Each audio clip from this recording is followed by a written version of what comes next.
Join us every Wednesday at 7 a.m. for the Radiant Mind Meditation with Dr. John Gray, the #1 trusted relationship expert, the author of Men Are From Mars, Women Are From Venus. What many people don't know is that John Gray spent 9 years as a celibate monk and the personal assistant to the founder of Transcendental Meditation. During this time, he learned powerful meditation practices and techniques, which he has developed and refined for the last 50 years. He now brings us his resonance, wisdom, and energy every week on Wednesdays at 7 a.m. on the Soul Search Instagram Live, Facebook Live, and YouTube. Join us every Wednesday.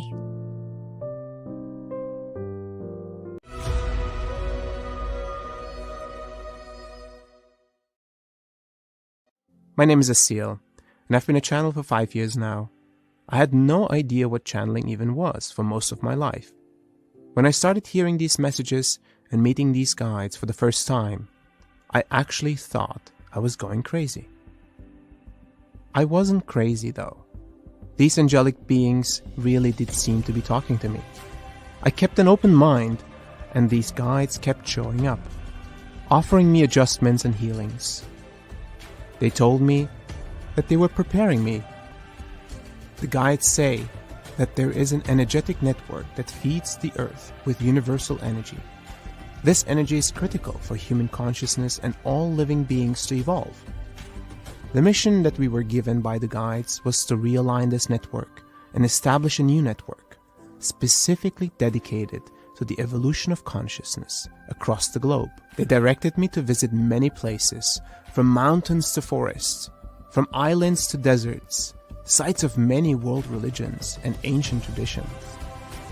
The guides wanted me to help them activate sacred sites that have been inactive or misused for millennia. I've been to dozens of countries and hundreds of sacred sites where often the guides will share their perspective through spoken channelings. This work has tremendously impacted my life and those that have traveled with me. Join me and the guides as we take you on an epic adventure.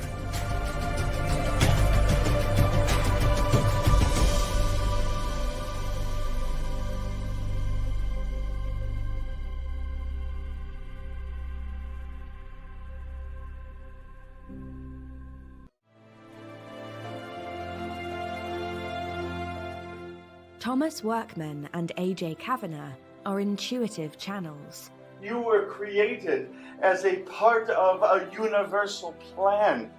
Who have a remarkable ability to speak for a spiritual collective they call the Guides. As you step into the light, you find new realities, new worlds indeed open up for you.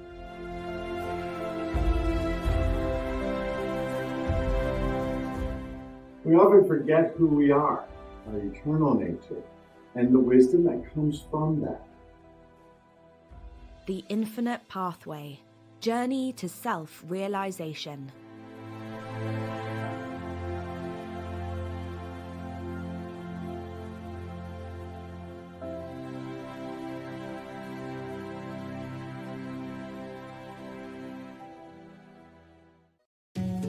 Imagine and try to visualize that light has a language. What might it sound like? What could it look like? What if this language could be harnessed, tapped into like a limitless well of infinite possibility and potential? What if we, as humans, could open ourselves up to this language of the light? And by doing so, we open ourselves to the vast intelligence of the universe. Imagine the potential, a way for us to connect more consciously with the universe, more consciously with energy, and therefore more consciously within ourselves. Light language is a divine, energetic expression of conscious energy that we will explore together throughout this series. Discover light language dialects, ways to work with light language for healing and ascension, and use light language to activate and awaken amazing potential within you. Get ready to expand and deepen your understanding and receive powerful light language channelings. Join me, Jackie Laraher, the Tigress of the Light, as we explore light language and ascension codes together to awaken, heal, and ascend.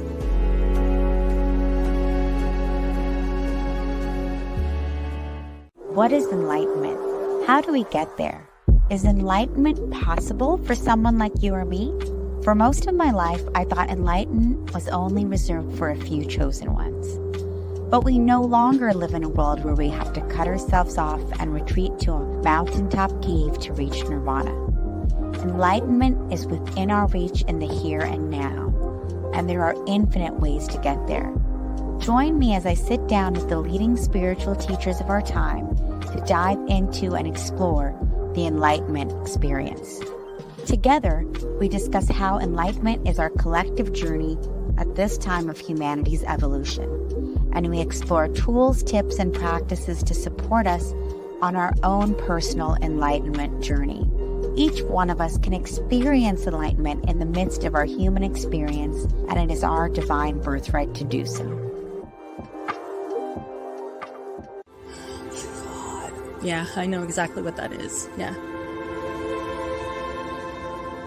I'm Jared. I'm a medium. I always say medium just means middleman. I try to take what I get from spirit and pass it on to you without mixing it with my own thoughts, my own ideas, and letting my own ego get in the way. I just felt her say, I can smile now because I'm not in pain. The truth is that I don't have some magic gift. It's just communicating with spirit. And it was very accurate. I didn't think my grandma would come through, but I know she's always really close to me. All those things came through, and he was just like, boom, boom, boom. It was. So he did struggle. Just a tiny bit, but that tells you somebody's real. The truth is that I'm just a construction worker. I'm not some guru. Spirit said to me, you need to teach these people that this is something that they can use in their everyday life. The minute I let my ego go too far and it gets too big and I start taking credit for this work, then Spirit takes this away from me. I have to keep my ego the right size. I call it medium-sized ego. By coming together, we can create quantum magic that boosts each one of us and actually contributes to the healing of all life on our planet. The purpose of this TV show is to inspire you, inform you, entertain you, and awaken you to the love and power of your true quantum self. You see, you are a vital part of the healing of our planet. Come as you are. Come with your light, your curiosity, and your desire for freedom and awakening. And also come with your deep pains and struggles, because those are welcome here as well. Now, by participating in this show, you can receive quantum energy activations. A quantum activation is a download of light and grace that takes you within yourself and helps trigger spontaneous healings or awakenings. As more and more of us awaken our superpowers and play our part in this cosmic symphony, we co-create a powerful, gorgeous sound that rocks this world and transforms us. This is what will save our planet. I'm delighted to be your guide on this journey of awakening to the amazing truth of who you really are.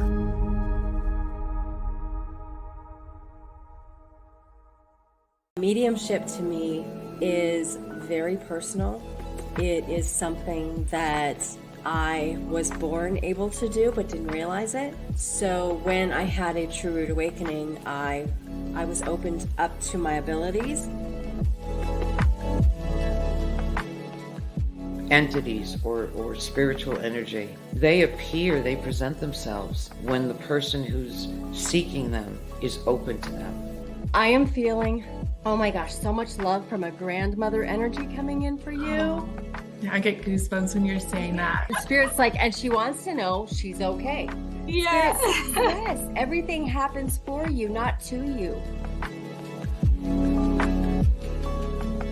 Everybody can do this. Everybody can connect to the other side. We can all share moments with our loved ones in spirit. And I'm here to take you on that journey. I am here to show you that yes, you can medium and you can medium well.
Join us every Wednesday at 7 a.m. for the Radiant Mind Meditation with Dr. John Gray, the #1 trusted relationship expert, the author of Men Are From Mars, Women Are From Venus. What many people don't know is that John Gray spent 9 years as a celibate monk and the personal assistant to the founder of Transcendental Meditation. During this time, he learned powerful meditation practices and techniques, which he has developed and refined for the last 50 years. He now brings us his resonance, wisdom, and energy every week on Wednesdays at 7 a.m. on the Soul Search Instagram Live, Facebook Live, and YouTube. Join us every Wednesday.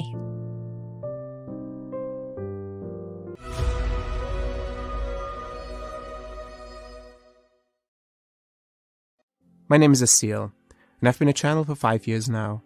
I had no idea what channeling even was for most of my life. When I started hearing these messages and meeting these guides for the first time, I actually thought I was going crazy. I wasn't crazy though. These angelic beings really did seem to be talking to me. I kept an open mind, and these guides kept showing up, offering me adjustments and healings. They told me that they were preparing me. The guides say that there is an energetic network that feeds the earth with universal energy. This energy is critical for human consciousness and all living beings to evolve. The mission that we were given by the guides was to realign this network and establish a new network, specifically dedicated to the evolution of consciousness across the globe. They directed me to visit many places, from mountains to forests, from islands to deserts, sites of many world religions and ancient traditions. The guides wanted me to help them activate sacred sites that have been inactive or misused for millennia. I've been to dozens of countries and hundreds of sacred sites where often the guides will share their perspective through spoken channelings. This work has tremendously impacted my life and those that have traveled with me. Join me and the guides as we take you on an epic adventure.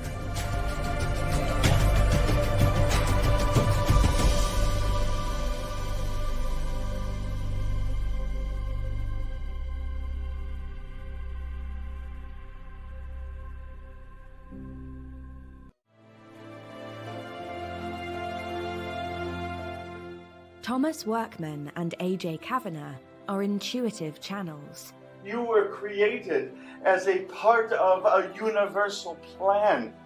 Who have a remarkable ability to speak for a spiritual collective they call the Guides. As you step into the light, you find new realities, new worlds indeed open up for you.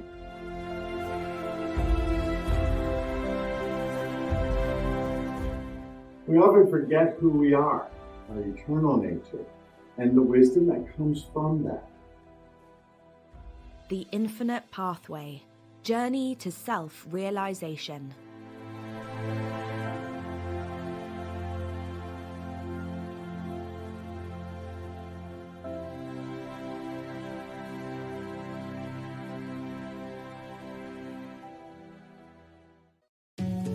Imagine and try to visualize that light has a language.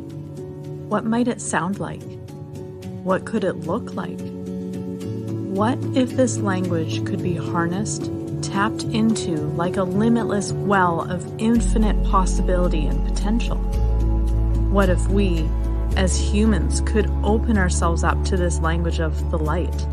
And by doing so, we open ourselves to the vast intelligence of the universe. Imagine the potential, a way for us to connect more consciously with the universe, more consciously with energy, and therefore more consciously within ourselves. Light language is a divine, energetic expression of conscious energy that we will explore together throughout this series. Discover light language dialects, ways to work with light language for healing and ascension, and use light language to activate and awaken amazing potential within you. Get ready to expand and deepen your understanding and receive powerful light language channelings. Join me, Jackie Laraher, the Tigress of the Light, as we explore light language and ascension codes together to awaken, heal, and ascend. The live stream. So, hello everyone. Welcome to the Soul Search Enlightenment Expo here in Santa Clara. I'm Tangela. I'm the founder of Soul Search, and I'm so excited to have you all joining us here today, live in person and on the live stream.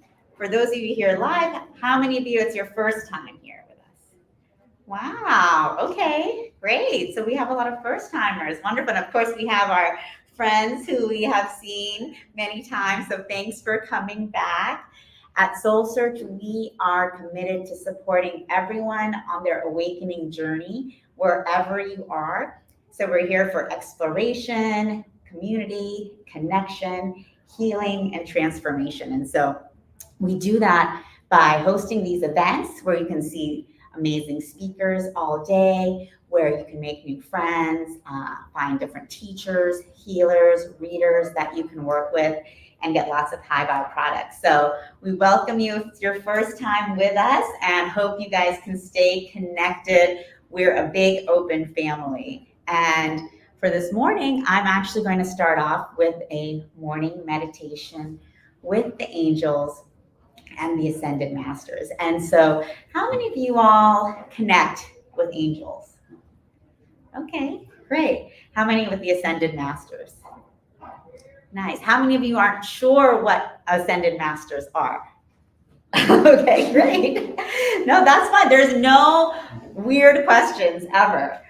So the Ascended Masters, we might know them as Yeshua, Jesus, Mary Magdalene, Mother Mary, Buddha, Tara, Prophet Muhammad, Krishna, Shiva, Lakshmi, White Buffalo Calf Woman. So these are ascended beings. They have lived lives incarnated on this planet. That's why we know them many times as spiritual figures. But now they have ascended and they are in multidimensional realms, but they're here always to support us in our journey. And depending what spiritual path or tradition or religion that we come from, we may have strong relationships with certain spiritual people. Are any of you, do you want to volunteer? Is there an ascended master or a god or goddess that you connect with? Saint Germain, Mother Mary, beautiful. Yeshua and Mother Mary. Yeshua and Mother Mary, beautiful. Anyone else? Any others? Mother Mary. Mother Mary, okay. Wow, well, she's definitely a powerful figure. Also, there's Kuan Yin, Sophia. There's so many feminine and masculine ascended masters that we can connect with. And sometimes when we begin connecting with different masters, we'll start resonating with ones that maybe we weren't brought up with, that are outside of our tradition, that are outside of our spiritual path, because we're actually connected at all times to all of these amazing beings. And we are here not in a spiritual hierarchy, but as a spiritual family. So when we can sit down and come into silence, we really open up our hearts and our abilities to begin connecting with the spiritual family that's always with us.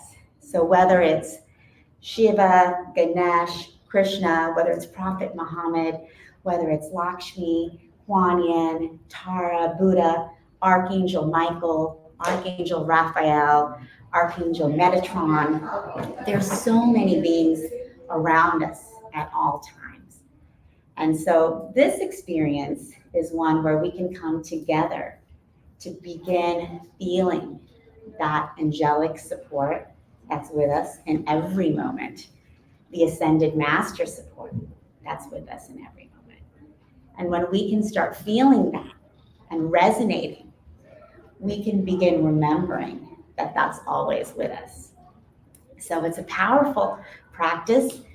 And we can do it at all times. You don't have to even be in meditation. But once we begin to do it and understand the feelings in meditation, we can then always come back to that, no matter where we are. If we're in the car and we're stuck in traffic and frustrated, or if we're in a meeting and we're just getting angry, we can always call on Kuan Yin for compassion, for Yeshua, Jesus, for unconditional love, Mother Mary for peace.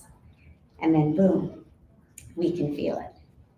So we all have these gifts and powers within us. We don't need anyone outside of us to make these connections and to build them. And so this is just a chance for us to come together and resonate and remember together. Because when we do that as a group, it's even more powerful. And then we can bring that out to the world. So that's what we're here to do this morning, and I'm very excited about it. And so what we can do is just begin to relax. I'm just taking a look at the time because Barbara took my cell phone. So do you mind if I have your phone with me? Thank you. All right. So we're going to just take a moment to relax. So all of you on the live stream also just begin to relax and sit down and begin to feel your feet on the ground. And exhale. Breathe in again. And exhale. Another time. Just breathe in. And exhale. And as you're exhaling, begin to feel into your spiritual heart and feel at peace.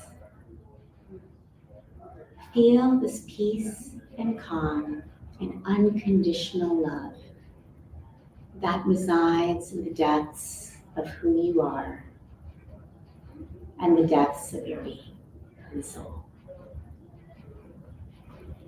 You release all of the frenetic energies of coming here this morning and energies outside this room, and just begin to relax, feeling yourself in your body, feeling the strength, solidity of who you are in this human incarnation. And as you breathe into your spiritual heart, you send your energy down, down, down, through your legs, through your feet, down through the crusts of the earth, through the layers of the earth, through all of the rocks and minerals and magma, till you reach the crystalline core of Mother Earth. And as you connect with her, connecting your energy with the core of Mama Gaia, you relax into the unconditional love of the Mother. You can let go into her arms and feel her stability and her strength. She is here supporting each one of us in every step that we take on this planet. You feel her eternal wisdom, her ancient strength, and you relax and you let go. Feeling the love and the harmony and the power of Mother Earth enveloping you, guiding you, strengthening you. And you breathe in this power and strength, for this is with you in every moment, every step that we take. We just have forgotten.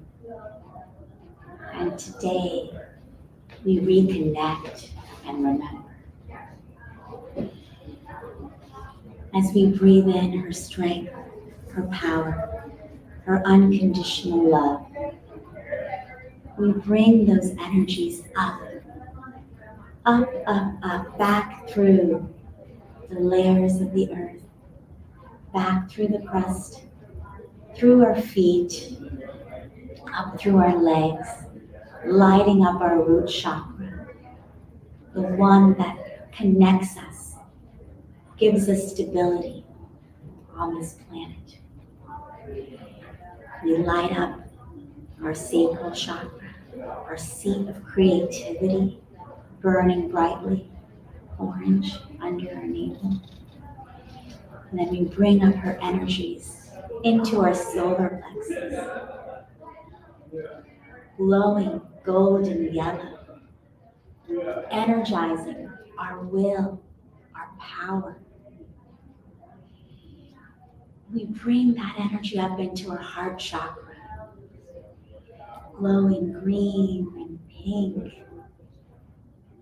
opening up our hearts wider and wider, bringing in even more love so we can feel the true and conditional love for all of our brothers and sisters on this planet. Our animal friends, the rocks, the minerals, the plants, the elementals. So many of us living here together on planet Earth. We open up our hearts, embracing all in our unconditional love. We bring up the energies into our throat chakra, burning bright blue, so we can speak the truth of who we are as we begin to remember the power of our souls. And we bring the energies up into our third eye, shining brightly, activating our third eye, so that we can know all and see all from the breadth and depth of our multidimensional soul. And we bring up that energy up through our crown chakra, our connection. And we bring this energy up, up, up, higher and higher, shooting our energies up through the atmosphere, through the solar system, past the grand central sun, the galaxies, and beyond, up into the heavens, the celestial realms, until we are connected and feel ourselves soaring higher and higher, remembering and feeling ourselves as we truly are, connected to all there ever is and all there ever will be. We feel the grandeur of our souls, unconditional love, grace, harmony, faith, beauty, glimmering and shimmering in diamond white light. We feel ourselves as eternal source energy. That this is who we truly are, connected to all there ever is, all there ever will be, powerful, mighty, compassionate, loving, giving. Breathe in this power and strength as we feel ourselves soaring in the heavenly realms. And we begin to feel around us the presence of beautiful light beings, as we begin to look around, we see around us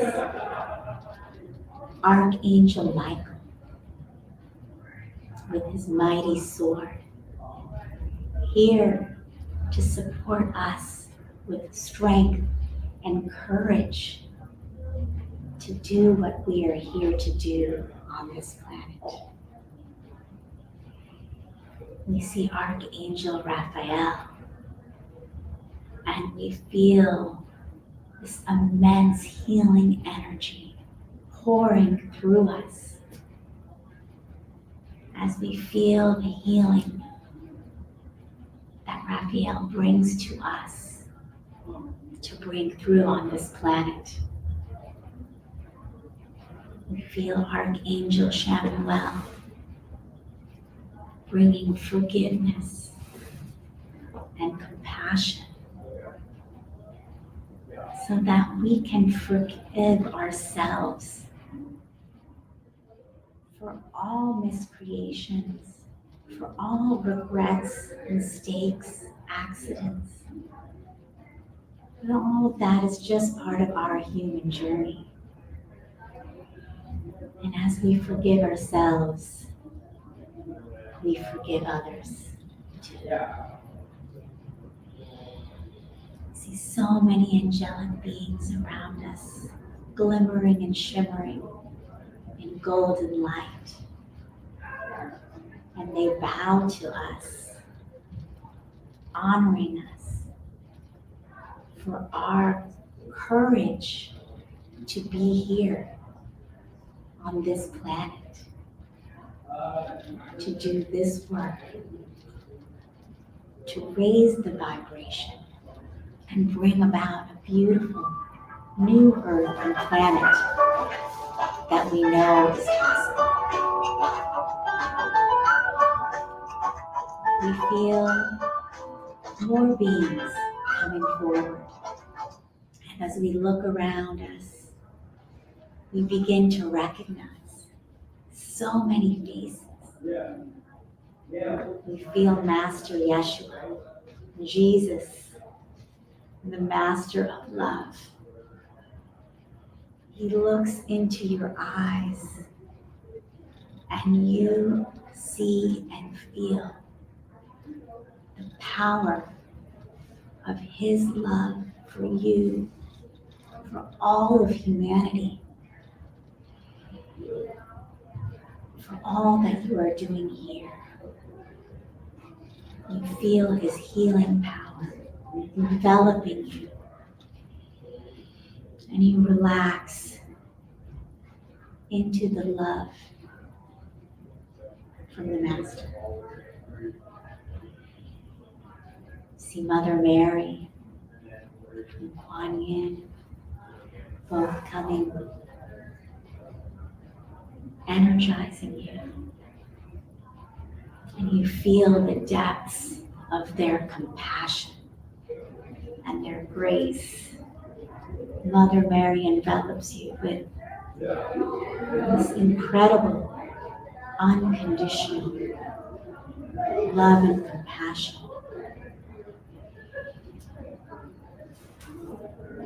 Where you feel and know that you are unconditionally loved and accepted for who you are in all forms, across all space and time.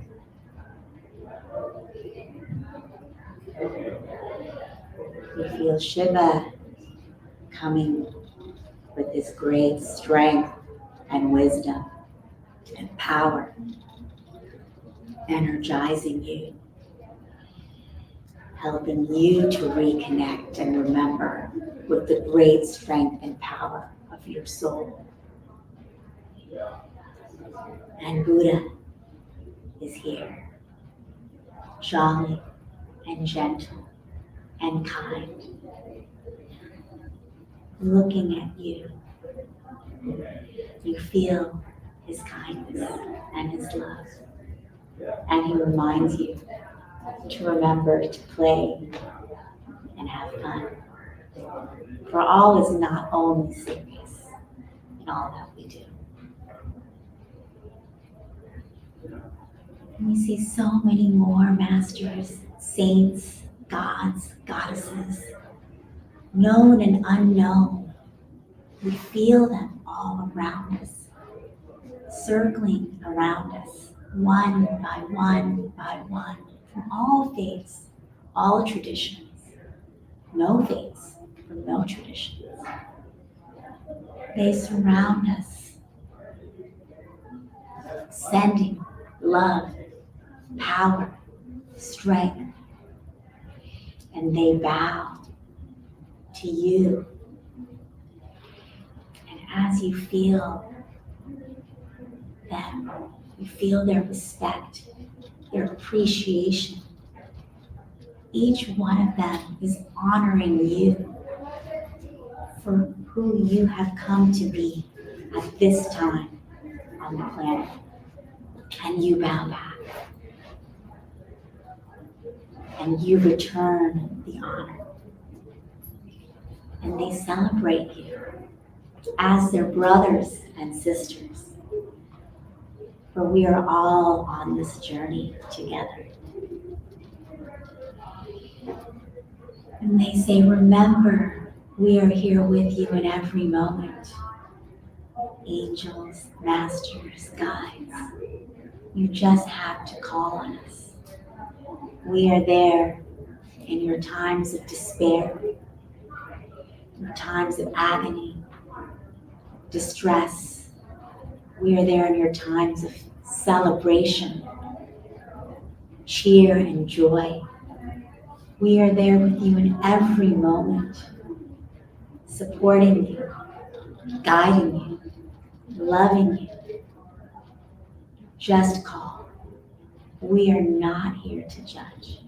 We are here side by side with you in strength and power.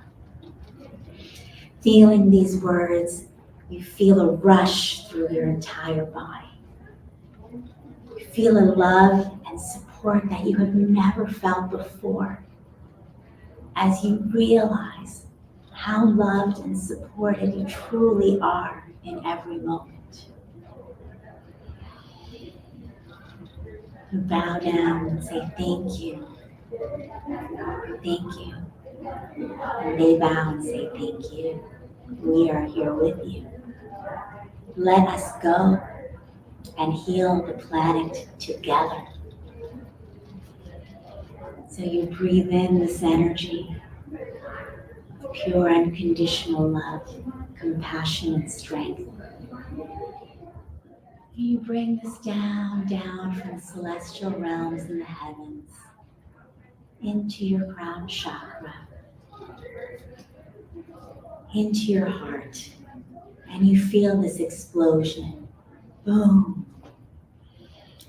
An explosion of love in your heart as you feel the energy and the power of all of the angels and the guides and the masters who are with you in this moment. And you feel your heart expanding wider and wider, stronger, glowing brighter and brighter, until your heart is lighting up this entire room, this entire building, this entire city, this entire state. You are lighting up the entire country and planet with the beautiful brilliance of who you are as an eternal master here incarnated on this planet to support the awakening, the enlivening, the uplifting of all. You feel yourself glowing brighter and brighter and brighter. You feel the presence of all of the angels and masters around you. And you feel this beautiful healing energy that we have all created together. And we send it out around the planet, across the planet, to every soul, sending our healing and our love and our compassion and our kindness. We send abundance, prosperity, and joy. And we go to the places where we feel we want to bring this healing the most. We go to the hospitals, the refugee camps, the war zones, the orphanages, the hospice, the homeless encampments on the streets. We go and we bring our love, our healing, our compassion. We bring our knowing that there is abundance and love for all.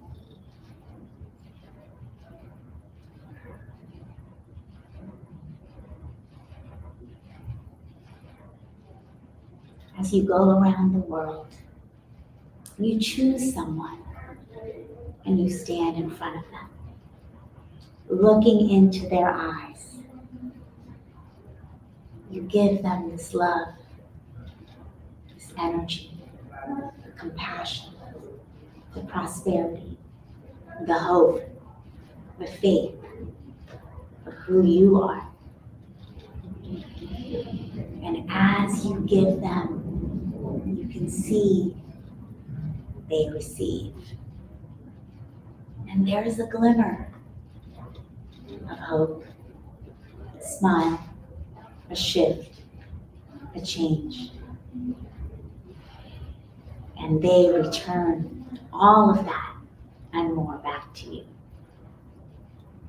For as we give, we receive. And as we give, we receive. And as we give, we receive. So we feel the energies and the upliftment to all of the places that we visit together, feeling we're not alone because we are so supported with our masters, gods, goddesses, archangels, and angels, all with us today. And we breathe in this beauty and harmony that we have all created together.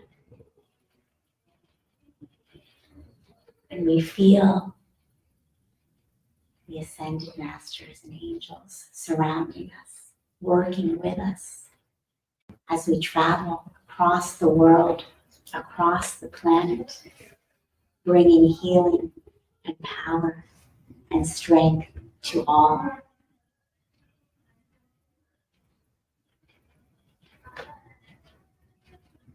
And the masters say to us, thank you. Thank you for your courage and for your generosity to work with us side by side, to heal yourselves, to heal the planet, to transform yourselves and transform the planet. We are here with you in every moment. Just call on us. And you look around the circle, seeing the archangels, Raphael, Michael, Metatron, Chamuel, Zadkiel, Uriel, so many more. Feeling their love, their upliftment, their vibration. Feeling yourself vibrating higher and higher with their presence and power around you. Knowing that you are always connected to each one, and we just have to call. And you see another circle, all the masters, again, smiling, appreciating, loving, celebrating you for this great healing work that you are doing now with them and that you do in every moment. See Lakshmi and Ganesh, Shiva, Krishna, Mother Mary, Yeshua, Prophet Muhammad, Khadijah, Mary Magdalene, Kuan Yin, Buddha, Tara, White Buffalo Calf Woman, so many more. You see masters, Saint Germain, Sanat Kumar, Lady Portia, many that you don't even recognize, but you know from lifetimes and eons of working and being together. As you feel the masters surrounding you, you hear jubilous celebration erupt from all of them around you, saying thank you for seeing us, recognizing us for who we are as your brothers and sisters. We are here with you, guiding you, loving you, supporting you in every moment. We are here together to heal the planet with you. Call on us in every moment. Call on us in all moments. We are with you. And you feel this jubilous celebration around you of all of the masters and angels and many more of your ancestors, spirit guides, star families. Wow, feel the energy in your heart is bursting open and you are vibrating higher and higher in this incredible, unconditional love, community, support, and that is with you at all times. They thank you for working with each one of them today to heal the planet together. And they ask that you remember that you can do this in all moments. For when we look around planet Earth, we see a lot that makes us fear, destruction, poverty, war, heartbreak, despair. And when you see and feel, call on us. Feel the feelings. Feel the feelings of pain. And then release them in to the masters and the angels and call on support. For we are here creating a new planet together. And each one of us is a master doing this work side by side with all of our masters and angels and guides. We breathe in the energy and the power of who we are, feeling the brilliance of our heart, feeling the masters and angels around us, celebrating and loving, and feeling the upliftment of our soul. Remember this feeling. We begin to come back into our body. Still connected to all there is, all who we are, but now coming back onto planet Earth, here in this room, here together. We begin to wiggle our toes and our fingers, returning to our body, yet still feeling and connection to who we truly are and to our cosmic family. We feel the brilliance of our soul. So breathing in that brilliance, and love and light of who you truly are. Breathing it out again to the entire planet, sending out your love, your power, your healing across the cosmos, across the universe, across the multiverse. And as you come back in, you can begin to open your eyes. Welcome home.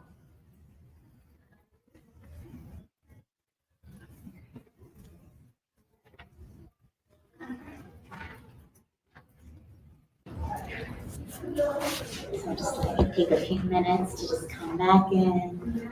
We went on a journey together, all of us.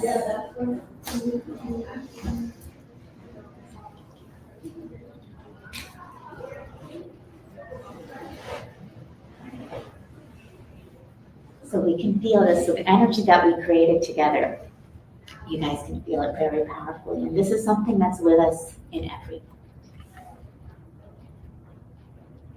So thank you for sharing this experience today. Thank you for all of you on the live stream for sharing this with us. And yes, just breathe in. I don't want to speak too much because we're still in the energies, but you can definitely come and chat with me. If you have any questions, feel free to let me know. But I hope you all enjoyed this meditation experience, and thank you for joining me. This is a beautiful way for us to start off the weekend together. I hope you all will be here with us for the rest of the day and also come back tomorrow. We have amazing speakers and incredible healers out there and lots of high vibe crystals and other things. So all of this is to support our journey together. And this is what we're here to do, just to uplift the planet. So, thank you. Thank you. Thank you. Thank you to everyone watching the live stream. Stay tuned. We have many more speakers coming up, so stay tuned with us and stay connected. And you can always connect with us. We actually have free live meditations every week on the Soul Search Instagram, Facebook, and YouTube. So Wednesdays, John Gray leads a Radiant Mind meditation, Wednesdays at 7 a.m. Charlie Lamson, he leads a activation, enlightenment activation and meditation on Thursdays at 8 a.m. And then I'll also be starting Monday morning meditation. So stay tuned for that. Those are all free. So you guys can just tune in online on Facebook, YouTube, and Instagram. So thanks so much, everyone. And thanks for tuning in and joining in. Lots of love. Bye, guys. Thank you. And thank you.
My name is Asil, and I've been a channel for 5 years now. I had no idea what channeling even was for most of my life. When I started hearing these messages and meeting these guides for the first time, I actually thought I was going crazy. I wasn't crazy though. These angelic beings really did seem to be talking to me. I kept an open mind, and these guides kept showing up, offering me adjustments and healings. They told me that they were preparing me. The guides say that there is an energetic network that feeds the earth with universal energy. This energy is critical for human consciousness and all living beings to evolve. The mission that we were given by the guides was to realign this network and establish a new network, specifically dedicated to the evolution of consciousness across the globe. They directed me to visit many places, from mountains to forests, from islands to deserts, sites of many world religions and ancient traditions. The guides wanted me to help them activate sacred sites that have been inactive or misused for millennia. I've been to dozens of countries and hundreds of sacred sites where often the guides will share their perspective through spoken channelings. This work has tremendously impacted my life and those that have traveled with me. Join me and the guides as we take you on an epic adventure.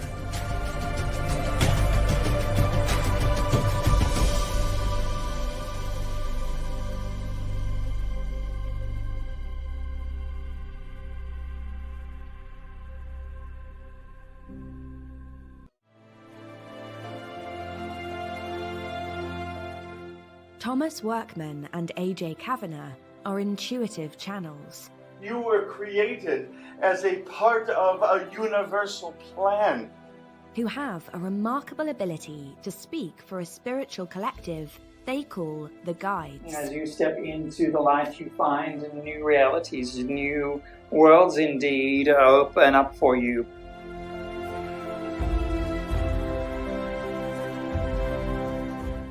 We often forget who we are, our eternal nature, and the wisdom that comes from that. The Infinite Pathway, Journey to Self-Realization.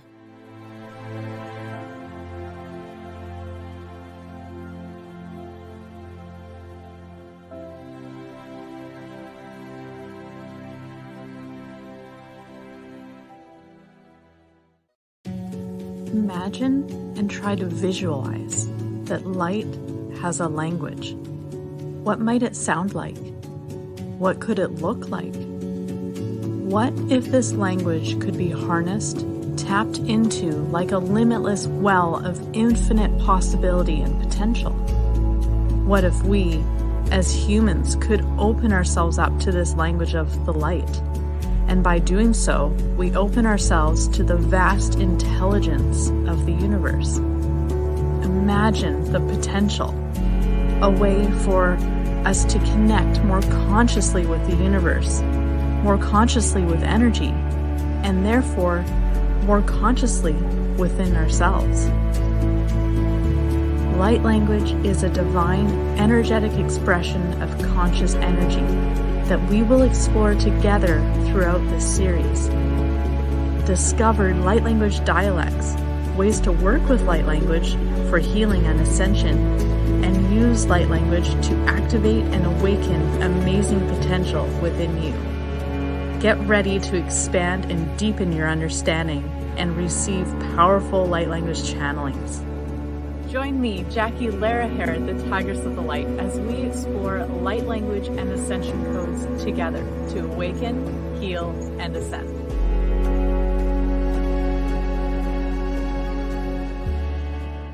What is enlightenment? How do we get there? Is enlightenment possible for someone like you or me? For most of my life, I thought enlightenment was only reserved for a few chosen ones. But we no longer live in a world where we have to cut ourselves off and retreat to a mountaintop cave to reach nirvana. Enlightenment is within our reach in the here and now, and there are infinite ways to get there. Join me as I sit down with the leading spiritual teachers of our time to dive into and explore the enlightenment experience. Together, we discuss how enlightenment is our collective journey at this time of humanity's evolution, and we explore tools, tips, and practices to support us on our own personal enlightenment journey. Each one of us can experience enlightenment in the midst of our human experience, and it is our divine birthright to do so. Yeah, I know exactly what that is. Yeah. I'm Jared. I'm a medium. I always say medium just means middleman. I try to take what I get from spirit and pass it on to you without mixing it with my own thoughts, my own ideas, and letting my own ego get in the way. I just felt her say, I can smile now because I'm not in pain. The truth is that I don't have some magic gift. It's just communicating with spirit. And it was very accurate. I didn't think my grandma would come through, but I know she's always really close to me. All those things came through, and he was just like, boom, boom, boom. And it was. So he did struggle. Just a tiny bit, but that tells you somebody's real. The truth is that I'm just a construction worker. I'm not some guru. Spirit said to me, you need to teach these people that this is something that they can use in their everyday life. The minute I let my ego go too far and it gets too big and I start taking credit for this work, then spirit takes this away from me. I have to keep my ego the right size. I call it medium-sized ego. By coming together, we can create quantum magic that boosts each one of us and actually contributes to the healing of all life on our planet. The purpose of this TV show is to inspire you, inform you, entertain you, and awaken you to the love and power of your true quantum self. You see, you are a vital part of the healing of our planet. Come as you are. Come with your light, your curiosity, and your desire for freedom and awakening. And also come with your deep pains and struggles, because those are welcome here as well. Now, by participating in this show, you can receive quantum energy activations. A quantum activation is a download of light and grace that takes you within yourself and helps trigger spontaneous healings or awakenings. As more and more of us awaken our superpowers and play our part in this cosmic symphony, we co-create a powerful, gorgeous sound that rocks this world and transforms us. This is what will save our planet. I'm delighted to be your guide on this journey of awakening to the amazing truth of who you really are.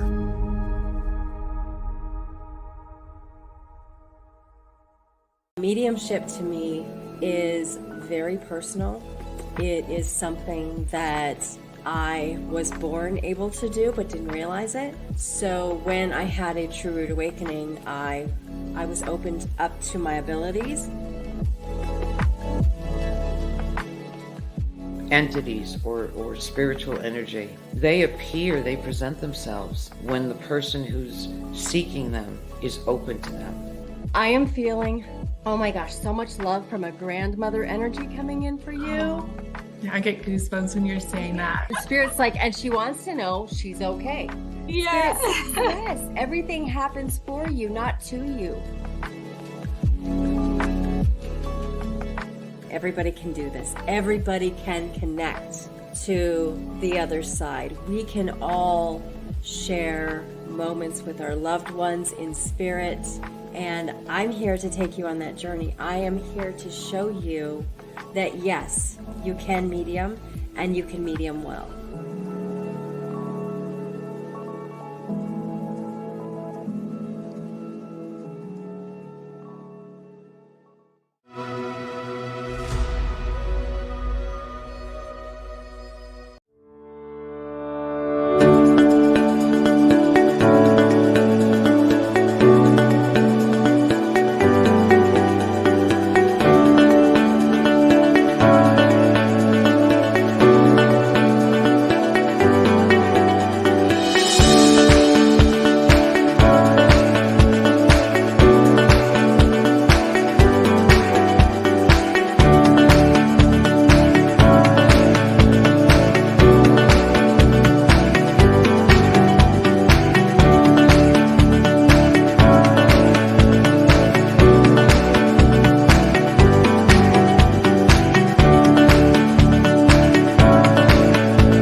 Welcome and good morning to all of you here. We have a full house here. To all of you live streaming, hello. Can everybody say hello to all of our viewers from? Hello.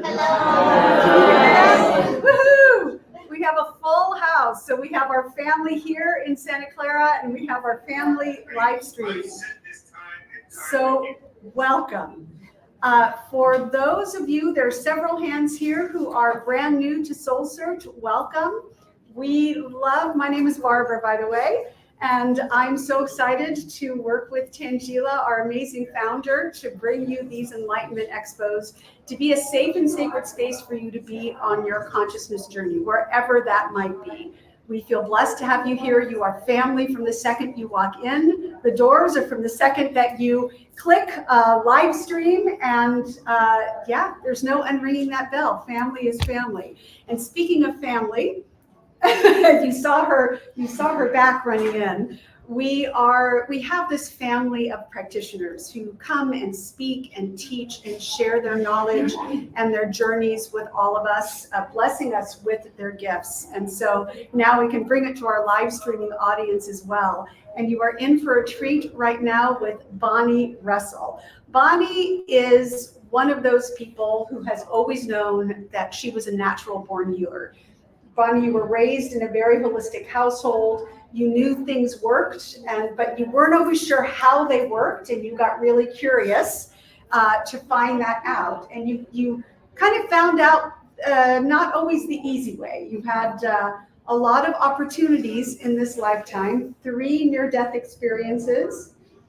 Yes, which I'm sure she will tell you about. And it has brought her on this journey to quantum healing and to work with the likes of Bruce Lipton and helping to heal the planet, helping to remind us all that we all have an inner healer. And I'm absolutely excited for you to share your expertise and your journey. And we're going to talk about being in alignment with our own quantum healing. Fabulous. Wonderful. So without further ado, let's welcome Bonnie Russell.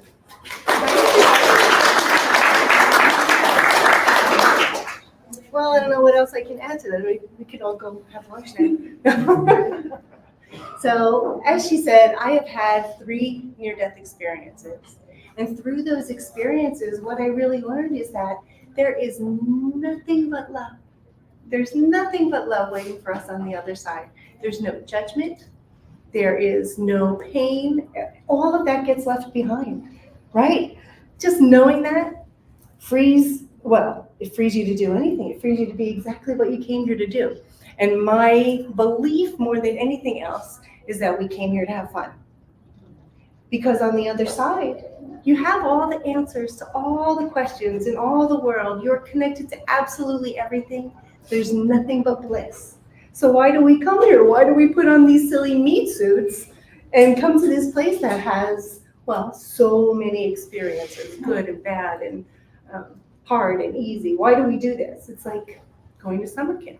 I feel like you want to go and have an experience where you learn lessons and you get to feel things. I mean, sure, you have all the answers to all the questions in the world, but you can't taste chocolate. You can't put your toes in the sand. You can't feel the sun on your face. So I feel like we come back here lifetime after lifetime to feel all of these amazing things, to make mistakes, to do stupid things, because what do you learn if you get everything right? We didn't all come here to be gurus on a mountaintop, to be a bunch of pious so-and-sos running around saying, I'm better than you. That doesn't work. You have to make mistakes. You have to do stupid things so that you learn how to forgive. And you learn how to extend grace, and you learn what it's like to have grace extended to you, all of those things. That's what I learned in a nutshell from my 3 near-death experiences. These glasses have been around a very long time. They're indestructible, I swear. Okay. The other thing that I know for sure is that the universe delights in surprises. That's what synchronicity is. And anyone who ever just goes to the mall because you feel like going shopping understands the desire to experience surprises. You go to the mall and you just see what they have. And then before you know it, something jumps right off the shelf at you and just goes, oh yeah, you need me, you need to take me home. And what do? We go, oh boy, look at this, I needed this. For instance, imagine that you are standing in the kitchen one day and you look over at your old salt and pepper shakers. It's just something that we don't give two thoughts about, right? It's just something that lives in the kitchen, salt and pepper shakers. You look over them at one time and you just say, look at those cruddy old little things, I need to replace them. And they don't really go with anything in this kitchen anyway.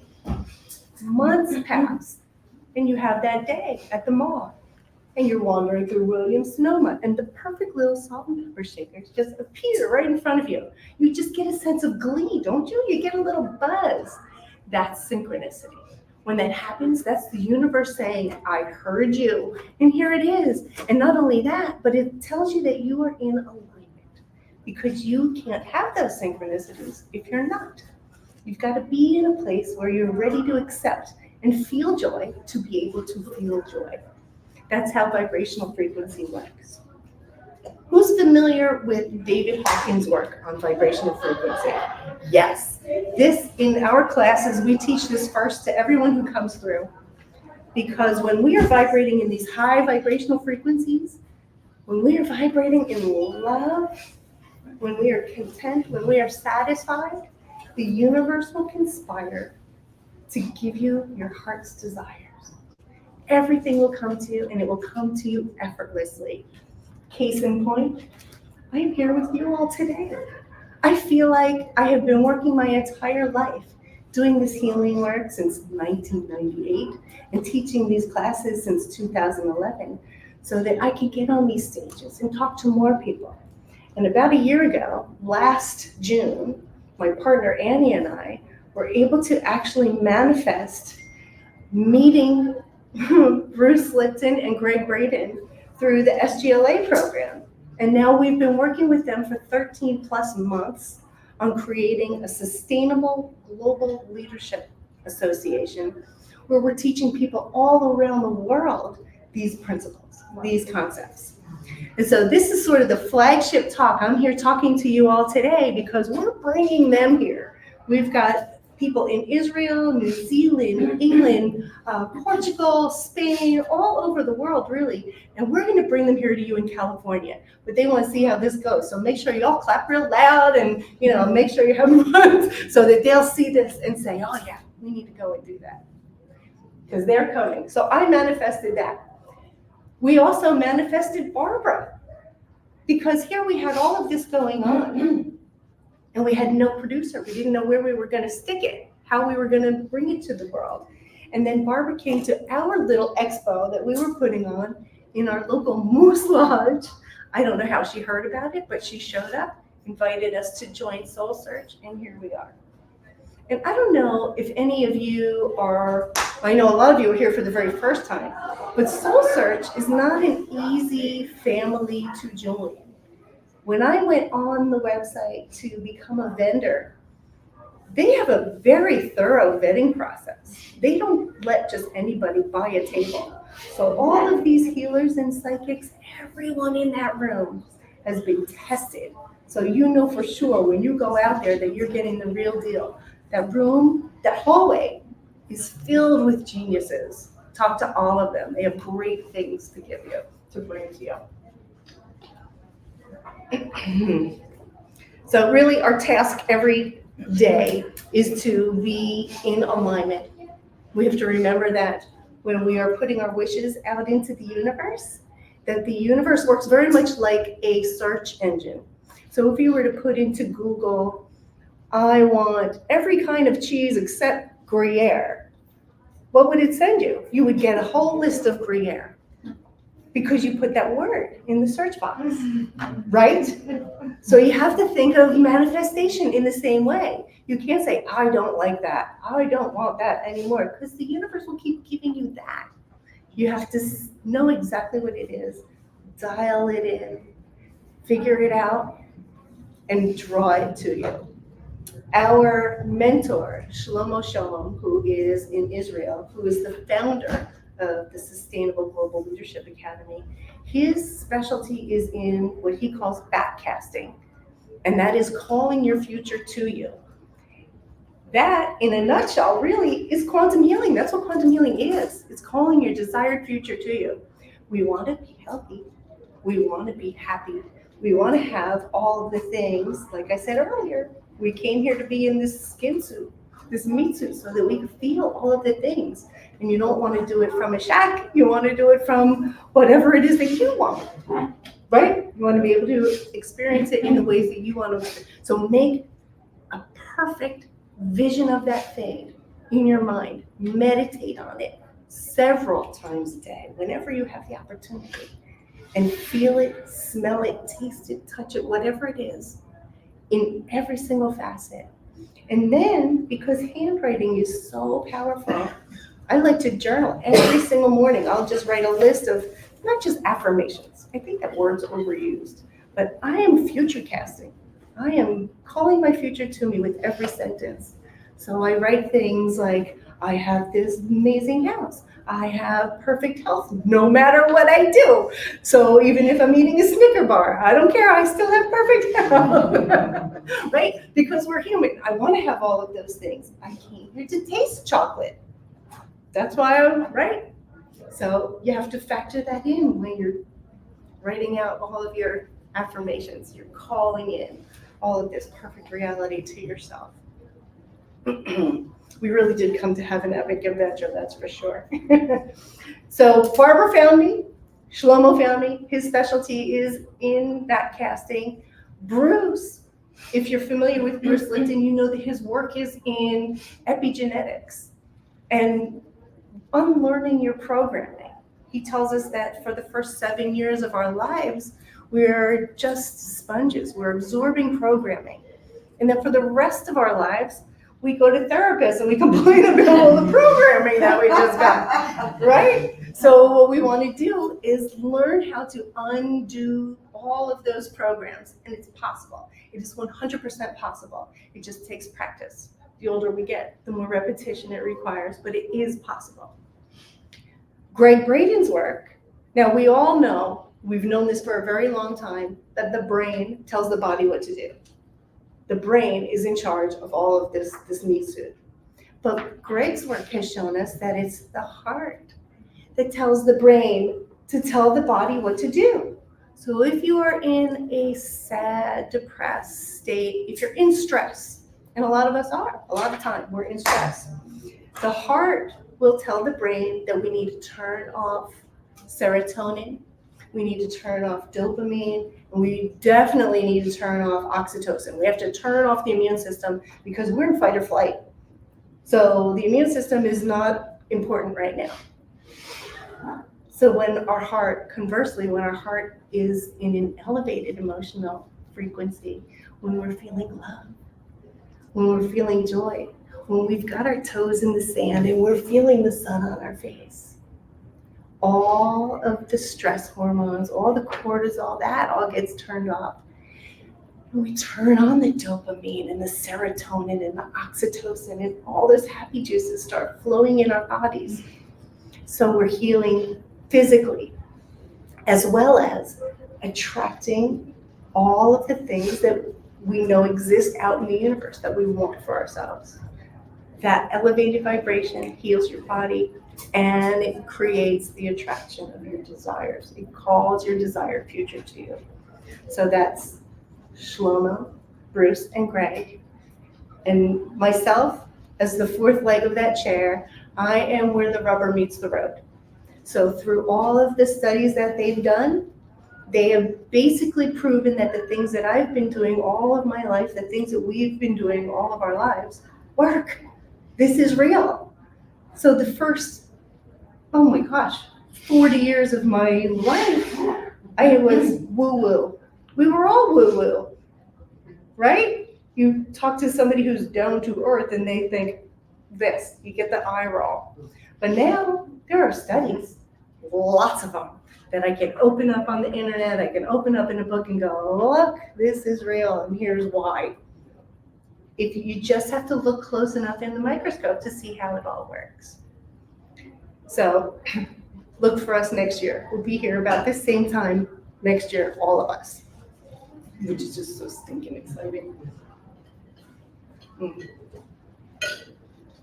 I've created an acronym for All One. Annie and I represent the All One Healing Academy. And this acronym, I think, encapsulates all of the most important pieces of the puzzle. So for the A in All One, you have alignment. And I say regularly to my patients, my clients, alignment is everything. When you're in alignment, when you're feeling those elevated emotions, the world will give you everything that you desire. The first L in All One is for love, because that is that elevated emotion. You are in that top of the vibrational frequency scale. And when you are feeling love, things can't go wrong. It's just not possible. And what I've done is I've created a dotted line here that goes through this wave, because all of us have to live in this modern world, right? We have to drive in traffic. People cut us off in traffic. We have to pick dirty socks up off the bedroom floor again, right? You've got to do the dishes. Oh, what's for dinner? I don't know. What do you want? What do you want? All of those things. So we do this. But when we live in these lower vibrational frequencies where we're pissed off, where we're not feeling like we're being appreciated, when we're living in jealousy, then we suffer. We live in those lower vibrational frequencies with our immune system turned off. The more you meditate, the more you practice being in an elevated emotion, you're still going to have those up and downs, but you'll be higher up in the scale when you do it. So for instance, if somebody cuts me off in traffic, I might have a 3-second reaction when I go, you, and then I go, no, I don't want to do that. And here's why. And I tell this to my clients who tell me that their teenagers are always fighting or whatever. The reason that you want to catch yourself that quickly is because you just turned off your immune system. I don't want to be sick. We've got another round of COVID going on out there. Has nothing to do with me. Has nothing to do with me because I maintain an elevated emotion. And you can do that too. So that's the second L in All One. The first L in All One. The second L is for leave it. Because you cannot have an elevated emotion if you don't drop your garbage. You've got to leave all the bags of nonsense. It all has to go. Now, when Barbara introduced me, she said that I learned a lot of things from all of the trauma that I've experienced and all the, and you don't want to hear none of it, and I'm not going to share it with you because it will bring my vibration down. But every single one of you has gone through that too. Not a single one of us is an island. We've all had to survive some ridiculous, awful, horrible things. We're in it together. The Native Americans have not a saying, but they have a method. When somebody has had an awful trauma, they're allowed to talk about it 3 times. Get it off your chest, let it all out. But if you feel the need to talk about your thing 4 times, the shaman will tell you to just go out into the woods and die. Because if you're not going to live, you might as well. That's the reasoning. So the second L in All One is leave it. Just leave it. Draw a line in the sand and say, this was then and this is now. I want to be here. Just choose it. It's just that easy. You just got to choose it. And when those things come back around, and they will, they'll hurt a little less, and a little less, and a little less, until finally you're able to look at that thing and go, oh yeah, I learned this from that. And you're okay. Then you can smile and go, thank you for that experience, because now I know why it happened. Right. The O in All One is for observer. Sometimes to get through those traumas and to make them hurt less, when you catch yourself in the moment, you've got to become one with that observer, the part of you that's watching you. And have you ever had that experience where you're just throwing a temper tantrum, you're having a fit, like this mother, blah, blah, blah, blah, right? And you're watching yourself from here going, oh my gosh, you better calm down because somebody's going to get hurt or you're going to break something or whatever it is. So you know what the observer is. That's that part of you that goes, hey, you better quit doing that. Mm-hmm. Right? Yeah. So employ the observer more often. Get the observer engaged in all the things that you're doing. When you're feeling good. See what it looks like from the observer's point of view. And if you need to, imagine that you're looking at it on a screen, like you're watching it as if it's a movie, like it has nothing to do with you. That removes the emotional load from it. Just watch it like it's happening to somebody else, and then give that person advice. Because it's easy to give other people advice, isn't it? Right? So imagine that it's someone else, you're totally detached, and you can help. You're much better equipped to help. So spend time as the observer. The N in all one, and I took a little bit of liberty with this, is for integrity. So integrity doesn't start with N, but it starts with N. Okay, so integrity is the place where you absolutely must be coming from if you want any of this to work. If you lie to others, forget it. Your vibrational frequency already is at the bottom of the scale. You don't have a chance. If you lie to yourself, oh, and we're really good at that, right? Again, you're in those lower frequencies. But when you do what you say you're going to do, when you show up when you say you're going to show up, when you sign up for an event online and you actually click the link and open the Zoom and join the thing, you're in your integrity. And everything will click for you. And even when I'm just saying that, can't you feel it? Can't you feel the shift? I signed up for a Zoom meeting, but I'm busy, I'm not going to go. The hour comes, you're doing something else, and in the back of your mind, you're feeling the weight of it, like, man, I said I was going to be at the thing, and I'm not at the thing. That's down here. You're in the lower frequencies. But if you show up, and you have your camera on, and you're smiling, you're really honestly there with every fiber of your being, you're in your integrity. And then all that other stuff is going to work for you.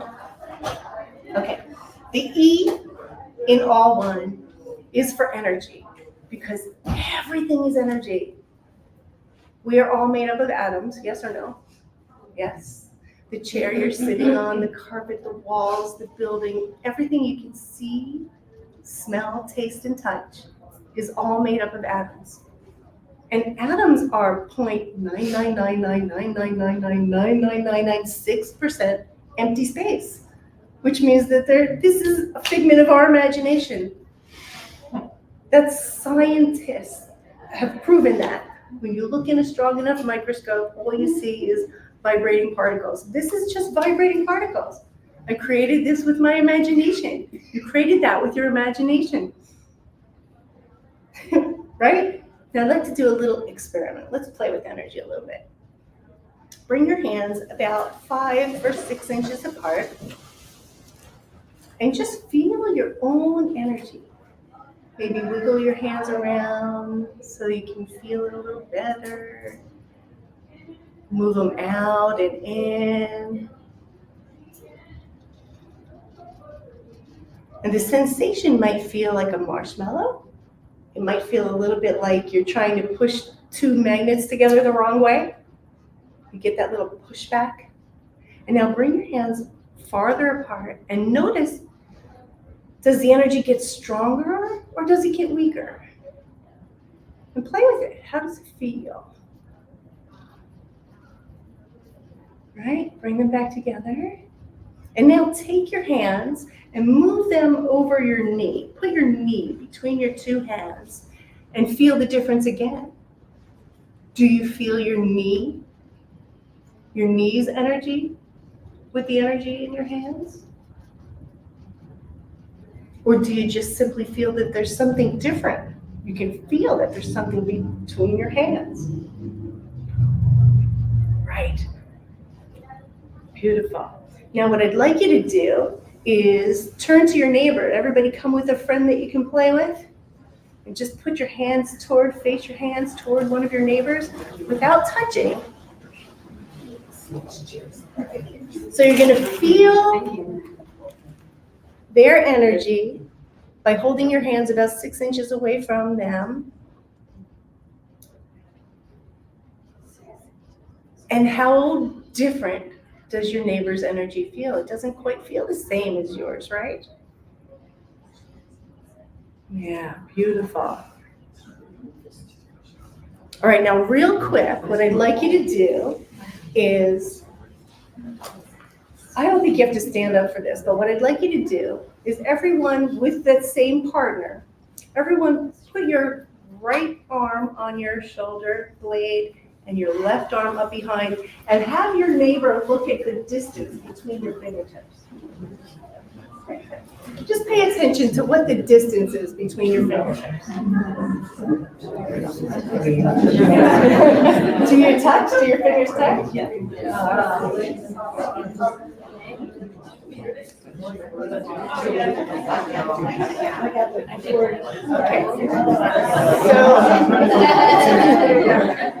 tell your neighbor how far apart their fingertips are.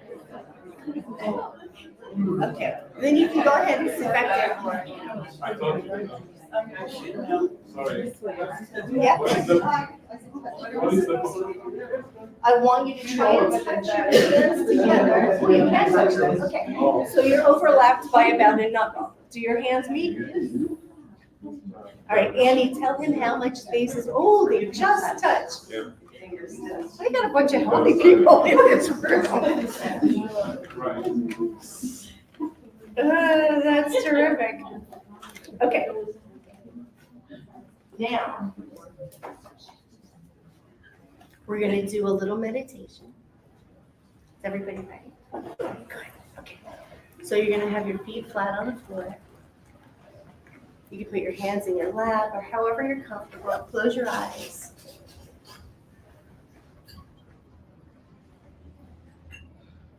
Take a nice deep inhale and release it. Another nice deep breath in and let it go.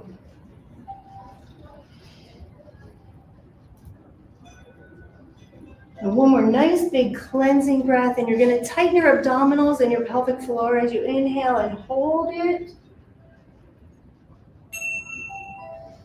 And exhale, relaxing all of those muscles. And I'm just going to ring the bells to clear the energy.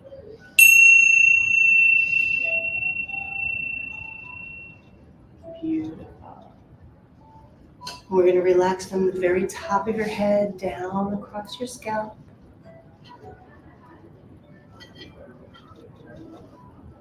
Relaxing your cheeks and your jaw. Letting go of any tension that you might feel in your neck and your shoulders. And making any little movements you need to make yourself more comfortable. Relaxing all the way down your arms to your fingertips. And we're going to bring that beautiful, peaceful sensation down your spine and across your chest. Through your low back and across your belly. Really feeling the weight of your body now sinking into the chair.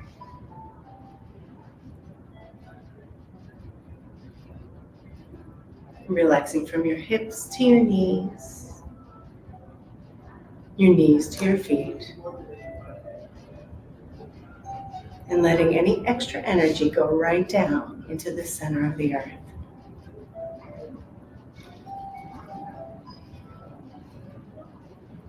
And with your awareness down in the ground, I'd like you to imagine that you are a mighty redwood tree with your roots firmly in the soil.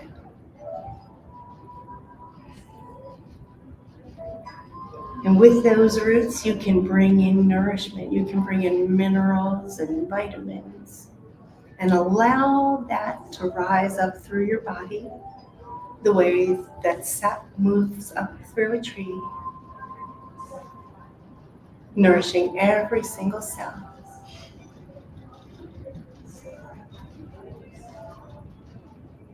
All the way up to the top of your head. And with your awareness at the top of your head now, I'd like you to imagine that you can open your crown and begin to bring in pure universal light. Allow it to move down your spine, down your arms and your legs, and intermingle with all the nourishment that you brought up from the earth.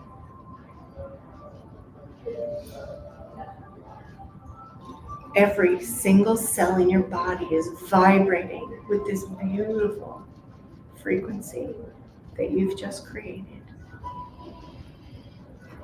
You are completely supported by Mother Nature from above and from below.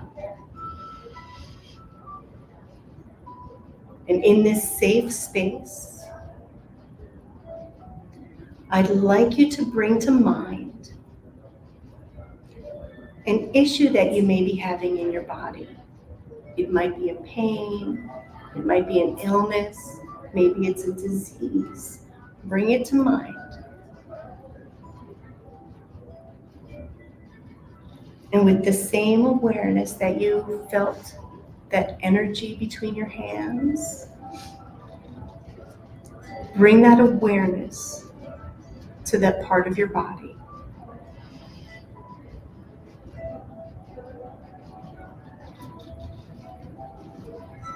Imagine that you are able to see between the atoms. You can see all of that beautiful vibrating particles within you. And now from a place of strength and joy and integrity and gratitude, create space, more space between those particles, and open a channel for your body to release anything that's physical, and for the energy and emotion to be released as well. This is what quantum healing is. The ability to see within your body, create space for healing to occur by sending love and gratitude.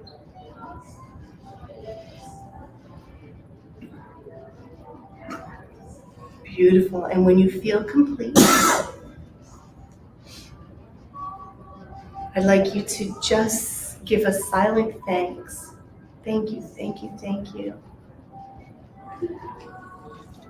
We're going to thank all of your guides and angels and anyone else who participated in your healing today.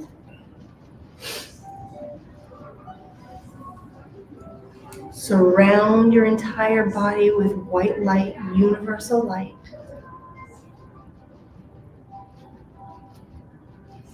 And when you feel complete, you can begin to bring yourself back into the room.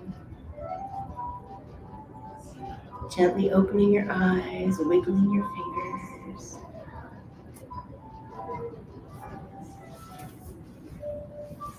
Beautiful. Everybody feel good? Yay, nice. All right, now I would like you to do the same experiment with your neighbor and see how much closer those fingers can come. So just notice the difference.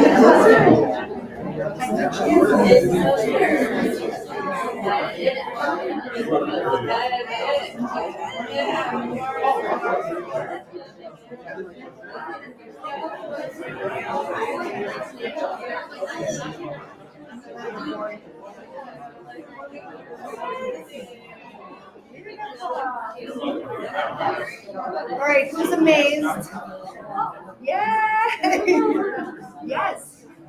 See, because we are all one, because everything is connected, the power of all of us doing that together brought a degree of healing to each and every one of us in this room.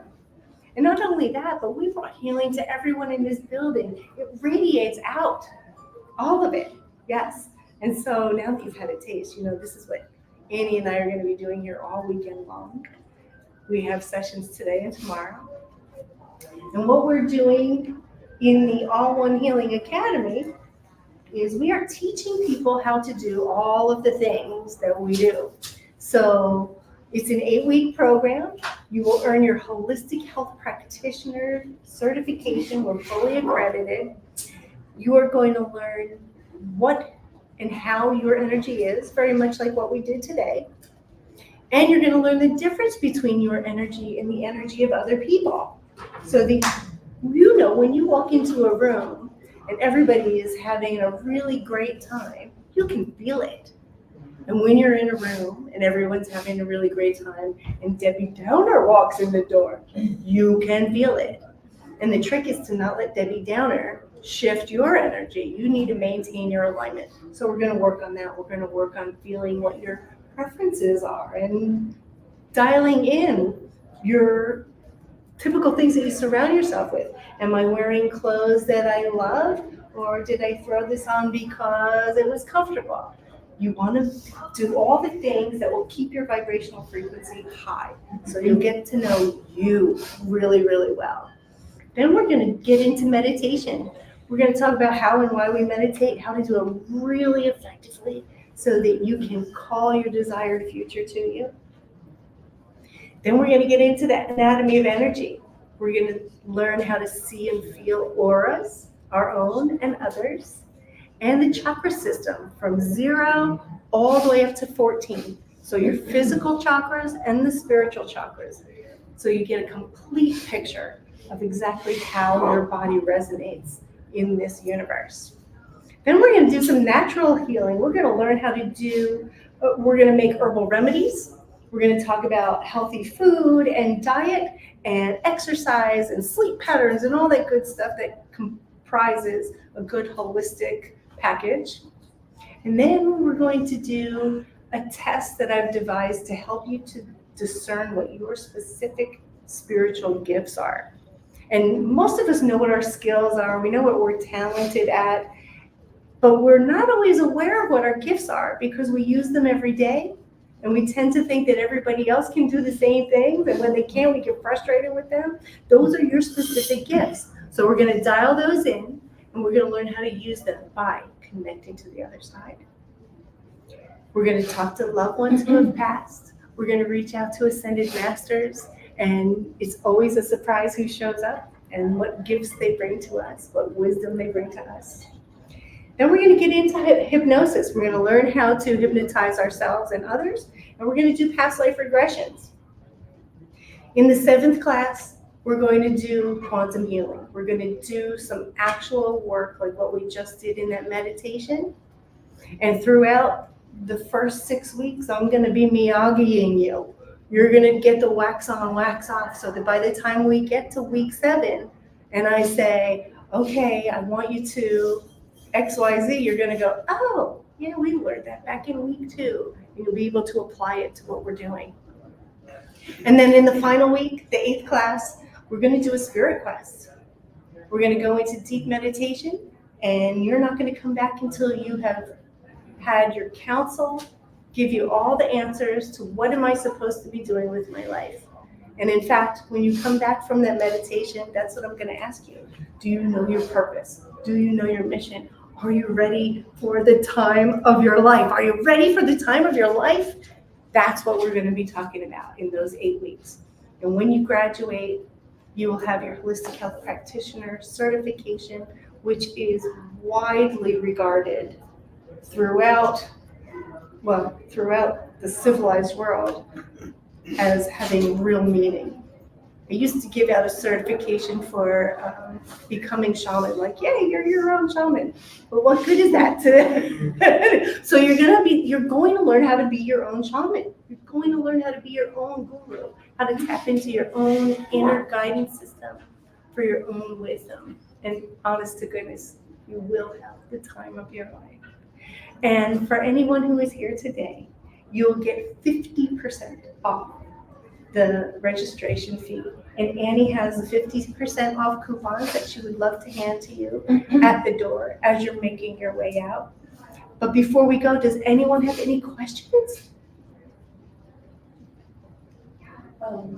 Yes. So is it meet in person? We meet in person in Castro Valley and through Zoom. So we're doing it hybrid style. If you are able to come, oh my gosh, please come, because you want to feel the energy in person. You want to be a part of all of that, right? If you have to do it through Zoom, that works perfectly too. Throughout the pandemic, I got really good at doing these classes online. I think we all got really good at doing things through Zoom. Yes. What's the duration of? I'm sorry? What's the duration of the program? It's 8 weeks. So every weekend or like every day? I'm sorry. It's every single Tuesday night for 90 minutes for 8 weeks. Yes. So Tuesday night from 6 to 7:30.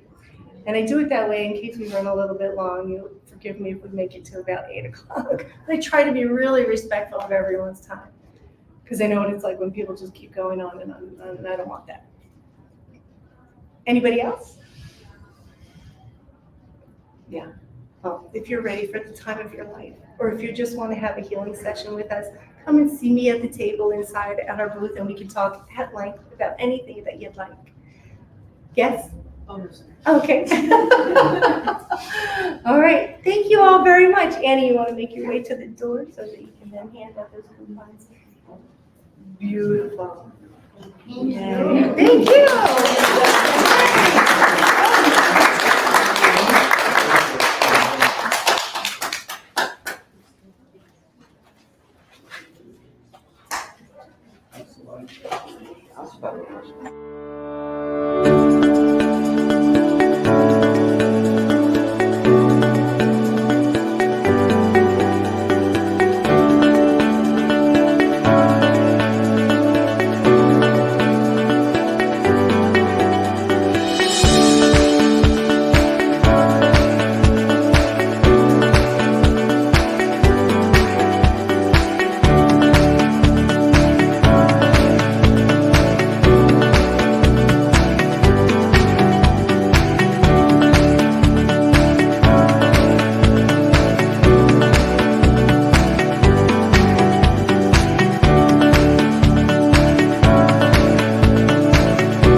My name is Asil, and I've been a channel for 5 years now. I had no idea what channeling even was for most of my life. When I started hearing these messages and meeting these guides for the first time, I actually thought I was going crazy. I wasn't crazy though. These angelic beings really did seem to be talking to me. I kept an open mind, and these guides kept showing up, offering me adjustments and healings. They told me that they were preparing me. The guides say that there is an energetic network that feeds the earth with universal energy. This energy is critical for human consciousness and all living beings to evolve. The mission that we were given by the guides was to realign this network and establish a new network, specifically dedicated to the evolution of consciousness across the globe. They directed me to visit many places, from mountains to forests, from islands to deserts, sites of many world religions and ancient traditions. The guides wanted me to help them activate sacred sites that have been inactive or misused for millennia. I've been to dozens of countries and hundreds of sacred sites where often the guides will share their perspective through spoken channelings. This work has tremendously impacted my life and those that have traveled with me. Join me and the guides as we take you on an epic adventure.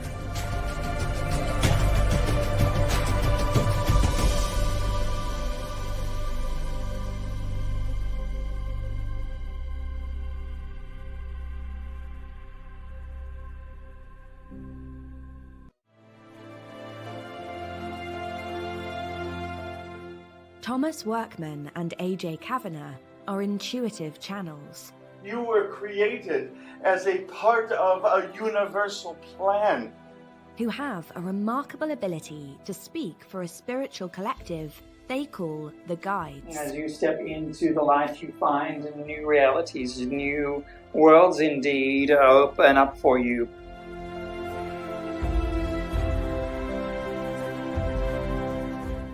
We often forget who we are, our eternal nature, and the wisdom that comes from that. The Infinite Pathway, Journey to Self-Realization.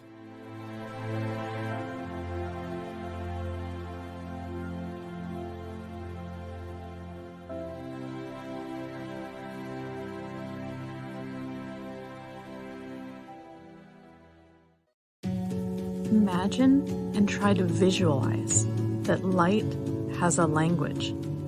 What might it sound like? What could it look like? What if this language could be harnessed, tapped into like a limitless well of infinite possibility and potential? What if we, as humans, could open ourselves up to this language of the light? And by doing so, we open ourselves to the vast intelligence of the universe. Imagine the potential, a way for us to connect more consciously with the universe, more consciously with energy, and therefore more consciously within ourselves.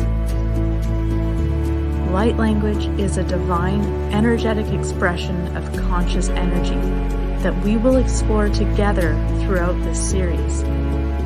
Discover light language dialects, ways to work with light language for healing and ascension, and use light language to activate and awaken amazing potential within you. Get ready to expand and deepen your understanding and receive powerful light language channelings. Join me, Jackie Laraher, the Tigress of the Light, as we explore light language and ascension codes together to awaken, heal, and ascend.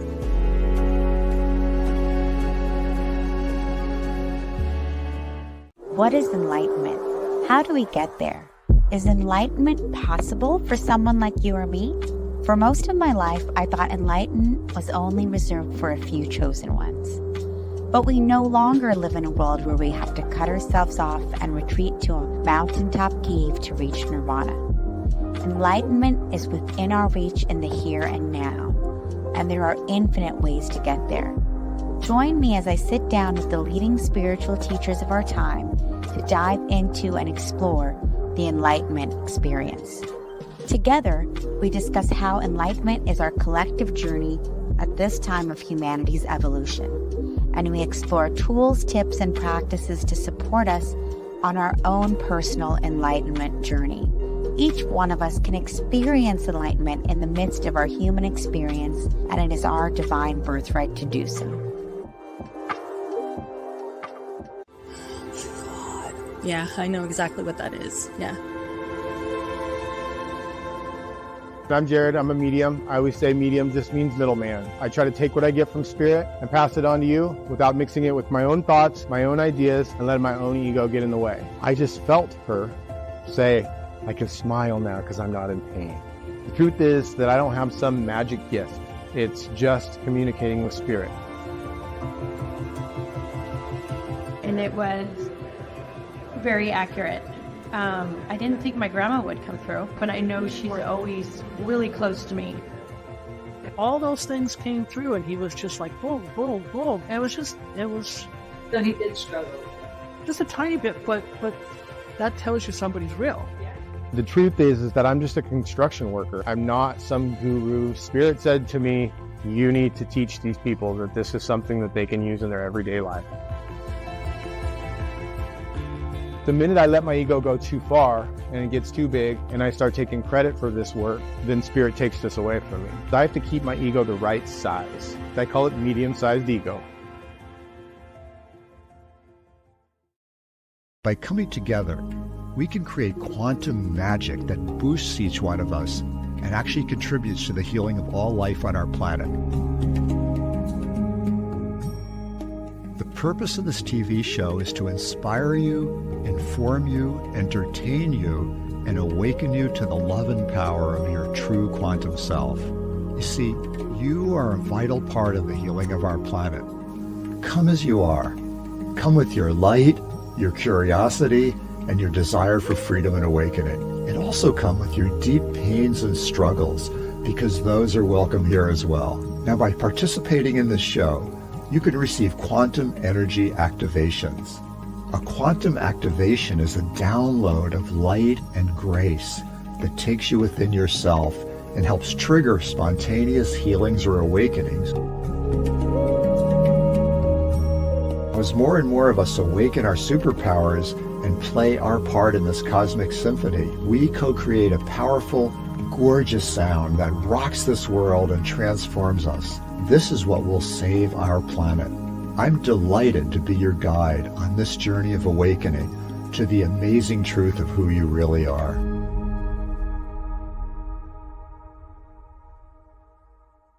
Mediumship to me is very personal. It is something that I was born able to do but didn't realize it. So when I had a true root awakening, I was opened up to my abilities. Entities or spiritual energy, they appear, they present themselves when the person who's seeking them is open to them. I am feeling, oh my gosh, so much love from a grandmother energy coming in for you. Yeah, I get goosebumps when you're saying that. The spirit's like, and she wants to know she's okay. Yes. Yes, everything happens for you, not to you. Everybody can do this. Everybody can connect to the other side. We can all share moments with our loved ones in spirit. And I'm here to take you on that journey. I am here to show you that yes, you can medium and you can medium well.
My name is Asil, and I've been a channel for 5 years now.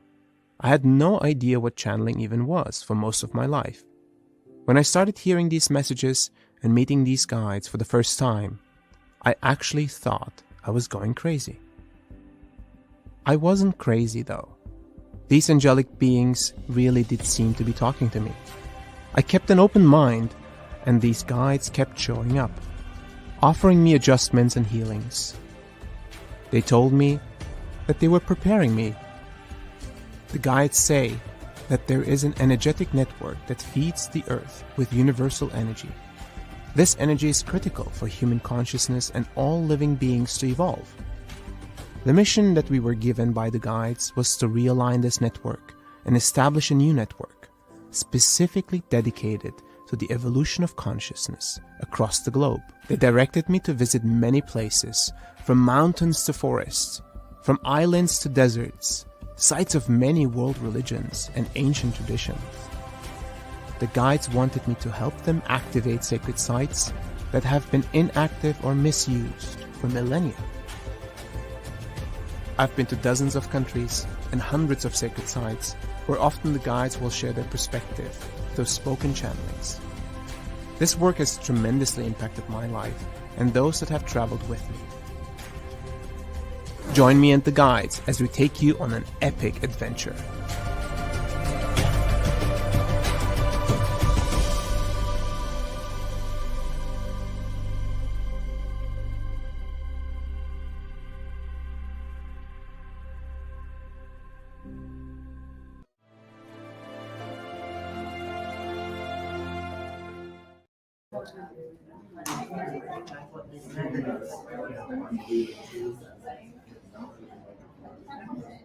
Hello, everyone.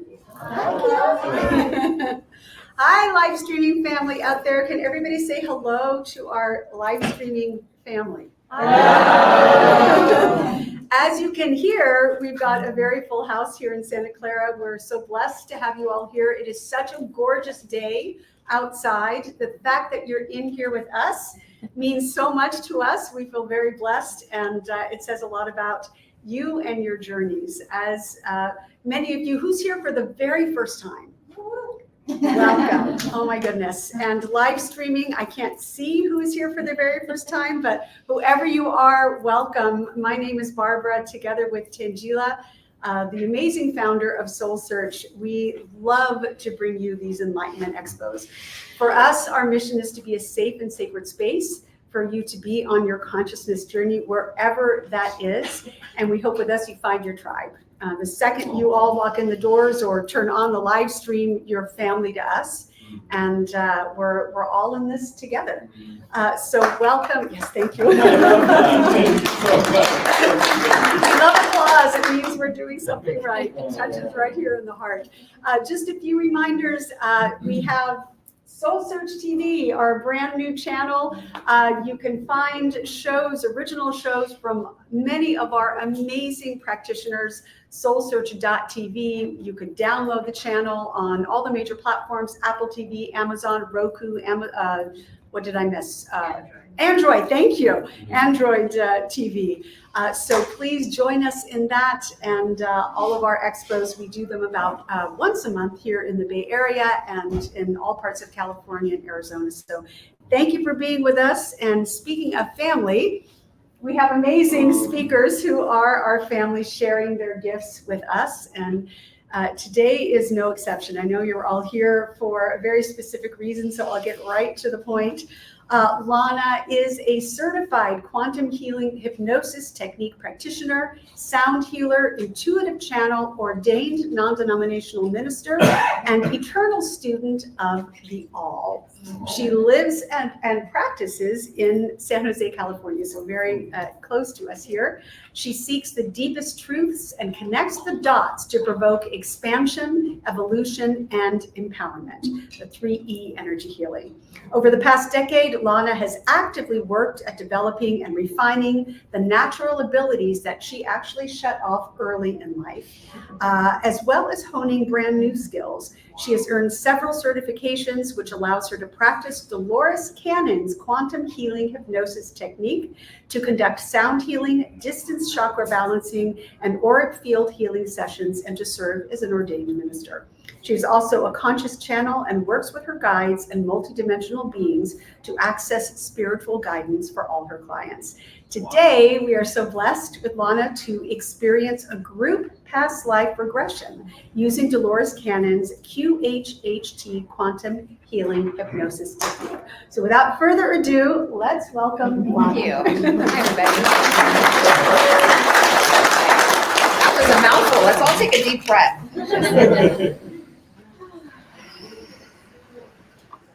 Welcome. Thank you so much for joining me here. As she already explained, I own 3E Energy Healing, and that is a labor of love. So I came from the corporate world for 24 years in HR, and my last role was at LinkedIn, and my job got eliminated. So I was like, you know what? This is the perfect opportunity to delve right into what I really truly love to do, which is energy work. And I got certified with Dolores Cannon's university, and here I am. So I know all of you are eager to experience this group past life regression. I will ask that you turn off your ringers on your phones because we are going to be doing a hypnosis. It is a very light level of hypnosis. It's more like a guided meditation. But we do want to eliminate as many distractions as we possibly can so that we can all enter that deep state of relaxation, or light state of relaxation, I'll say. And you can all follow along with me here online as well. So it'll work for us all. Okay. So Dolores Cannon. Oh, yes. Yes. Oh, sorry. Anybody else need one of these? If you could just pass the rest around, that would be wonderful. Thank you. Dolores Cannon. Who knows who Dolores Cannon is? Lots of hands raised. She's a beautiful, beautiful soul. She's no longer with us here on this earth plane, but I know she still works with me because I feel her in sessions every time. She started her career as a smoking, weight loss type hypnotist. She served a lot of military family.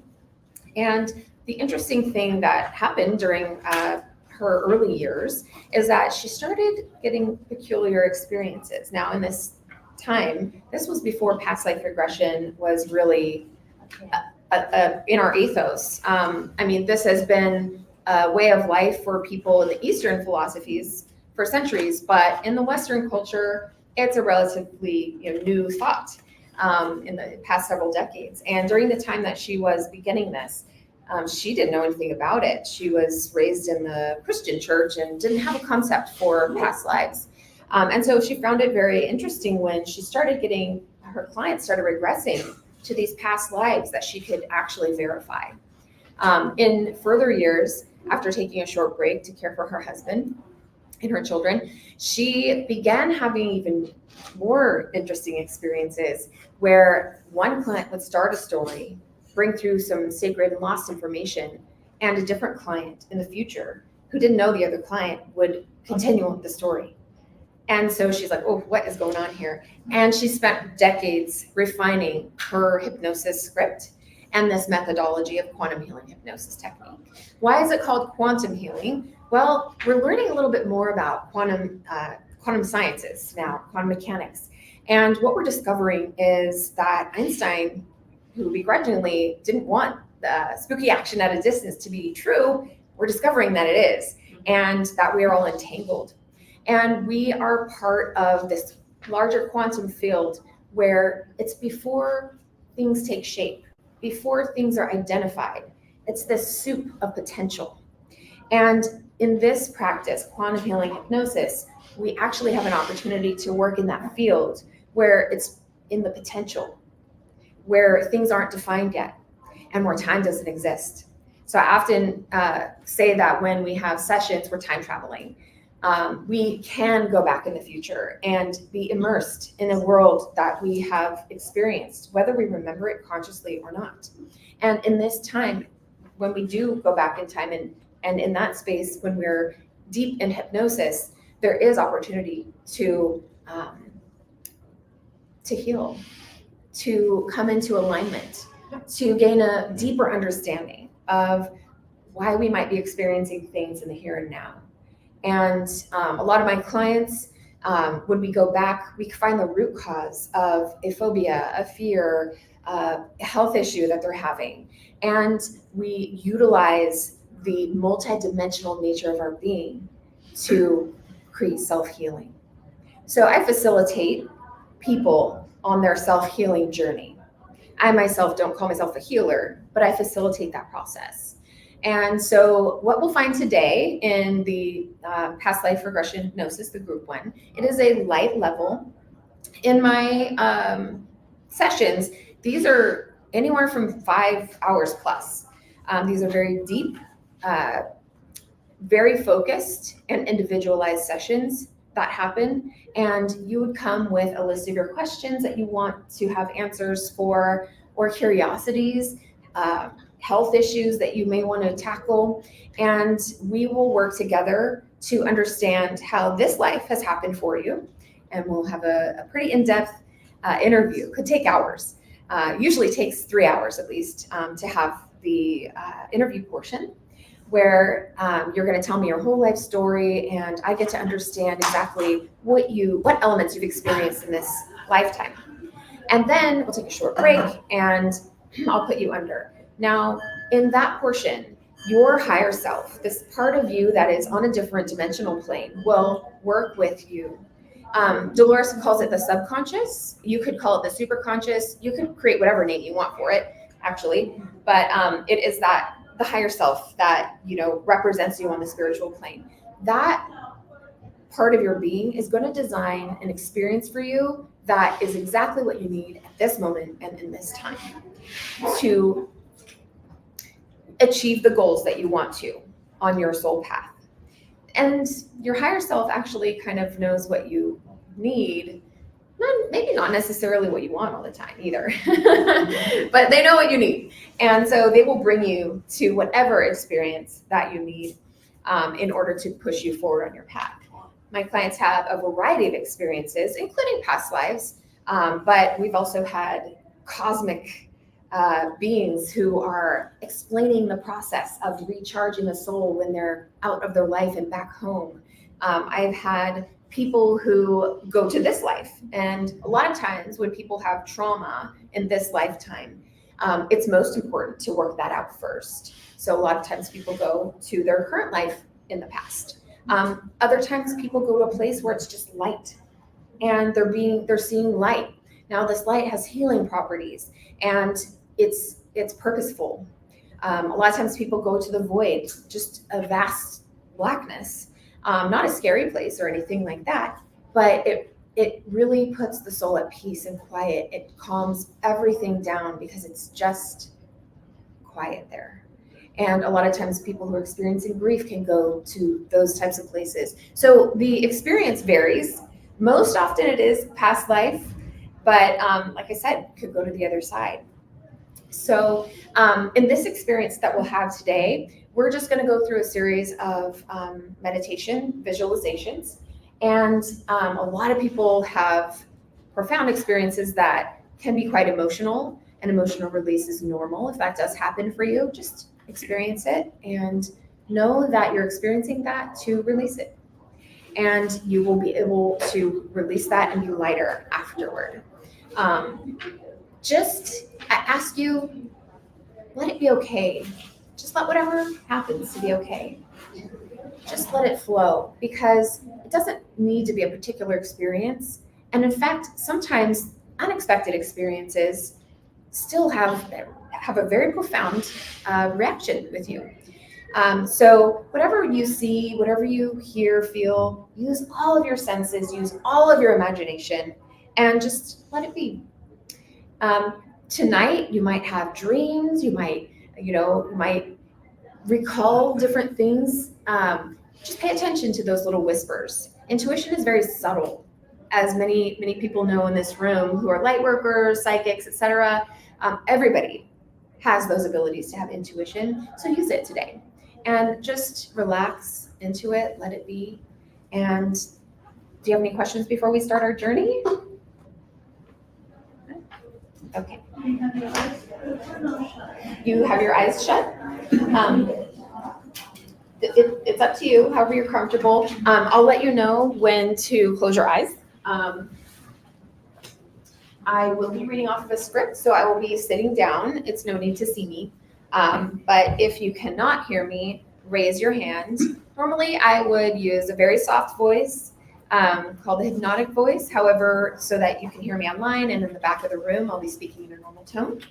And just let it happen. Okay. Let's see. Do I have any other announcements before I start? No? Okay. So we're just going to start with a little exercise to show you how easy it is to visualize. Now, when I mention visualization, some people don't have that ability to see pictures clearly in their mind. I'm one of those people. I don't see pictures clearly. However, I can imagine. If I think of the logo for Nike, it's there in my brain. I don't see it with my eyes, but I can picture it. So when I mention visualization, that's what I mean. So close your eyes and just relax. I'm going to ask you to see something. Just go with it. And when you see these things, I want you to try to put action into it. Not only see the picture, but hear something. Try to hear what is going on. Put sound in it. Put activity in it. Also, try to bring in smells if you can. We want to get all of your senses activated. Try to see if you can smell, if you can hear, and if you can see. And fill the scene full of details.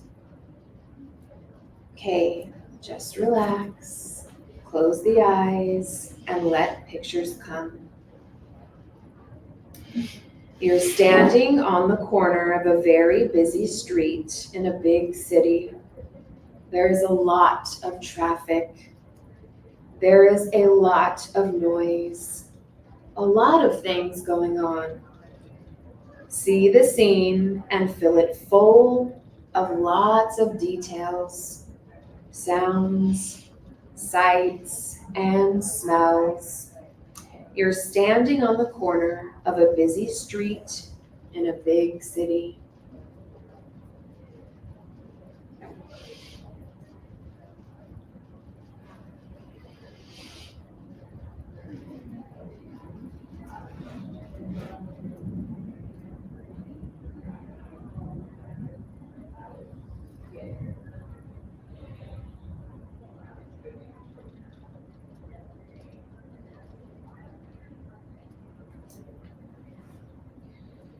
Now leave that scene and you're standing on a pier looking out at the water.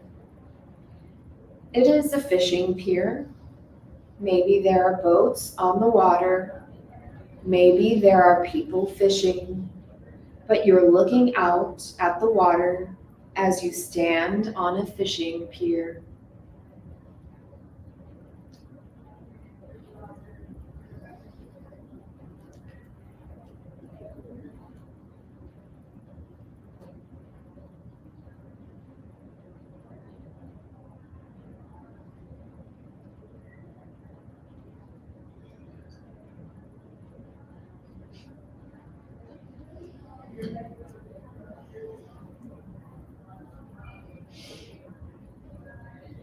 Now leave that scene and you are standing in a train station.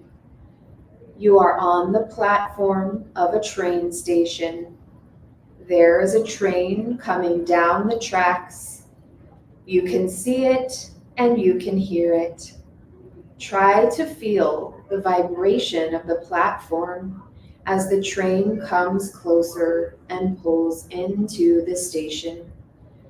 You are standing on the platform watching a train come in.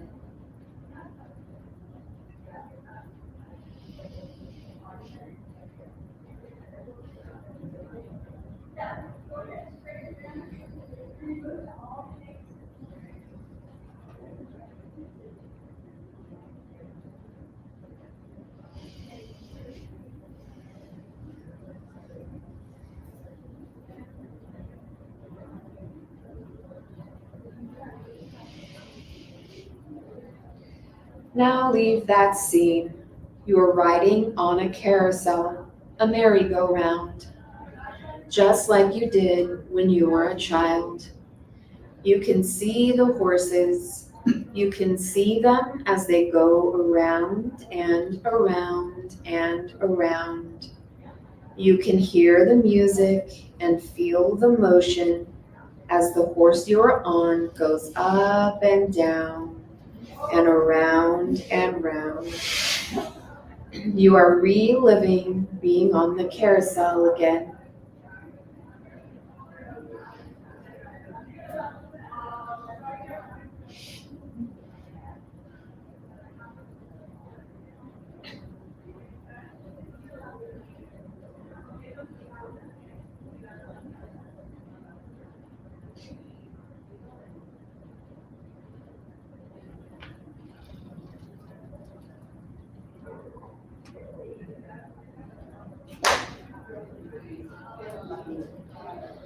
All right, now when you are ready, you are back in this room and you can open your eyes briefly until we move on to the next part.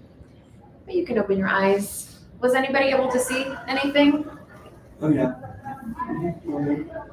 You know, we all have these memories in our mind around what's on a street or what's on a fishing pier. Anybody able to smell anything or hear anything? Yeah. Wonderful. So sometimes people share, and one guy had said, I could see a hot dog vendor and I could smell the hot dogs. And so what about the fishing pier? Anybody able to see boats? What kind of a boat was it? Was it a modern boat or old boat? I saw people standing with poles. With poles fishing. Mine was foggy. I couldn't see where the pier came from. I was just kind of a dead pier. Interesting. Covered in fog, kind of scary a little. Little ominous vibe going on. I saw a whale. You saw a whale. Oh, awesome. Did I saw anybody? people fishing off the piers, sitting in chairs fishing with their rods. Nice, nice. What about the train? Anybody see? I saw an old train. An old one. Old one, yeah. It's quite fascinating. Yeah. Like a steam. Yeah. Wonderful. Okay, so yeah, just go with it. Whatever happens. Let's see what else. Okay, so whatever you do see, it's kind of like a mind association thing. So when we get to the past life part, when I ask if you want to share, it's perfectly fine if you don't. It's great if you do. But yeah, whatever experience you have, you don't have to share it. Just enjoy that for yourself. Or, but I will open it up for everybody. Okay, so we're gonna do one more exercise before we do the past life part. We're just getting our brain into the visualization mode and the intuition, letting your intuition start flowing in. Did you guys want to find a seat? Or? There's one here.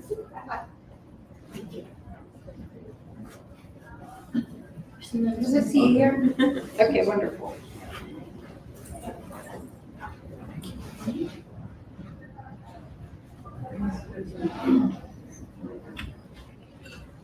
Okay, close your eyes and take one deep cleansing breath.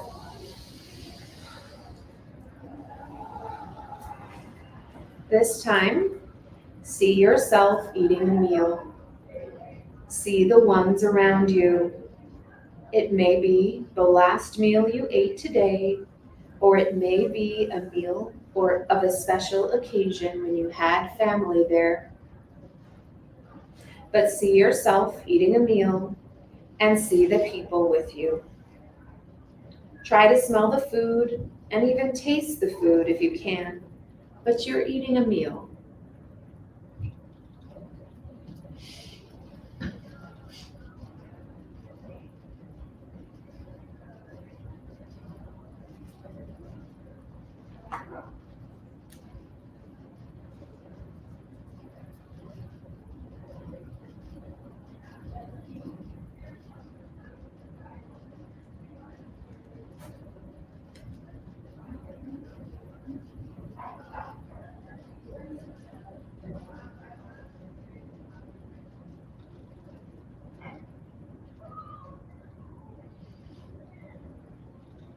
Okay, now when you're ready, you can either leave your eyes closed or open them.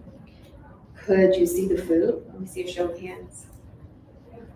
Can anybody taste it? Wonderful. Now on this next part, we want to continue to use that side of the brain, that where the memories and the emotions are. That's the side that we're activating. So it's great to imagine.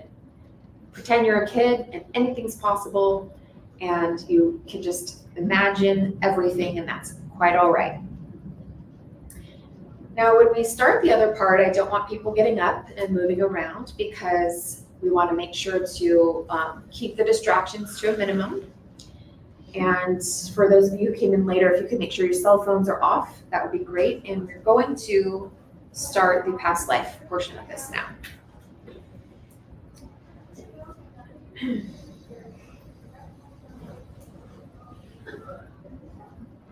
Anyone can do this if you just relax and let the pictures come. If they don't, then maybe you'll get it in a dream or something.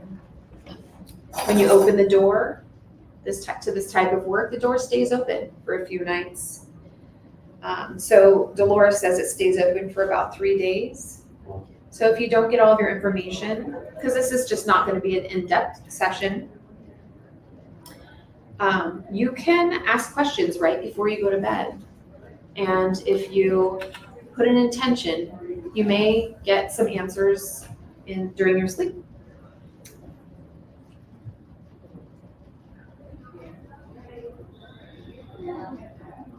Anything that comes in, acknowledge it. Don't question it. It's giving you the answer. So we open the door, it stays open for about 3 days, and then it closes and goes back to wherever it's supposed to be. The information is available for the next 3 days. So this is just going to be a simple light level because I want you to be conscious enough to write down or jot down in your phone what you see after we come out of it. During the deep levels, you may or may not be able to do that. So it's just a visualization. That's all it is. Trust whatever comes in. Whenever you wake up, I don't want you to talk right away. I want you to pull out your phone and start taking notes. If you want to write it down with a pen and paper, that's great. But I'll give you some time to jot down some notes because you'll lose it very quickly. It'll start fading away just like a dream. Okay, eyes closed. Relax. Take 2 cleansing deep breaths.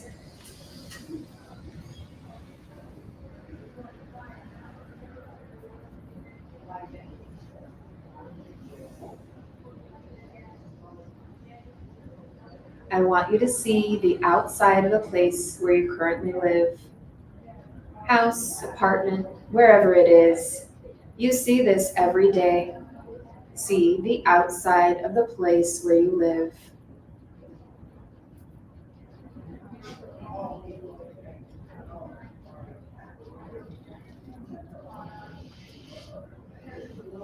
Now go into the place where you live. See the door, how you go in, and go into the place that you live. What is the first room that you come into? What is in that room?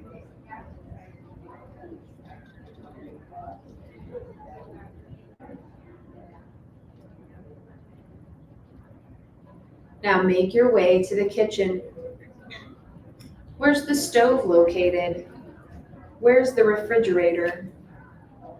Where do you eat your meals?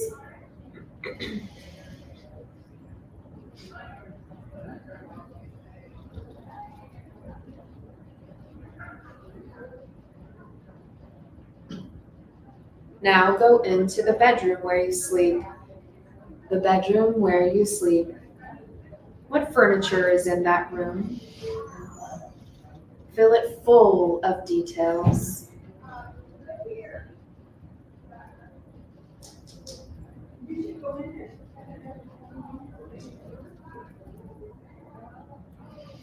What furniture is located in that room? Now look at the walls of the room. Find a wall that does not have a door in it. A wall in the room that does not have a door. Now make a door in the wall. Make a door appear in the wall that normally does not have a door. See every detail of the door. See the color. If there's any molding around it. The style of the door. I'm going to ask you to open the door. When you open the door, you see steps going down, down in front of you. Walk down the steps. At the bottom of the steps is a long hallway going away from you. A long hallway. Walk down the hallway.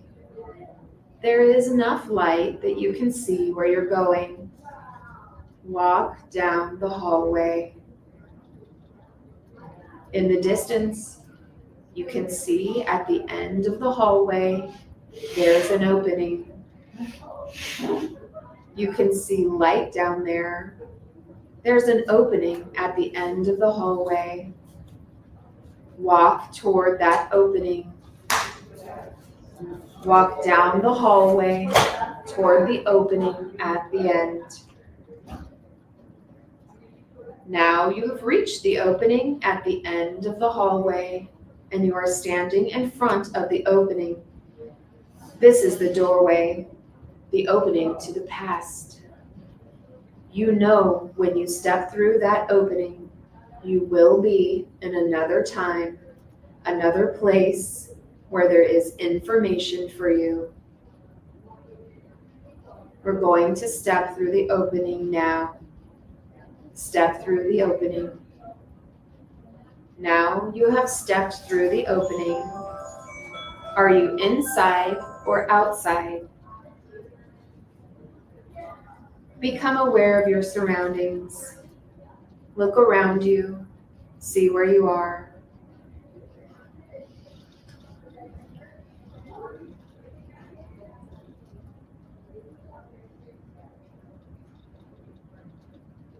Now become aware of yourself, of your body. What kind of clothes are you wearing, if any at all? Are you wearing any jewelry? If so, what kind? Are you male or female? Young or old? Become very familiar and aware of this new body.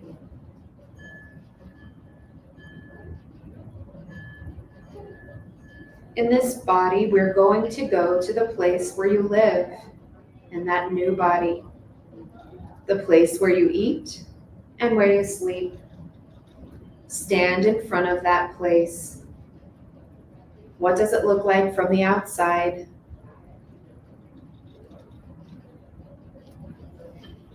Now go inside this place where you live. What rooms are there? Where do you cook your food? Now see yourself eating a meal. What kind of food are you eating? Is there anyone sitting with you, around you, eating with you? If there is anyone living with you in this place, you will see them with you now and be able to identify their connection with you. See if anyone is sitting with you.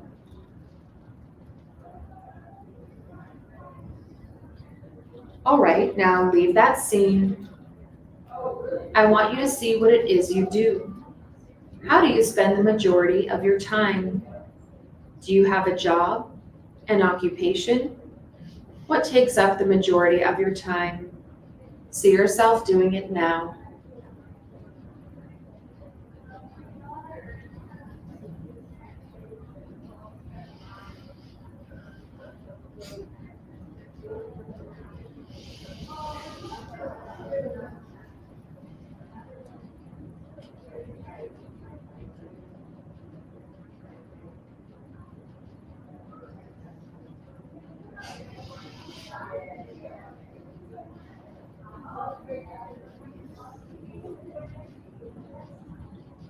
All right, now leave that scene and move to an important day, a day that you consider to be important when something important is happening.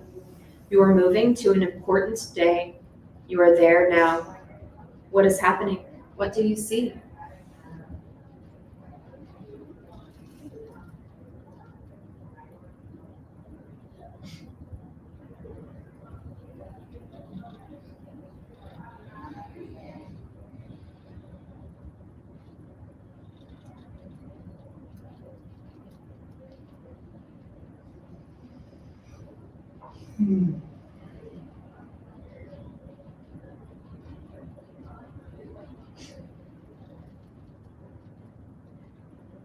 Now leave that scene and move forward again to another important day.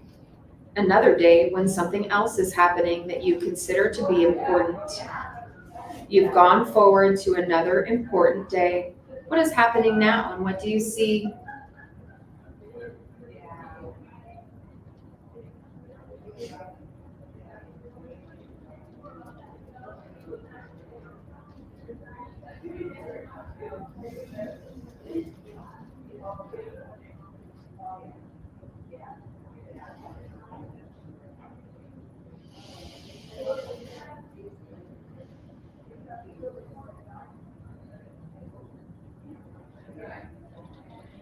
All right, now leave that scene and let's move forward one more time. Another important day, a day that you consider to be important. When something else is happening, it's another important day. What do you see now and what's happening?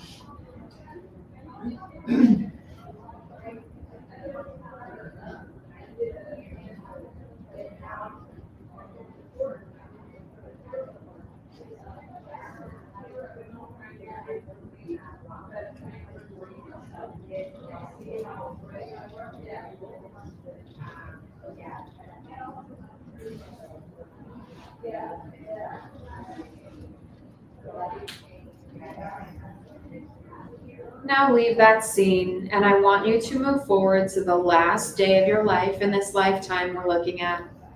The last day of your life, and let's see what happens to you. It won't bother you at all. You can watch it as an observer if you want to. You've gone forward to the last day of your life. You can see what is happening to you on that day. It's the last day of your life in that lifetime.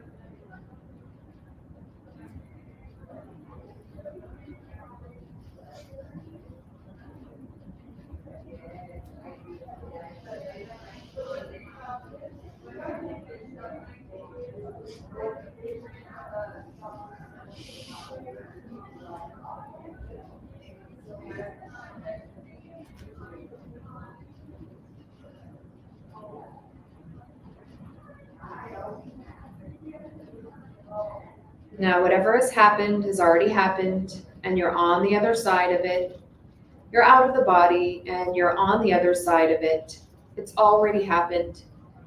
From that position, you can look back at the entire lifetime and see it all from a different perspective. Was there anyone in that lifetime that you know now in your present lifetime? If there is, you will make the connection.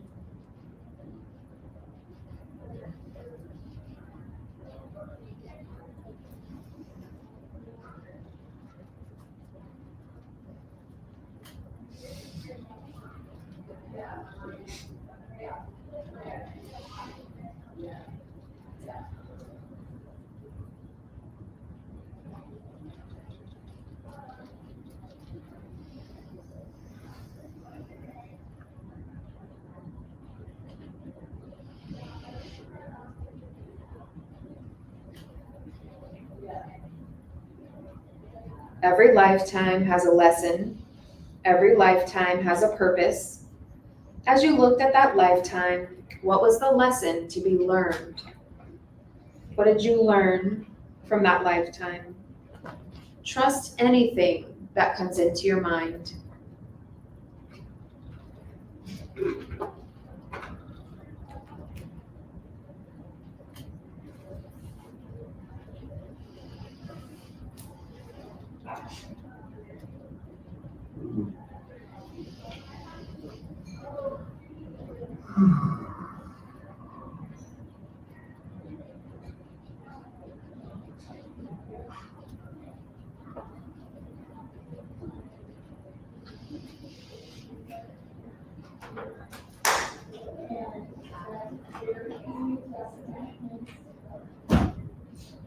All right, now we're going to turn around and we're going to come back into this room.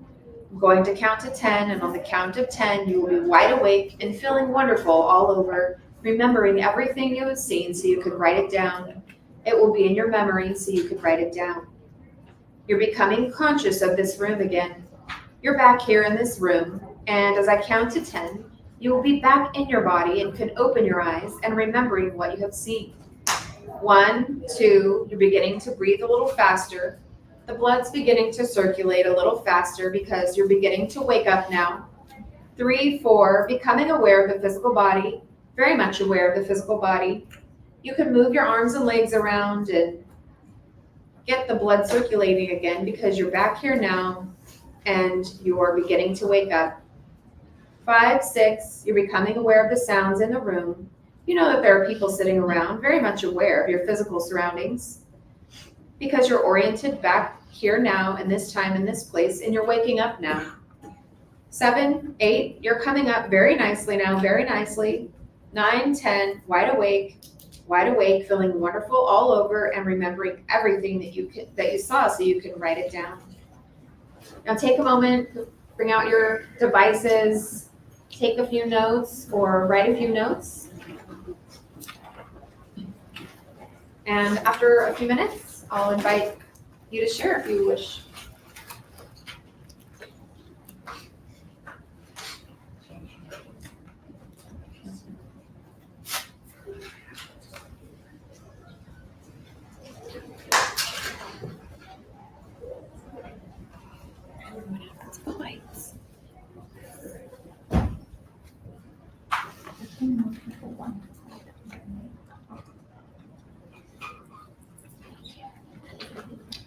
Of course.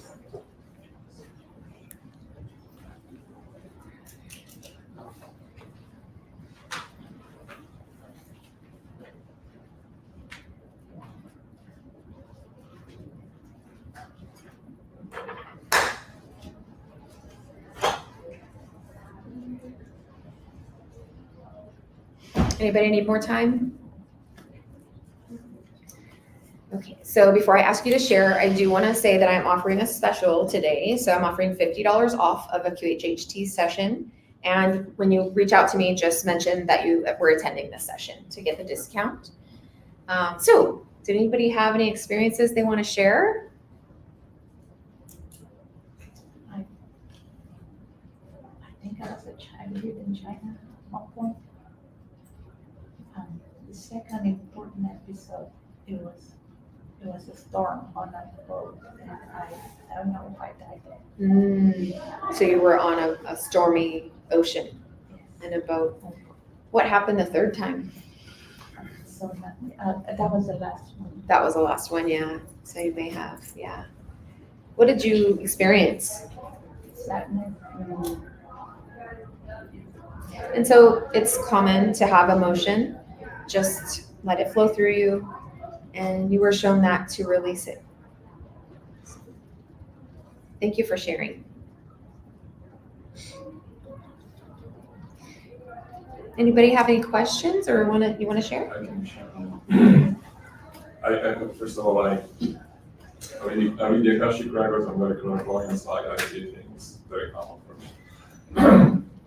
Interesting thing is that I had a glimpse of, I'm going to past lives usually for my readings, but a couple of cases I got 2 past lives. So one of them, I was a kind of maybe a kind of a king or something like that, which is kind of laughable, but I would say, I'm making these up. Yeah, but, no. but I was kind of a king, okay, and people were happy, where I was basically. In this vision here, I saw myself still in those times, but I wasn't. I was kind of one of those people who go to war, essentially. So I was back from a war. I see. And then I came back, and I was in a very humble house, beautiful wife. She was waiting for me. I had 2 kids, so I was happy to be there, and I was eating a meal in the very humble house. Then we had a 3rd kid. A boy, so the first 2 were a boy and a girl. The 3rd one was a boy. So I didn't understand really what was going on there, but I saw these things. Yeah. And then it reconnected actually to the past life that I seen in my Akashic record, because it seemed like the actual king. So I always refused to live as a normal. I chose to live in a humble way to nurture love, living in love. Essentially. So that was my value. But then as the actual king was very old and he didn't have any son, basically, he offered to ask me to replace him. Not only because I was one of those times, but because I mentioned that love. And so he wanted me to bring that cultural love in. Wow. And so I accepted that role. And the same idea as I was dying with one of my sons. I see. Wow, that's amazing. So if I understand correctly, the past life you've seen before as a king, this was the early beginnings of that life. In fact, in that, previously when I was in that past life, I wasn't allowed to get access to the previous part of it. So that was interesting to me because it reconnected. Yeah, it's like a piece of the puzzle. Right. Yeah. Interesting. So that was interesting. Very cool. Thank you for sharing. Sure. Yeah. Anybody else? I was an 8. An 8? And tell us more about that. What was that experience like? It was kind of freeing, and I was a silverback. Okay. And I had a whole bunch of other apes running around, and then the first important thing was a meteorite hitting. Wow. And then we went up to the crater, and it was part of places where we could eat, so we had to change where we could eat. Right? We went somewhere else, and a hunter, the first time I saw a human being, they were observing us and stuff, so I kind of did my thing. Wow. And then they captured me. So I remember being in a cage and then coming over to some zoo or something, and I was there for the rest of my life. But it was kind of the last day I died was kind of when I passed on. I didn't get anything with what I learned, but then I realized that my life purpose was to protect your clan. Yeah. And and I kind of failed, but I didn't take it as a failure. I just took it as an observation. More neutral perspective. Yeah, it was kind of like an animal perspective. Like this is just what it is. Wow. Right. So it wasn't like the consciousness of a human saying, "Oh, I wish I did that or I did that." It was more like, "This is what it is. This is what I have to do." Yeah. I think I heard somewhere where humans are the only animals that beat ourselves up for the past mistakes we've made, and animals are just more in the moment. Yeah. It sounds similar. Yeah. Thank you. That was really fascinating. I've had a lot of people be things that are not human. And one of my favorite ones was someone was a chicken in the caveman days. And it was actually such a beautiful lesson for her life. So she started off as a chicken, but they only valued the chicken for the egg, or the hen for the eggs. But this other family helped save one of this other family's children, and so as a gift they gave the chicken. to the family. And this other family couldn't have kids for some reason. They never had children. So they treated the chicken like a member of the family. And the difference between being just used versus loved was, it was beautiful. And I have chills. You just never know where life's lessons can come from. It could be in the most simple places and the most unlikely places. So thank you for sharing that. Anyone else have anything they'd like to share? Makes sense to add to this gentleman's. I had like a glimpse of maybe a non-human existence in a canopy, a tree canopy. And when you asked us to enter the space, the door at the other side of the corridor, I saw me like putting fruit peels on my body to like try to clothe myself. But these weren't earthly fruits I recognized from here. It could have been from a prehistoric earth. Or a different planet. Perhaps, I think more so. And didn't feel like there's predators around. Didn't feel like there was need for friends much. But when you ask the important days, I feel like I was maybe recognized for building huts for my tribe, or rigging with ropes up in trees. I saw myself continuing to peel fruits and like throw the garbage down from the treetops. Interesting. Yeah, I've never had that. And then when you ask the conclusion of why, I feel like this lifetime maybe taught me that the motion is tied to longevity, how you really have to watch every single step. And interesting. I work with my body. I wrap cars to this day, where you almost have to have hands of a surgeon. So maybe I learned critical motion and related to prosperity, where every move is tied to physical survival. Wow, that is so interesting. And that thinking about your career and how every great job that you do on a wrap for a car, it creates security, financial security for your life, and longevity, right? Yeah. So maybe I learned precision with my hand-eye coordination, climbing trees in another life. You know, little motions like that. Yeah. We'd see like as not so intricate, but maybe we start there. Yeah. Yeah. Absolutely. So that's what came to me. Very good. Thank you. Yeah. It's wonderful. Okay, well, there's only about 8 minutes left, so we can begin to wrap up unless anyone else has anything that they would like to share or any questions. I just saw only a light, so yes, it's okay, I think. Yes, absolutely. You might have come in a little bit after I spoke about that. So a lot of my hypnosis clients just go to the place with lights.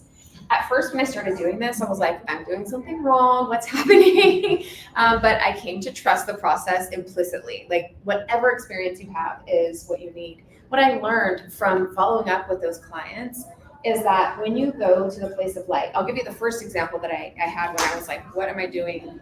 It doesn't sound like this is working. I was still an intern. This woman, she went to the place and she only saw blue lights, white lights. They would change colors. Little did I know at that point in my journey in QHHT that this was a very common experience. And what I learned about the lights is that they carry a light frequency, a vibration, and it imbues your soul with that frequency and vibration. So may I ask what colors you saw? I saw golden. Golden, okay. Yeah, and so the colors don't always mean the same exact thing, but a lot of times golden light is associated with like the golden aura that you see in photographs, enlightenment. There's also a dimension that's a gold dimension where it's like where a lot of ascended masters reside as well. So that light can just bless you with just divine presence. And but it really, you're gonna have to figure out what that meant for you. But I wanted to just say that for this client that I had, she was in blue light and she was an artist. And what happened after our session is that she hadn't been doing her artwork. And then I saw her about 6 weeks later and she said, oh my gosh, it unclogged my art, like writer's block in my artistry. And she showed me some of the felting pieces that she did. She made felt hats. Oh my gosh, it was so beautiful. And she was really connected to the color blue. The hat was blue also. And so for me, I took that to mean, okay, that blue light really helped her unlock the need to create.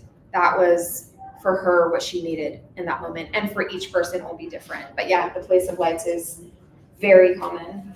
Yeah. Yeah, welcome. Thank you for sharing. All right, well, thank you so much for attending. I hope you guys many blessings to you all.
My name is Asil, and I've been a channel for 5 years now. I had no idea what channeling even was for most of my life. When I started hearing these messages and meeting these guides for the first time, I actually thought I was going crazy. I wasn't crazy though. These angelic beings really did seem to be talking to me. I kept an open mind, and these guides kept showing up, offering me adjustments and healings. They told me that they were preparing me.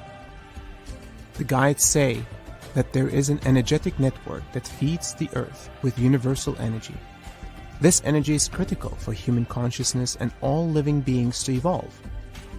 The mission that we were given by the guides was to realign this network and establish a new network, specifically dedicated to the evolution of consciousness across the globe. They directed me to visit many places, from mountains to forests, from islands to deserts, sites of many world religions and ancient traditions. The guides wanted me to help them activate sacred sites, that have been inactive or misused for millennia. I've been to dozens of countries and hundreds of sacred sites where often the guides will share their perspective through spoken channelings. This work has tremendously impacted my life and those that have traveled with me.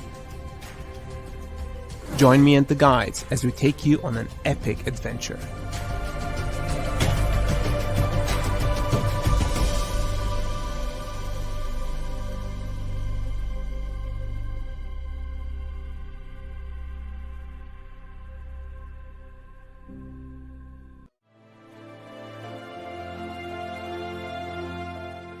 Thomas Workman and A.J. Kavanagh are intuitive channels. You were created as a part of a universal plan. Who have a remarkable ability to speak for a spiritual collective they call the Guides. As you step into the light, you find new realities, new worlds indeed open up for you.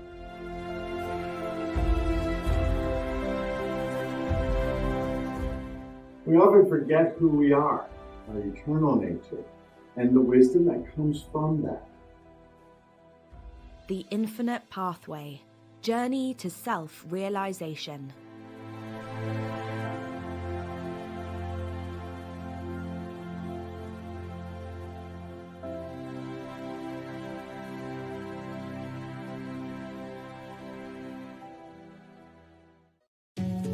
Imagine and try to visualize that light has a language. What might it sound like? What could it look like? What if this language could be harnessed, tapped into like a limitless well of infinite possibility and potential? What if we, as humans, could open ourselves up to this language of the light? And by doing so, we open ourselves to the vast intelligence of the universe. Imagine the potential, a way for us to connect more consciously with the universe, more consciously with energy, and therefore more consciously within ourselves. Light language is a divine, energetic expression of conscious energy that we will explore together throughout this series. Discover light language dialects, ways to work with light language for healing and ascension, and use light language to activate and awaken amazing potential within you. Get ready to expand and deepen your understanding and receive powerful light language channelings. Join me, Jackie Laraher, the Tigress of the Light, as we explore light language and ascension codes together to awaken, heal, and ascend.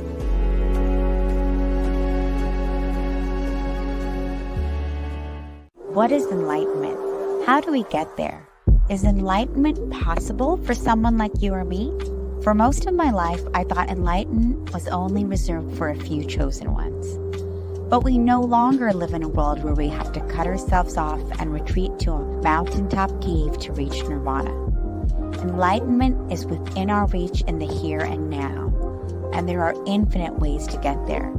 Join me as I sit down with the leading spiritual teachers of our time to dive into and explore the enlightenment experience. Together, we discuss how enlightenment is our collective journey at this time of humanity's evolution. And we explore tools, tips, and practices to support us on our own personal enlightenment journey.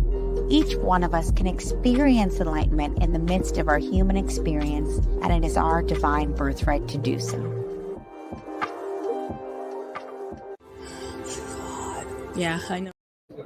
Hello, everyone. Welcome to the Soul Search Enlightenment Expo. Thank you all for being here, and thank you all to our live stream audience as well. We're overjoyed that you could join us today. How many of you, it's your first time here at one of our expos?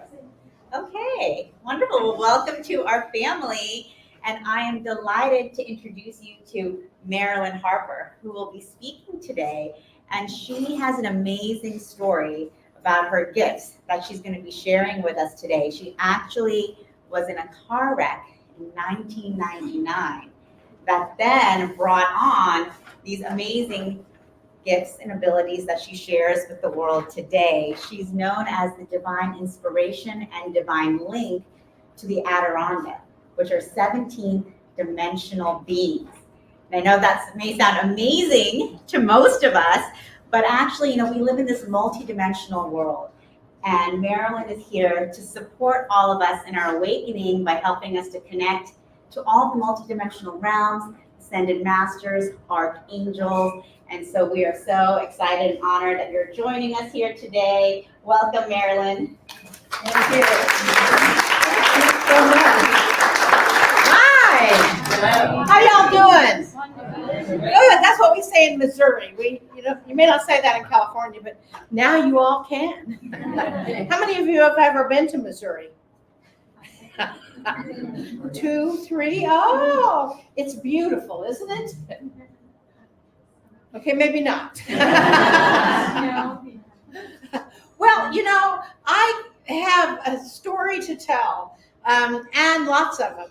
And when I read the description of what I was going to talk about, I thought, oh, that's good to know. Good to know. So first of all, I'm going to let you walk away with, I'm going to teach you 3 techniques that you can walk away with and do today that you can apply to absolutely any aspect of your life. Is that okay? Yes. Good. So we're going to first learn a little bit about intention, because intention is everything. And when you set your intention for something, that means that you have an opportunity to accomplish it. If you don't ever set the intention, then you kind of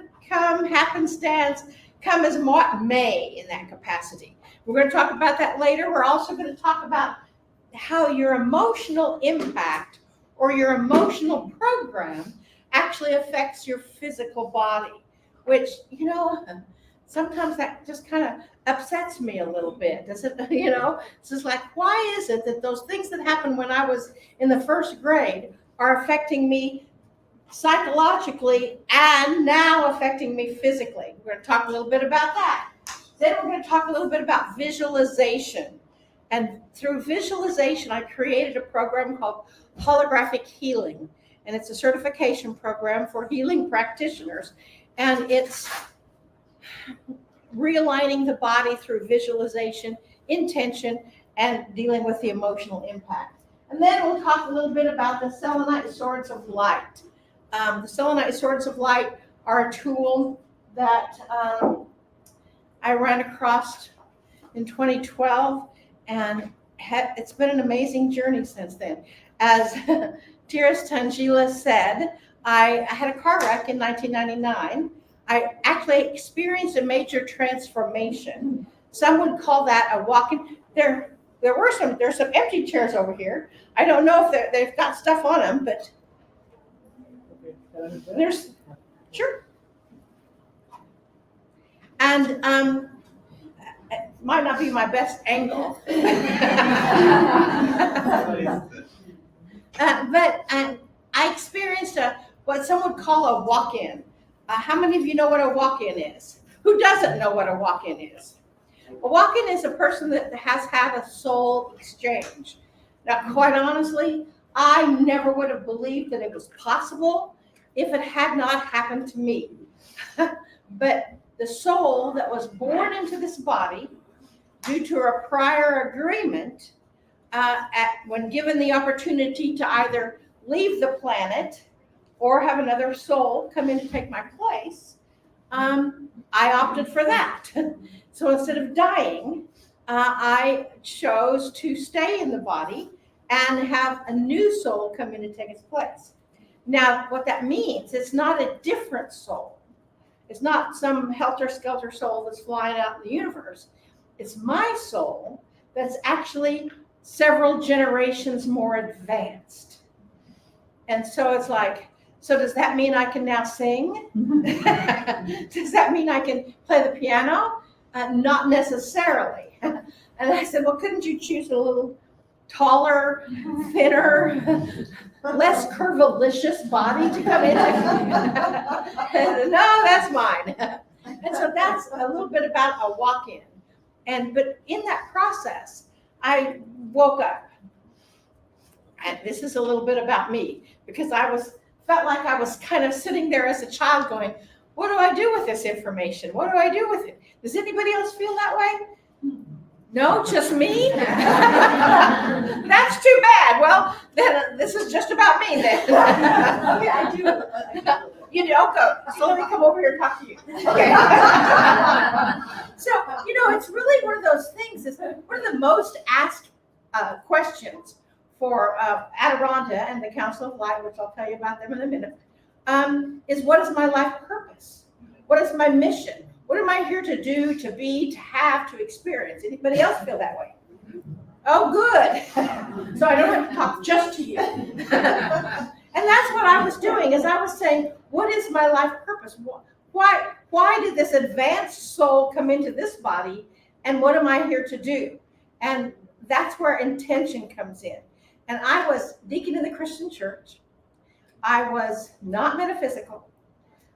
In fact, I threw Shirley MacLaine's book out on a limb. Anybody read that? It's all about channeling. Yeah. I threw it away because I thought it was sacrilegious, because they talked about channeling entities. And I'm like, but it kept showing back up in my car. And so finally I accepted that fact. I raised my hand in the 90s and I volunteered. I said, I will go anywhere, I will do anything, I will say anything, as long as you can prove to me that you are God or source energy moving through me. And I guess that was what it took to volunteer to be a channel of a 17th dimensional being. Had I known what I was saying in the beginning, I might have renegotiated that. But in recent years, actually this year, my business partner, Joy Roby, and I, we bought a studio and a recording studio. Well, we actually bought it during COVID because we used to travel 46 out of 52 weekends a year all over the world and do our thing, right? And then when COVID hit, we realized we're home for 8 days, and it was good. It felt really nice. And so we built a studio, and we also have a producer, a director, and a videographer who is all one person, who actually married Joy, my business partner. And we have a sound technician, and we created a sitcom based on our adventures called Two Girls in a Galaxy. Because this is what I felt like before Two Girls in a Galaxy. I was on the scenic route, but there wasn't enough light on my path. So this is our sitcom. It's online. It will be on YouTube. We only have one episode on YouTube right now, but it comes from a membership. But is it okay if I show you just a real quick scene? This actually happened in my life as I was awakening. It's just a real quick one. If you can't, hopefully technology will be my friend. So let me raise your hand if you can't hear. That's what I looked like in the 90s, except I was younger then. Oh, I'm getting younger, aren't I?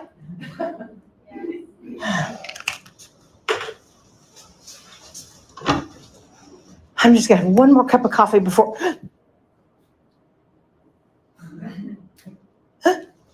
Hello.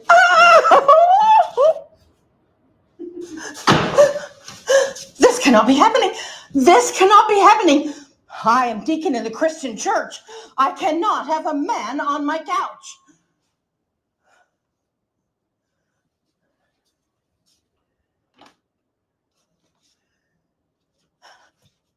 Oh, thank you, God. I must have been dreaming. Oh, who are you? That's a good question. I'm not really sure. I think I used to know, but for some reason the answer escapes me at this moment. How did you do that? Do what? How did you get to the window? I just thought, I'd like to look out the window right now. And there I was, looking out the window. Oh, this is bad. This is really bad. Why is that? Well, because you should not be here. Why is that? Well, I am deacon in the Christian church, and things like this are just not supposed to happen here. Why is that? Well, never mind. Just don't move. I need to make a phone call. Okay. Oh, I said don't move. Oh, right. Sorry. Stop that. Stop doing that. Go to the couch. Stay there. Don't go anywhere. I'm just reaching for the phone.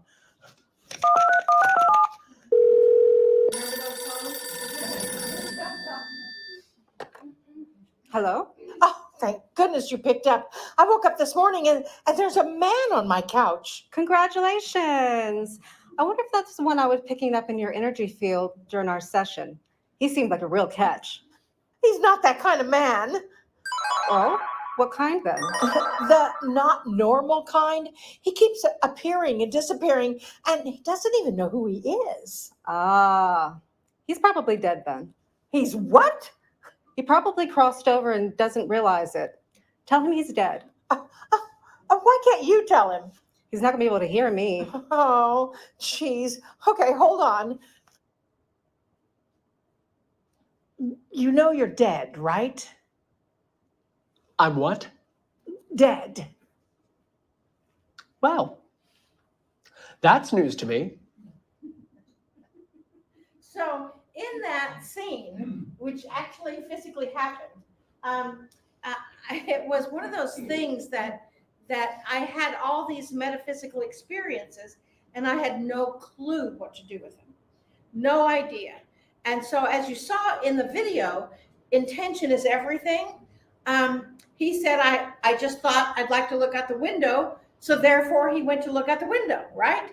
Now it would be nice if I would say, oh, I would like to be in Missouri now instead of California without packing up all my stuff and have all my stuff just show up there. It doesn't quite work that way. Not yet anyway, but we're working on that. So it's really a matter of really connecting your intention with what is working in your world. Now, this is where you can see all episodes. This was episode 5 of 2 Girls in a Galaxy. And in the lead up to that, I was awakening to my own spirituality. I had not anybody that I could really talk to about it, except for the girl that answered the phone. And she was my energy worker. And when I became a Reiki master, I realized I could actually physically see into people's bodies. And that was wild. And then now I teach other people how to see into people's bodies and do healing work with them. So in that capacity, though, in 2009, we started the double digit, which is based on the double digit of the month. Several of you have a book. If you didn't get a book and want to have one, I'll be giving them out tonight too. And tonight's at 6:30. Yes, 6:30, right here. And but it bases the double digit of the month, the healing energy of the month, like 44556677. 8/8, Lionsgate, coming up in August. And so we actually broadcast 2 Girls in a Galaxy on the double digit each month now. Holographic healing, let me go back. Holographic healing is the technique that I teach, and it really works through visualization.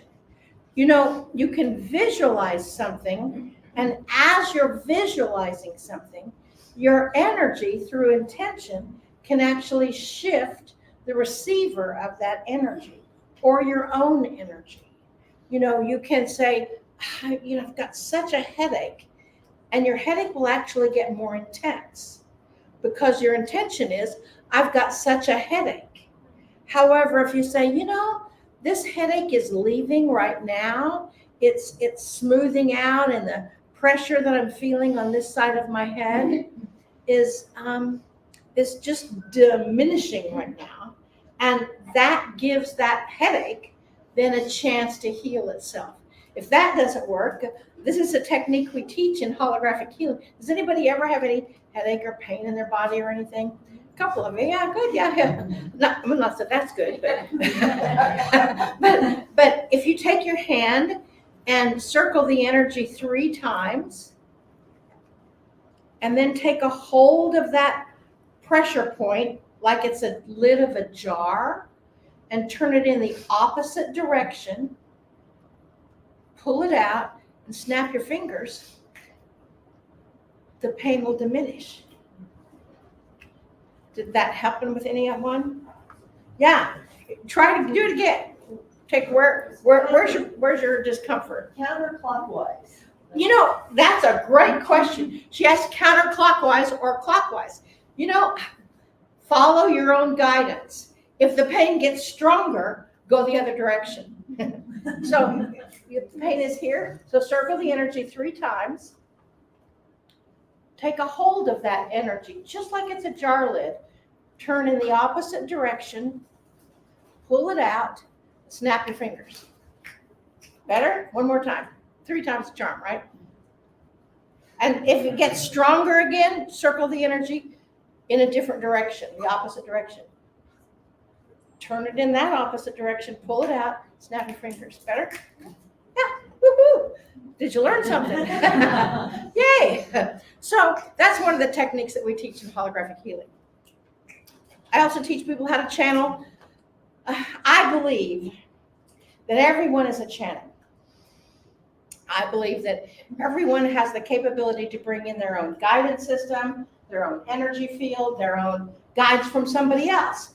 Some people have a little trouble getting connected with that energy. So what I do is I help them connect to their own guidance system, because I figure if I can do something, everybody can do it. And with that comes the energy of clarity, information, and it helps. You can visualize that energy, but you don't have to, because that energy is already there. And that's what we do in the Channelers Academy. So always remember that intention is everything. I mean, well, everything is energy, right? You know, Dr. Emoto, his work, how many of you are not familiar with Dr. Emoto's work? Dr. Emoto, was a crystallologist in Japan, and he proved after 15 years of study that water actually responds to human emotion. So he took frozen crystals of water and polluted water, froze in like blobs, and spring water froze in beautiful crystals, right? Well, and if you took polluted water and send it love and healing, then it would freeze in the beautiful crystals. And if you took good, pure spring water and sent it hate, I hate you, nasty stuff, you're no good, it will actually start freezing in the blobs. And I figured, well, if that's possible, then everything is possible as well. Who believes that everything is possible? Oh, good, you get a bracelet. Everything is possible bracelet. Oh, you get a bracelet too. Oh, you can have that one. You get a bracelet too. Thank you. If you would like a everything is possible bracelet, not these kind, but the rubber kind, come by our table. It's over in the back corner in the room, and you can have a free one. And so, because everything is possible. So with that energy and with that intention, just like she just moved her hand around and pulled something out, that's the intention that goes behind the physical movement. So with that, I do the same thing in teaching people how to channel. So intention is everything. Everything is energy. Where your intention goes, your energy follows. So how many of you have in-laws or family members or somebody that you might not be quite as excited that they're your family? Anybody feel like that? I mean, or maybe you're people that you know, you're like, okay, go away. So remember, every single time you complain about that family member, that relative, that friend, that is your intention. So whatever they're doing is whatever they're doing that you don't care for because you're complaining about it, then that energy is getting stronger because that's your intention. That intention of stating, why can't my husband, spouse, boyfriend, girlfriend be more positive? They're just complaining all the time about something. Because I'm a positive person, right? They should be a positive person too. Keep in mind that's your purchase order to the universe. Why can't they be more positive? Instead, they can't be more positive. That's your purchase order. So instead, catch them being positive. Say, oh, I love the way you combed your hair. Oh, I love the way you did this. Oh, you did that great.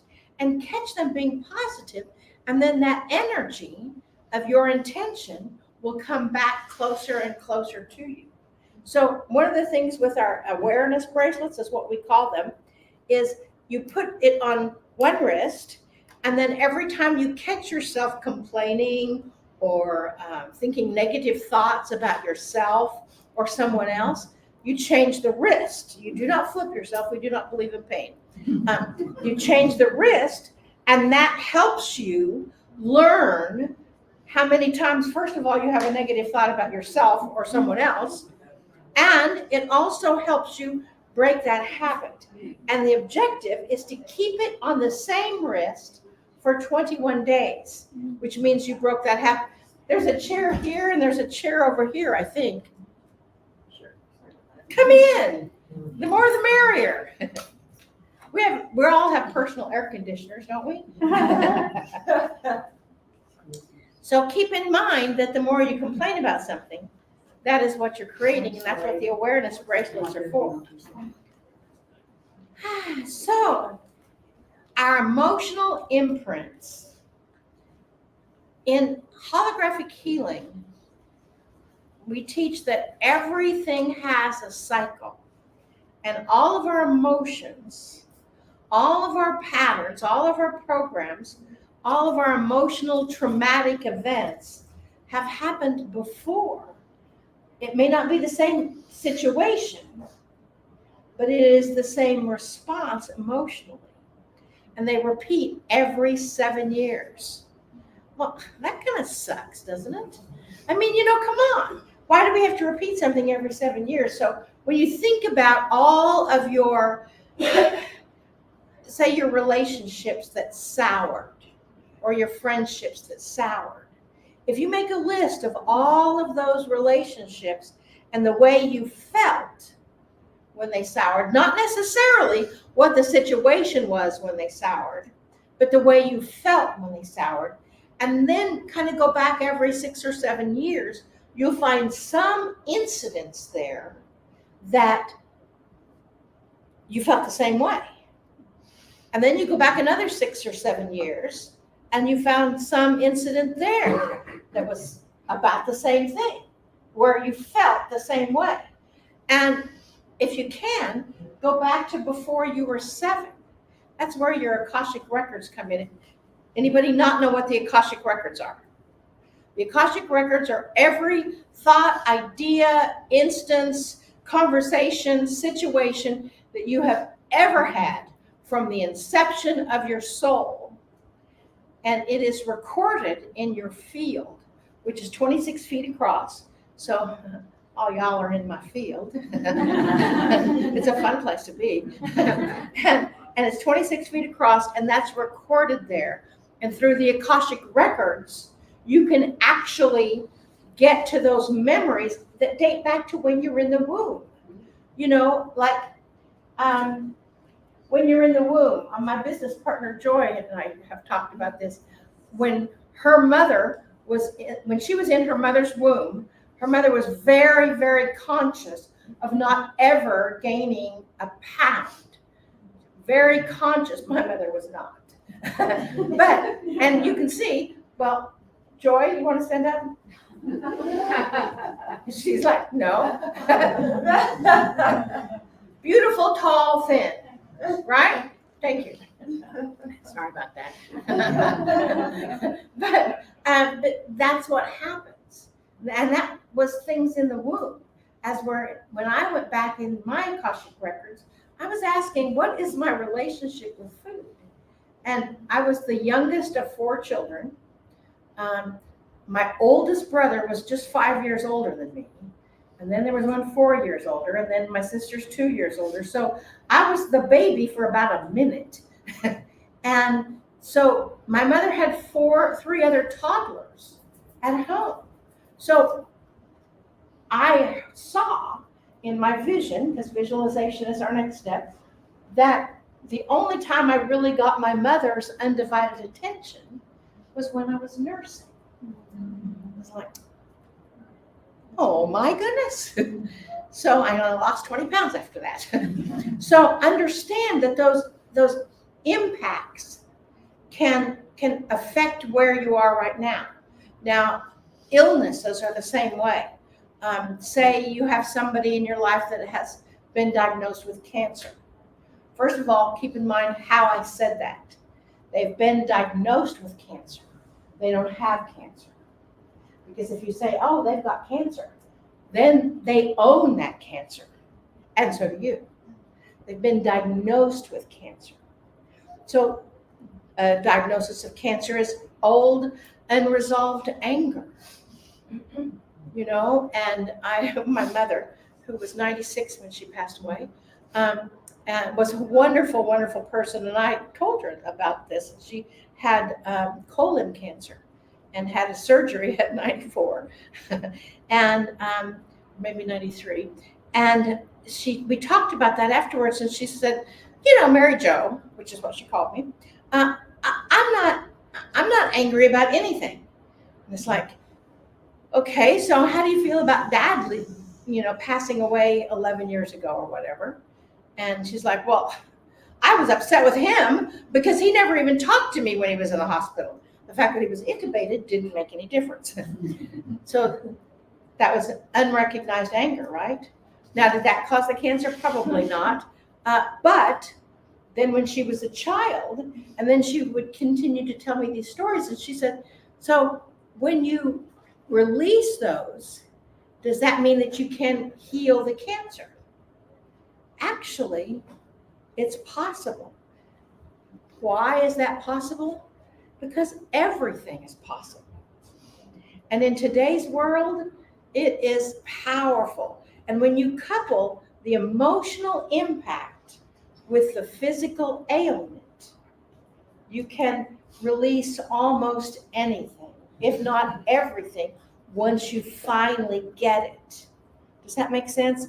A few years ago, I died actually. I fell and had surgery and went to the hospital and blah, blah, blah, was intubated for a month and ICU, the whole story.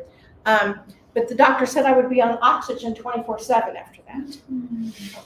Hello, that is not my reality. And that's the key of that. So keep in mind that when you have a physical problem, I have a friend that after she got the vaccination for COVID, she has had psoriasis ever since.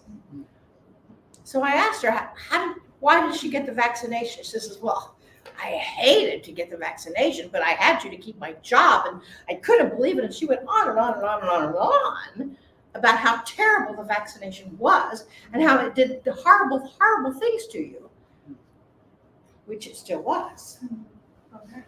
Right, for her, exactly, for her. So I talked to her about that, and I used intention. So instead of thinking of how terrible that vaccination was, I said, why don't you think of that vaccination as just a test for your ability to visualize? So visualize any dregs from that vaccination that your body does not need. Let's just pee it out. She spent the next 3 or 4 days in the bathroom, and the psoriasis started to clear up. So it's the intention connected with the emotional response connects you there. Oh, then we have visualization. I didn't put a slide in for visualization. Sorry. I was working fast. Visualization, what I do when I go in is I visualize that body part. You know, when I first saw the connection in a human body when I was doing Reiki on someone, I I was surprised that their insides of their body looked like they had ropes in their stomach area. Now, this woman couldn't eat. I would go out to lunch with her, and she would just really push her food around. But she wouldn't eat because every time she ate, she had terrible stomach ache. And then I talked to her about her family and what life was like when she was eating it as a child, and alcoholic father and abusive mother, blah, blah, blah. You know, that everybody's got a story, right? Everybody's got a story. And then I went in and visualized untying those ropes in her stomach. And I didn't know if it was work, and I didn't know what would happen. But I visualized it, and my intention was to release her pain.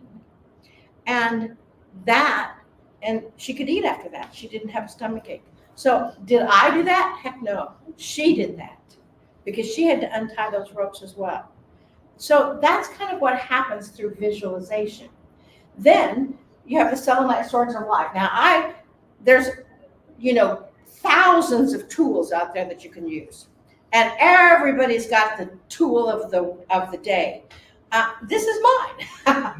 A selenite sword of light. This is made of selenite. It's made by a friend of mine. It has a broken rose quartz tetrahedron on the end. Inside, there's over 400 chakra balancing crystals. There's a vial of ayahuasca. There's a vial of holy water. There's all the symbols and artwork for the Lemurian tones, all the symbols and artwork for the Ascended Masters. There's sand from the pyramids in Egypt. There's sand from the desert where Jesus walked. There's sand from Machu Picchu in Peru. There's dirt from Mount Shasta, as high as you can get to Mount Shasta, in human form anyway. And so they assist with the energy. So take a deep breath and just kind of breathe that in just a little bit. They are a connector, and they are releasing whatever you choose to be released, or amplifying whatever you choose to amplify. And we'll do a little more of that tonight at 6:30. You'll have, I don't know if I can do it right now because I'm going to go into channel in just a minute. Can you tell? But, anyway, let me go back there. I physically, of course, that's not one of the big positions, but physically can't stand on one foot. I broke my foot a few years ago, and I'm not able to, I have no balance. I think that must be my intention.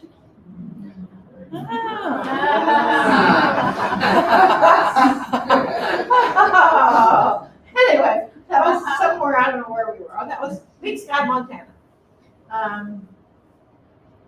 Adironda is the spokesbeing for the council that I channel. Adironda's from the 17th dimension. They came to me. I'm going to take my shoes off because I'm going to go into channel in just a minute. I'm going to have a quickie from the time. You see how I stand on my one foot, right? Okay.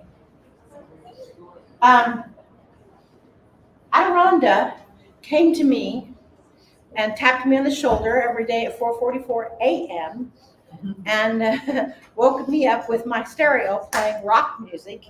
I listened to NPR, National Public Radio, and it would play rock music every day at 4:44 a.m. And with that, this is a mass exodus. Nobody wants to listen to a channel, right? You are the brave ones. So with that energy, Adironda came in. We showed how that happened in the Two Girls in the Galaxy. It's a long story. But it was one of those situations where they're from the 17th dimension. They came in immediately when someone pointed out that I was not present in my body, and she knew what to do about it. And miraculously, to me, Adironda came in. You can tell they're here.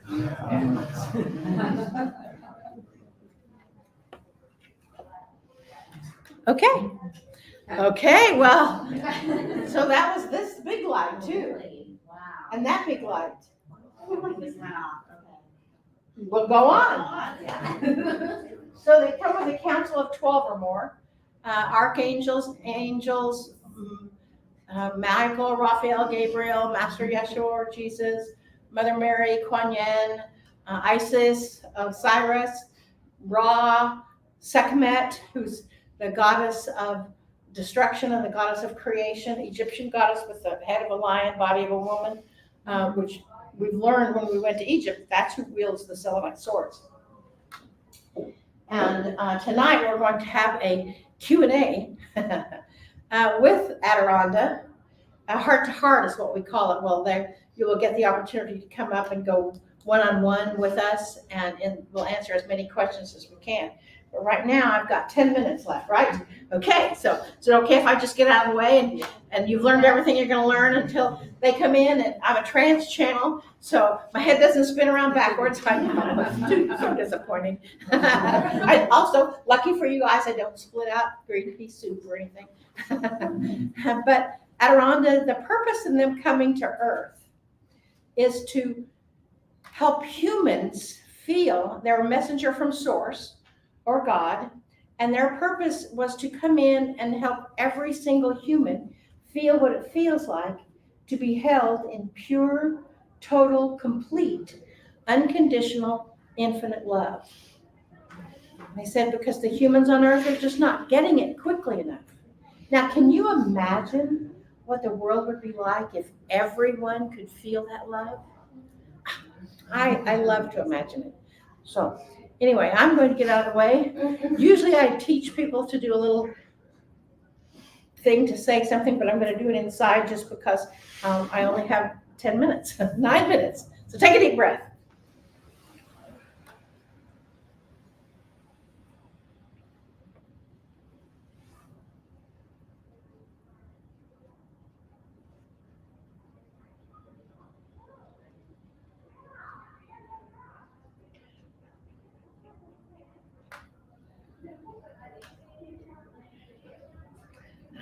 So it is good day to you, huh? It's very good to see each of you. We introduce ourselves. Our name is Adironda, and we bring with us an entire council of beings of light that are here on your behalf. Huh?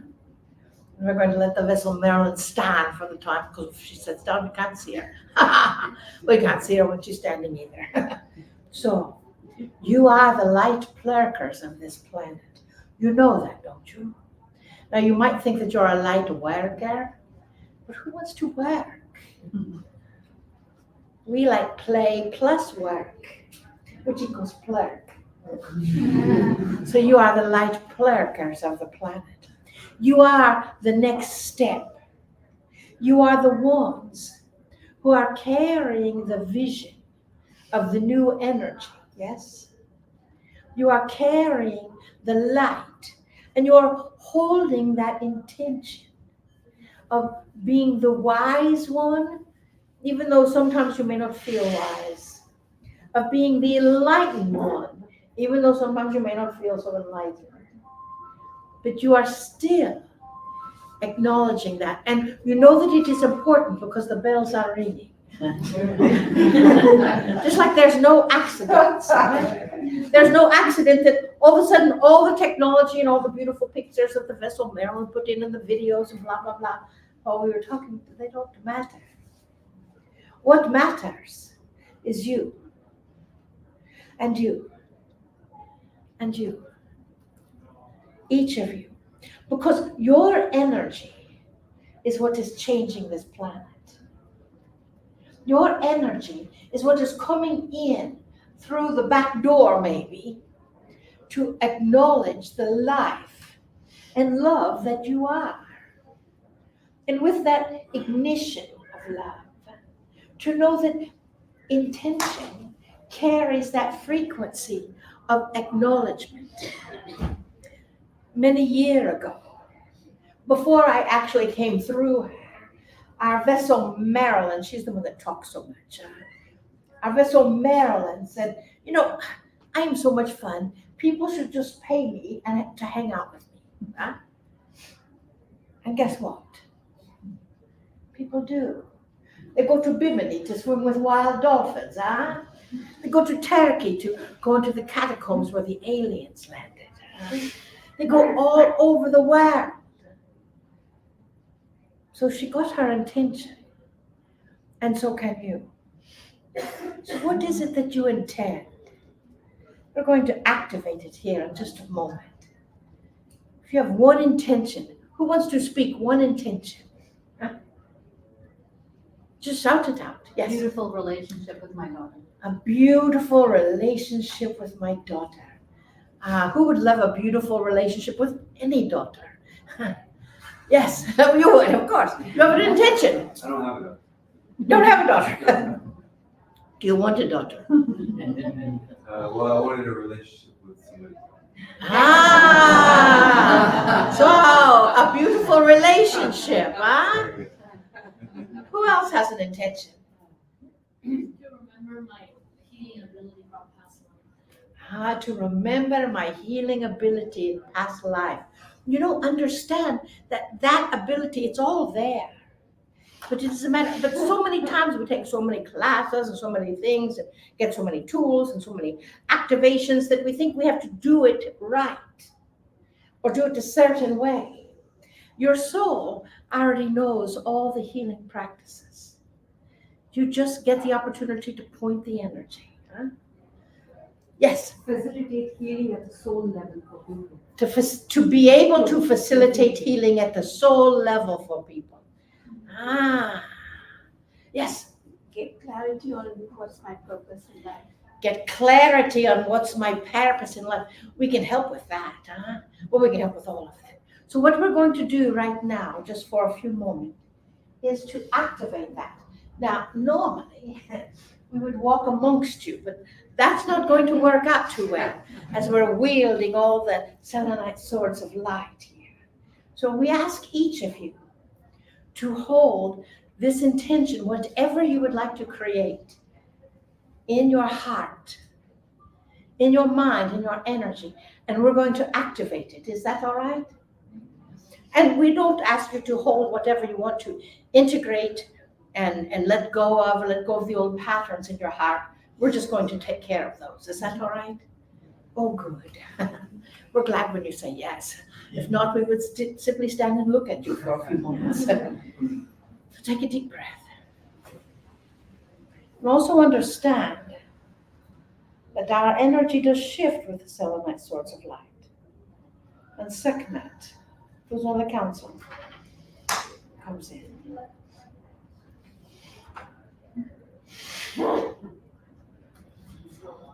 And you are blessed.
You are the light plaguers of this planet.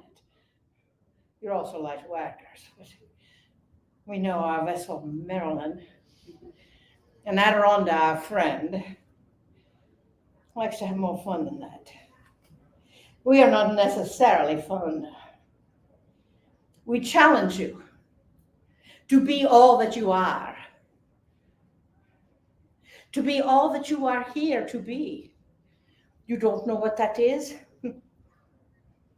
What do you love? What do you love doing more than anything else in the world?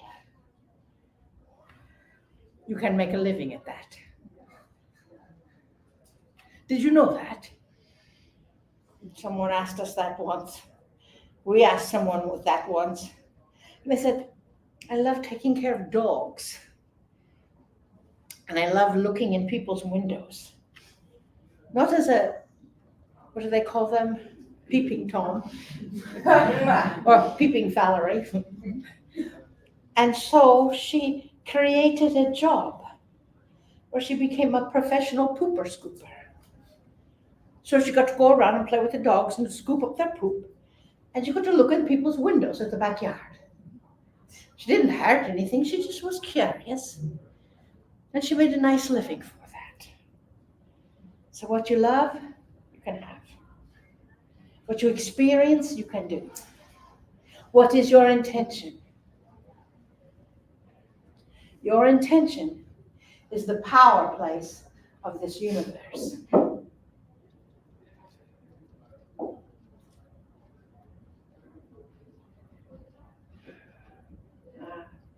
Dearest beings of light, you are the reason we are here. To help, to assist, to breathe into that presence that is truly you. We are here to help you find your bliss, because life is simply spiritual.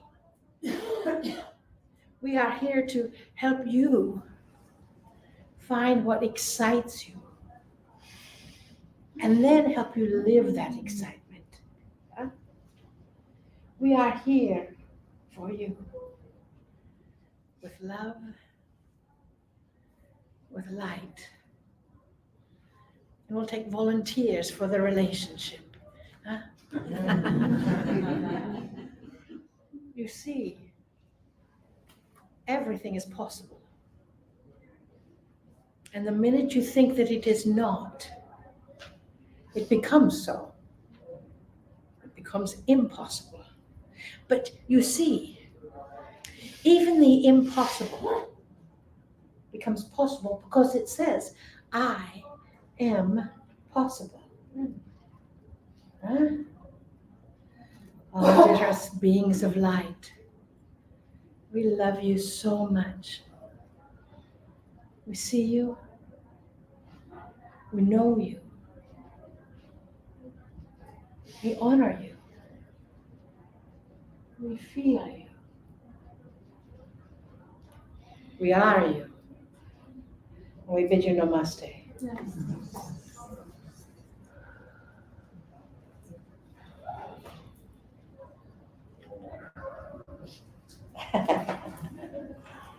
Well, kind of.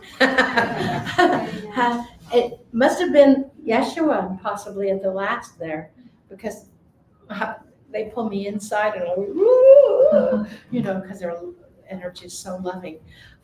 Thank you all so much. It's time for me to go. I'll be here tonight. I'm playing here all weekend. We have a Q&A at 4:00, and then this evening at 6:30, we're going to have what we call heart to heart. We may rearrange things a little bit, and that way you can come up and sit in front of us, and every question that's asked will be for everyone. So I hope to see you there. Love you all very much. Namaste, y'all.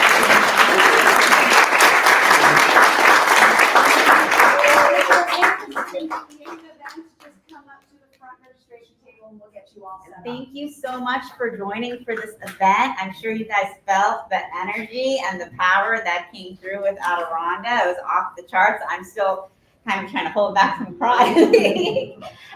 So definitely come join us. We're going to be able to do a really special event with Marilyn this evening at 6:30 p.m. where you can go even deeper into these energies could have that heart-to-heart connection with Adironda. So don't miss out. That's at 6:30. And then, of course, come back here at 4 p.m. because Marilyn and I will be hosting a spiritual Q&A. So I know you guys come here, you have a lot of questions. Who are the Ascended Masters? What are the Akashic Records? What is channeling? How do I connect with Kuan Yin? You know, we get so many people. All this morning at the meditation, you had a lot of beautiful questions. So come with your questions. This is our time at 4 p.m. where we can do some Q&A with all of you to share and discover and learn and connect together. So thank you guys so much. And thank you, Marilyn. That was amazing. And of course, Marilyn has a booth. Marilyn has a booth in the main room when you enter. So if you want to check out the selenite salt sores, please stop by. Yes.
My name is Asil, and I've been a channel for 5 years now. I had no idea what channeling even was for most of my life. When I started hearing these messages and meeting these guides for the first time, I actually thought I was going crazy. I wasn't crazy though. These angelic beings really did seem to be talking to me. I kept an open mind, and these guides kept showing up, offering me adjustments and healings. They told me that they were preparing me. The guides say that there is an energetic network that feeds the earth with universal energy. This energy is critical for human consciousness and all living beings to evolve. The mission that we were given by the guides was to realign this network and establish a new network, specifically dedicated to to the evolution of consciousness across the globe. They directed me to visit many places, from mountains to forests, from islands to deserts, sites of many world religions and ancient traditions. The guides wanted me to help them activate sacred sites that have been inactive or misused for millennia.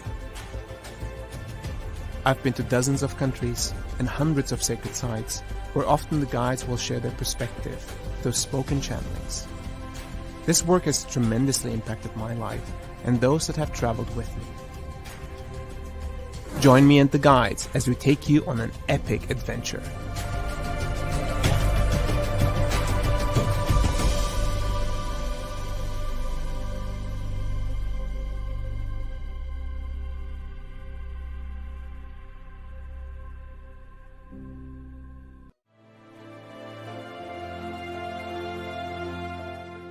Thomas Workman and AJ Kavanagh are intuitive channels. You were created as a part of a universal plan.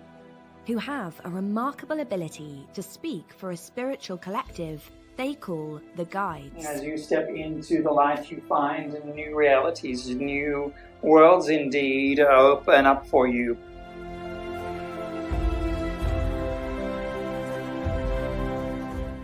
We often forget who we are, our eternal nature, and the wisdom that comes from that. The Infinite Pathway, Journey to Self-Realization.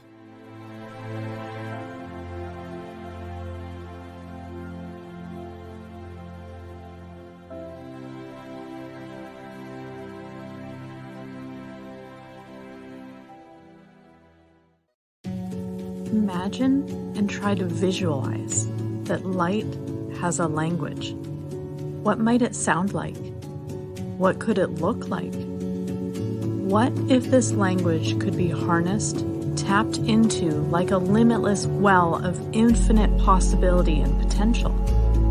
What if we, as humans, could open ourselves up to this language of the light? And by doing so, we open ourselves to the vast intelligence of the universe. Imagine the potential, a way for us to connect more consciously with the universe, more consciously with energy, and therefore more consciously within ourselves. Light language is a divine, energetic expression of conscious energy that we will explore together throughout this series. Discover light language dialects, ways to work with light language for healing and ascension, and use light language to activate and awaken amazing potential within you. Get ready to expand and deepen your understanding and receive powerful light language channelings. Join me, Jackie Laraher, the Tigress of the Light, as we explore light language and ascension codes together to awaken, heal, and ascend.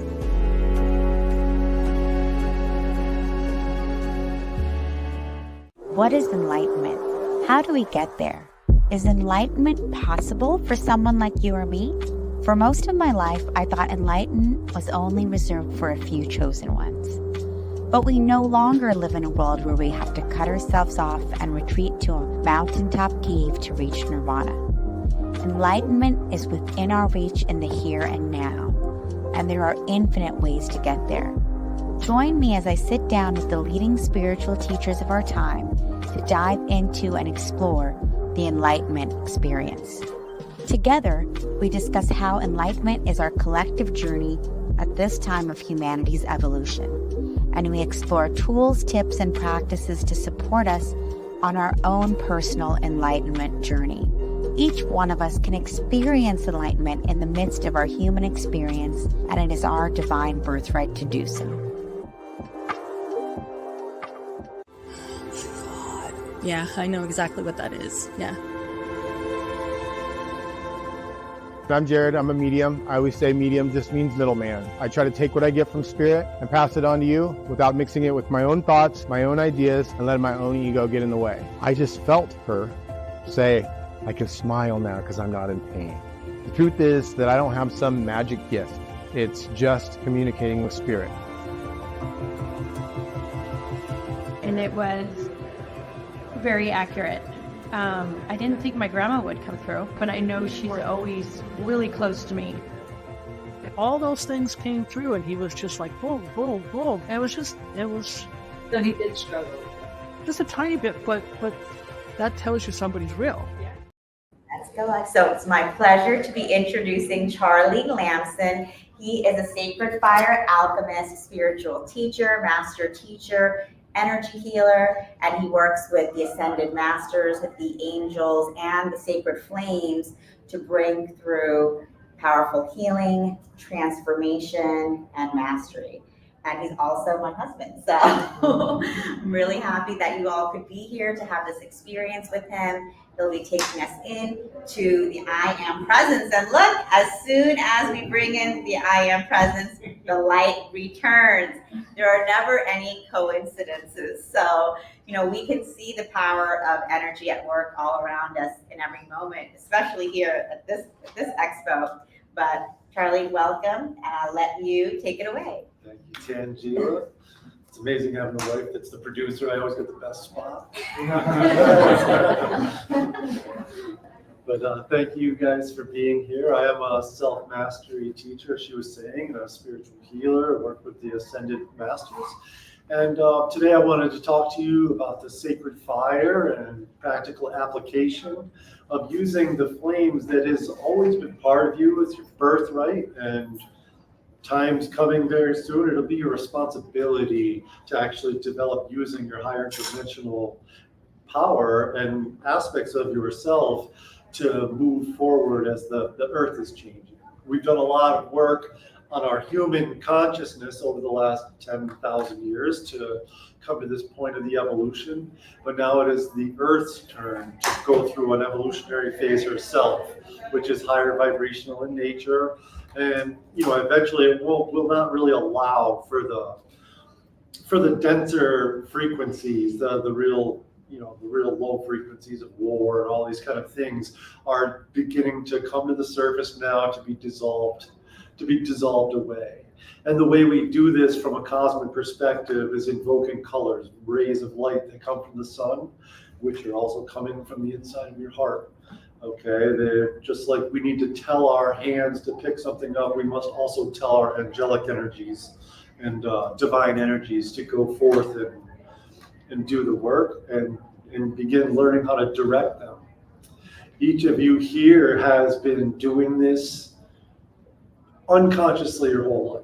Okay, there's been a great deal of this going on that began in the early 1900s, late 1800s, that really began accelerating the evolution of the earth. That's why we've gone from horse and buggy to scramjets, in 150 years. And now we're going to see a bigger exponential leap forward in just another 5 years. And then 1 year, it's going to be exponential until like time almost zooms in on itself and like everything is instantaneous all the time. And we're here to witness that. And we're here to take part in this. Finicky light, right? Maybe not. Maybe not everybody. No, but we're here to do all this kind of work. And I use this, the tools I have developed and remembered have been specifically from experiential use, and to create wisdom, you must apply knowledge here, okay? And as this begins happening, believe me, the host of heaven, because it's the need of the hour from the higher, the ascended realms perspective for us to begin applying this information to move forward and to take on our responsibility and our divine plan. We have a divine plan that we're part of. And when we start aligning with it, we go through the purification process of our own bodies, it just becomes euphoric. All of a sudden, it's not just something that's nice to do to go be of service. It actually feels euphoric when you come into an alignment with your plan.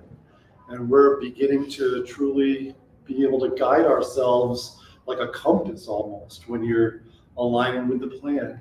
But one of the gifts that has been returned into the consciousness of humanity about 100 years ago was an ascended Master Saint Germain and Archangel Zadkiel have brought back into our consciousness what we call the violet flame. You can find on YouTube now people doing violet flame meditations, violet flame this, violet flame that. But it is an extremely powerful color, all right, that comes from the great central sun, and it embodies the essence of both the masculine and feminine energy, the pink of the mother and the blue of the father, I guess you could say, if you're gonna bring energies in, which unifies consciousness and then begins elevating and transmuting all the discordant energies around not only in our physical lives, but the earth, the astral plane, and the moon itself, and then beyond and beyond until we expand. But what we do is we work right within ourselves first, within our bodies, like one of those little Russian dolls that has one inside the other. We are sort of made up right here in the physical plane of four. We have a physical body, an astral body, which we take with us in our dreams when we sleep at night. And we have a mental body, which is broken up. This is where your human ego comes from. It's like the mind is not really the brain. The brain is more like a processor based on this mind. And then we have an ethereal body, which is your spirit body that you take with yourself back up into your soul in between lifetimes. And harmonizing these four bodies that are on the lower plane right now is key right now. This is, it brings a great peace within us. And it sounds very hard to believe, but just by experience of doing it myself, was invoking the violet flame into my bodies 10 minutes a day. You know, in the beginning, and I've washed my well self out of drug addictions, disabilities, chronic pain, and all of this stuff. It began dissolving it, not like it made it easier to quit doing drugs or made the pain more tolerable. It was like certain aspects of it would just be gone, like out of my consciousness, like it never happened, or like it was a dream. And when we start moving this way, it starts harmonizing, and your emotions can become more balanced, which then allows a lot more healing energy to naturally come into your system, and you move forward. Now that human ego mind begins dissolving and merging into a higher mind. And this is where all humans have potential to really break into your genius potential, your genius capabilities. And when we have such things like prodigies and natural born geniuses on the earth, it's because like in another lifetime, they've developed and have dissolved that layer to a certain degree. And they're actually born being a master pianist, you know, kind of thing, because they've already done this dissolution, and it takes great mastery to do so. So I would like to guide you guys through a quick mediation. Sometimes it's easier to get out of your own minds and just go through a little guided visual. So you can visualize breathing in that sacred fire. You can visualize the violet flame blazing around you. But this will be a little 15-minute journey. And I just ask you guys to get comfortable in your seats. Putting your fingers together in this mudra, like the OK symbol, just rest it easily on your lap. Just harmonizes your right and left hemisphere of the brain, brings a great sense of peace. On the in-breath, I'll have you breathe in your nose and hold it for a few seconds. Allow it to move through the brain structure as if you're breathing in the prana. In your own mind, say on every in-breath, I am breathing in the holy solar prana. And then on the out-breath, let it move down through your heart and back out into the world.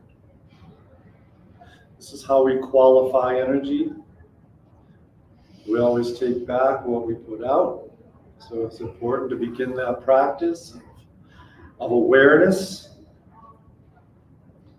Let's breathe in.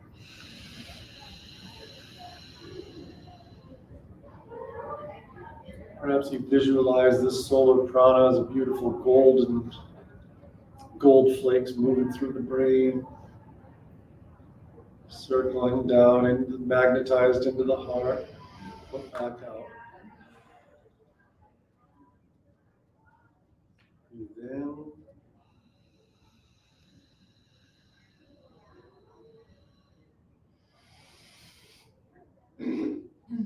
observing any different changes in your feelings, aligning and balancing your energy.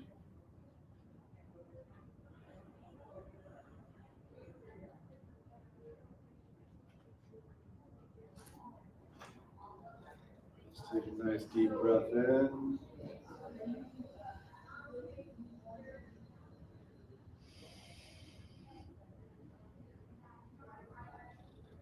Breathe out down through the heart chakra, blazing out a beautiful rainbow stream of that prana. Qualifying the energy of the room into the highest possible frequencies.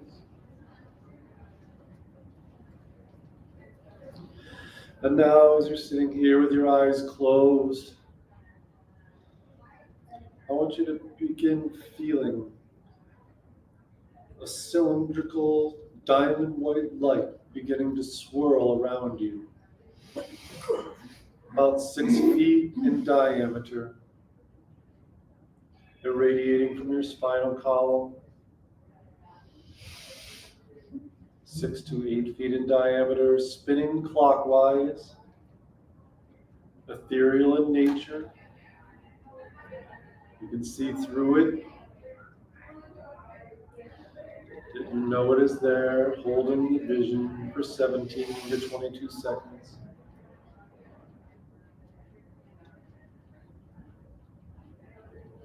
Sort of shaped in the shape of a wine bottle or a bowling pin around you, reaching about 15 feet above your head. Down around you, spinning faster and faster. With a perfectly stable tornado, maybe.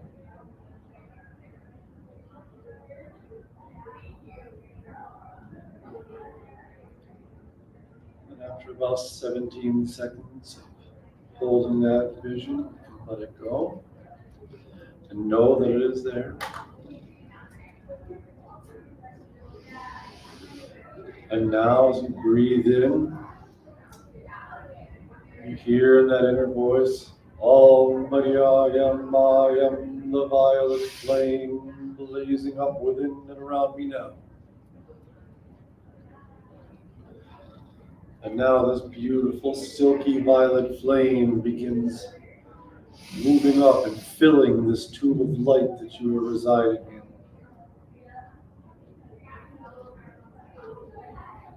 As you sit very still, begin observing any sensations or feelings.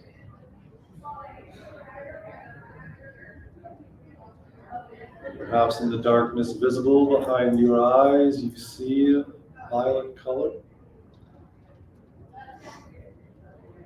And allow to hold this vision of yourself bathing in this liquefied, silky violet flame, filling this tube of light.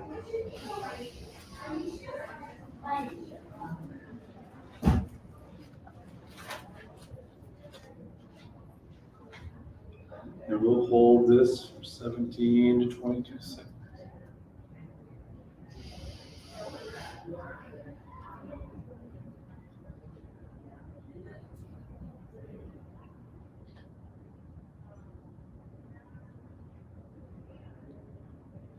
And now,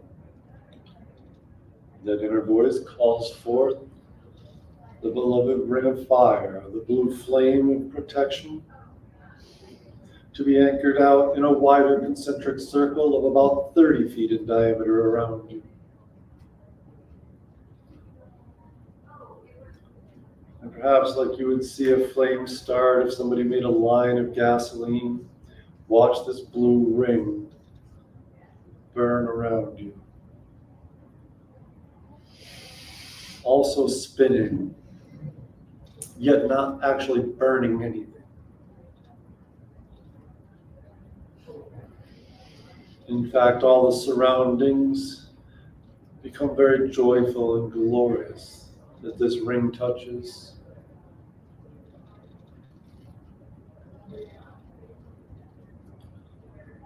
Hold this vision for 17 to 22 seconds. For as is the universal law, When you hold a thought and a visualization for this long, the electronic force of the universe begins crystallizing, making it a reality, whether it be in the ethereal plane or the physical plane.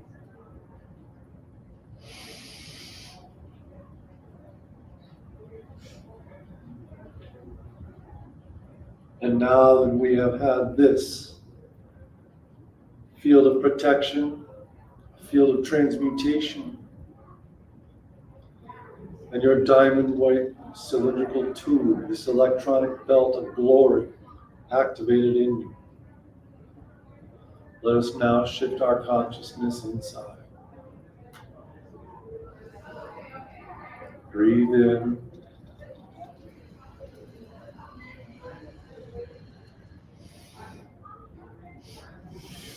Breathe out.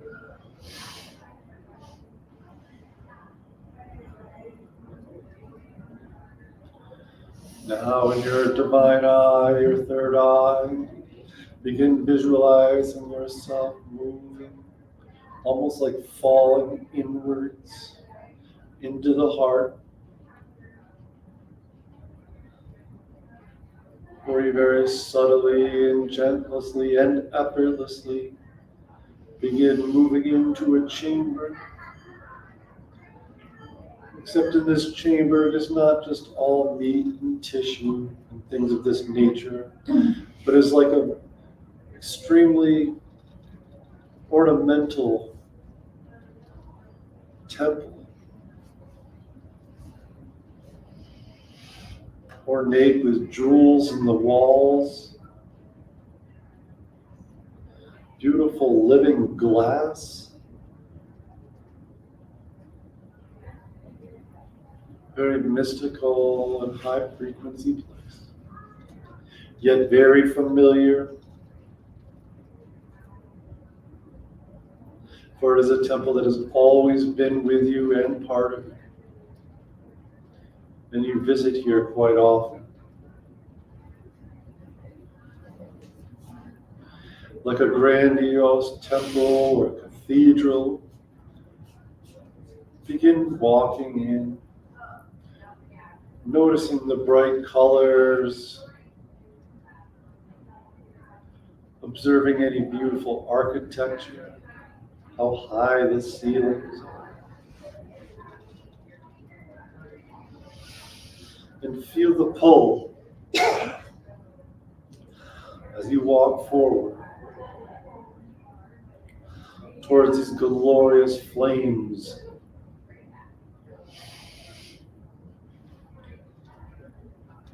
As if on an altar.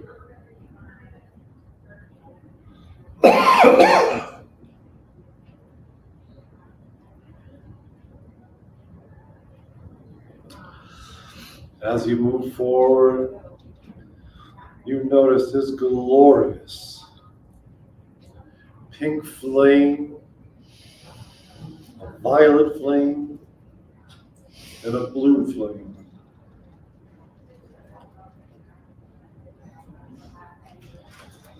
Notice that this violet flame is being constructed by the pink and the blue flames swirling together, creating this great pillar of fire,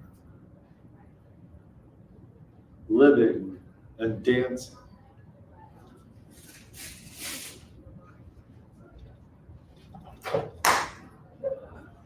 This beautiful living flame now projects the great symbol of the atom and the electron, as you may see on a nuclear reactor or something like this, representing the atomic structure of your body. As you gaze at these electrons and this atom, you see the spark of this violet flame now moving through every electron and the space in between the electrons, beginning to dissolve all discordance that may seem to be even space. Yet this activity is beginning to make these electrons glow brighter and brighter until irradiating the brightness of a sun. Suns revolving around this atom. Suns making the atom glow from the inside. Understand, beloved ones, that this is occurring in this process you are in. This is occurring unconsciously as you are all being baptized by this fire, causing a great purification all through the 7 seals, through the chakra systems, through your ethereal bodies, through your mental bodies, through the astral body, and finally the physical body.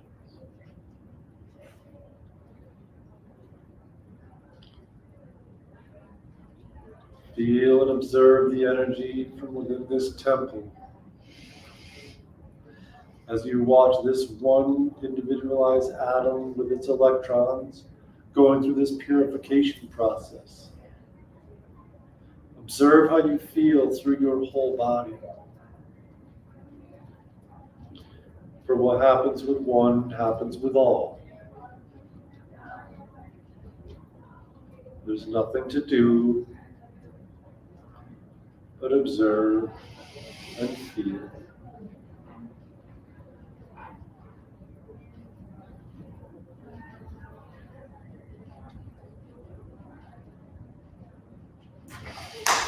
And now we move past this altar and find there's another glorious hallway that reaches farther into the heart of this temple. Take note of what the floor may look like. Any statues or plaques you may find. For it is enormous, and it is charged with the love and the sounds of the spheres and the angels singing their choirs as you move closer to the Holy of Holies that has always resided in your heart. As the colors begin to get brighter, the very minerals and molecules in the walls seem to excite and energize. The great feeling of a coming home after a long voyage emanates within you. As you get closer, you see now a great glorious golden flame blazing in the center, with the pink to the left and the blue to the right, blazing as a threefold flame in this heart chamber. Just breathe in as you feel the atomic structure of the air beginning to vibrate higher.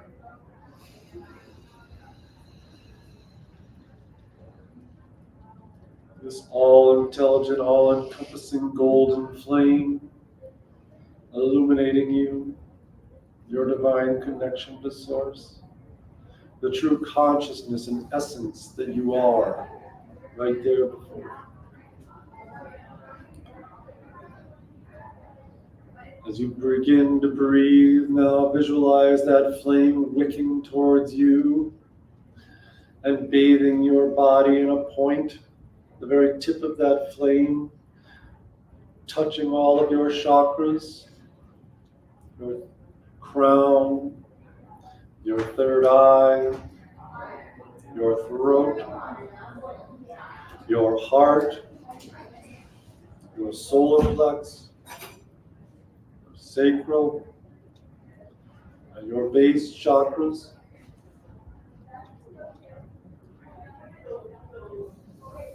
Blazing now, allow this great heart flame to reach up and begin connecting from the heart to the third eye.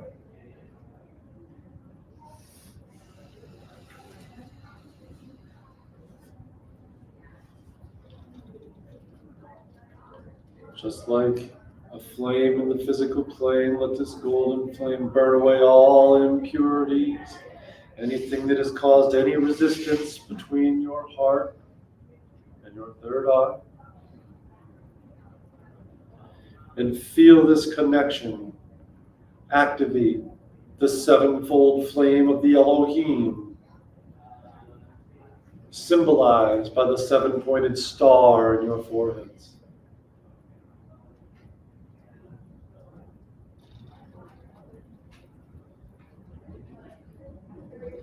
The blessed mark thought by many to be the mark spoken of in Revelations of the 144,000, if you will. And know that you choose yourself. Allow this sevenfold flame to now begin wicking all the colors of the rainbow through your brain, wrapping around, clearing every neural pathway, in full activity in its own intelligence and power. No need to direct, just allow. You hear in your inner voice, I am that I am, and I am the sevenfold flame of the Elohim in perfect activity within this body, within this mind, within my feelings. I am the only power acting in my mind. I am the only power acting in my feelings. I am the only power acting in my cells and organs.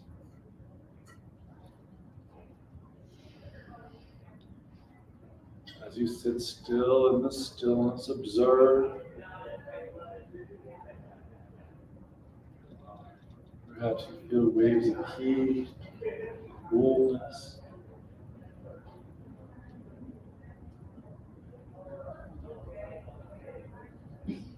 Perhaps you begin feeling your body humming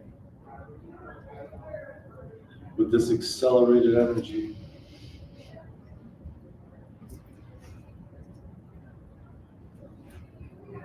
Knowing you are always perfectly safe. And it is your birthright to discover these energies. As I promise you now will have these kind of information brought to you in your physical awareness through books, medias that you may have perhaps overlooked or never seen before.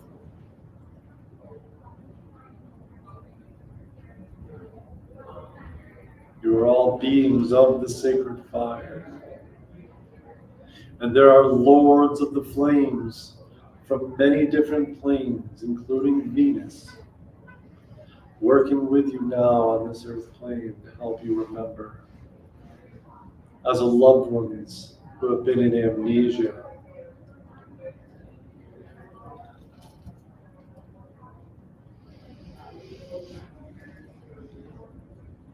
And now let us allow ourselves to come back into the outer world, into your physical awareness. Still coming into the physical awareness, I advise go back to seeing and visualizing that blue ring of fire around you, as if you were observing yourself standing there or sitting there.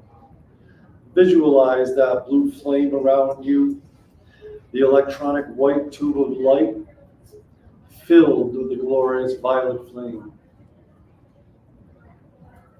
Practice holding this.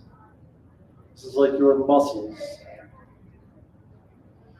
Moving forward where you can be truly walking in the world, but not of it.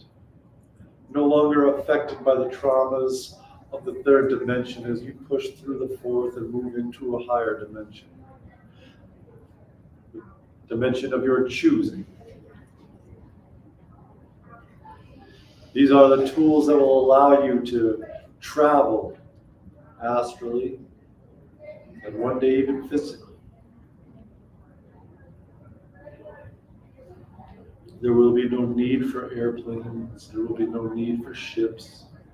Only the power of your mind. And where the mind goes, the body must follow, as says universal law. And we move forward into this.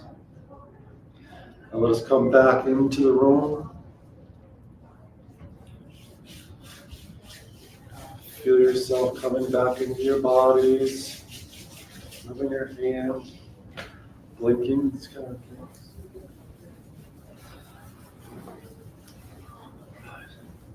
So right now, from what I work with, what I teach is usually there's a common theme with my clients when I'm channeling and doing private sessions. And the last few weeks has been very, very much connecting different flames within different part of our bodies together to really start unifying. It is not just the violet flame that is on Earth, and there will one day be over 72 flames, like within the next decade, which is just an alchemy of all different degrees used for very specific purposes, connecting you, always bridging with that golden flame and your golden connection to your higher self.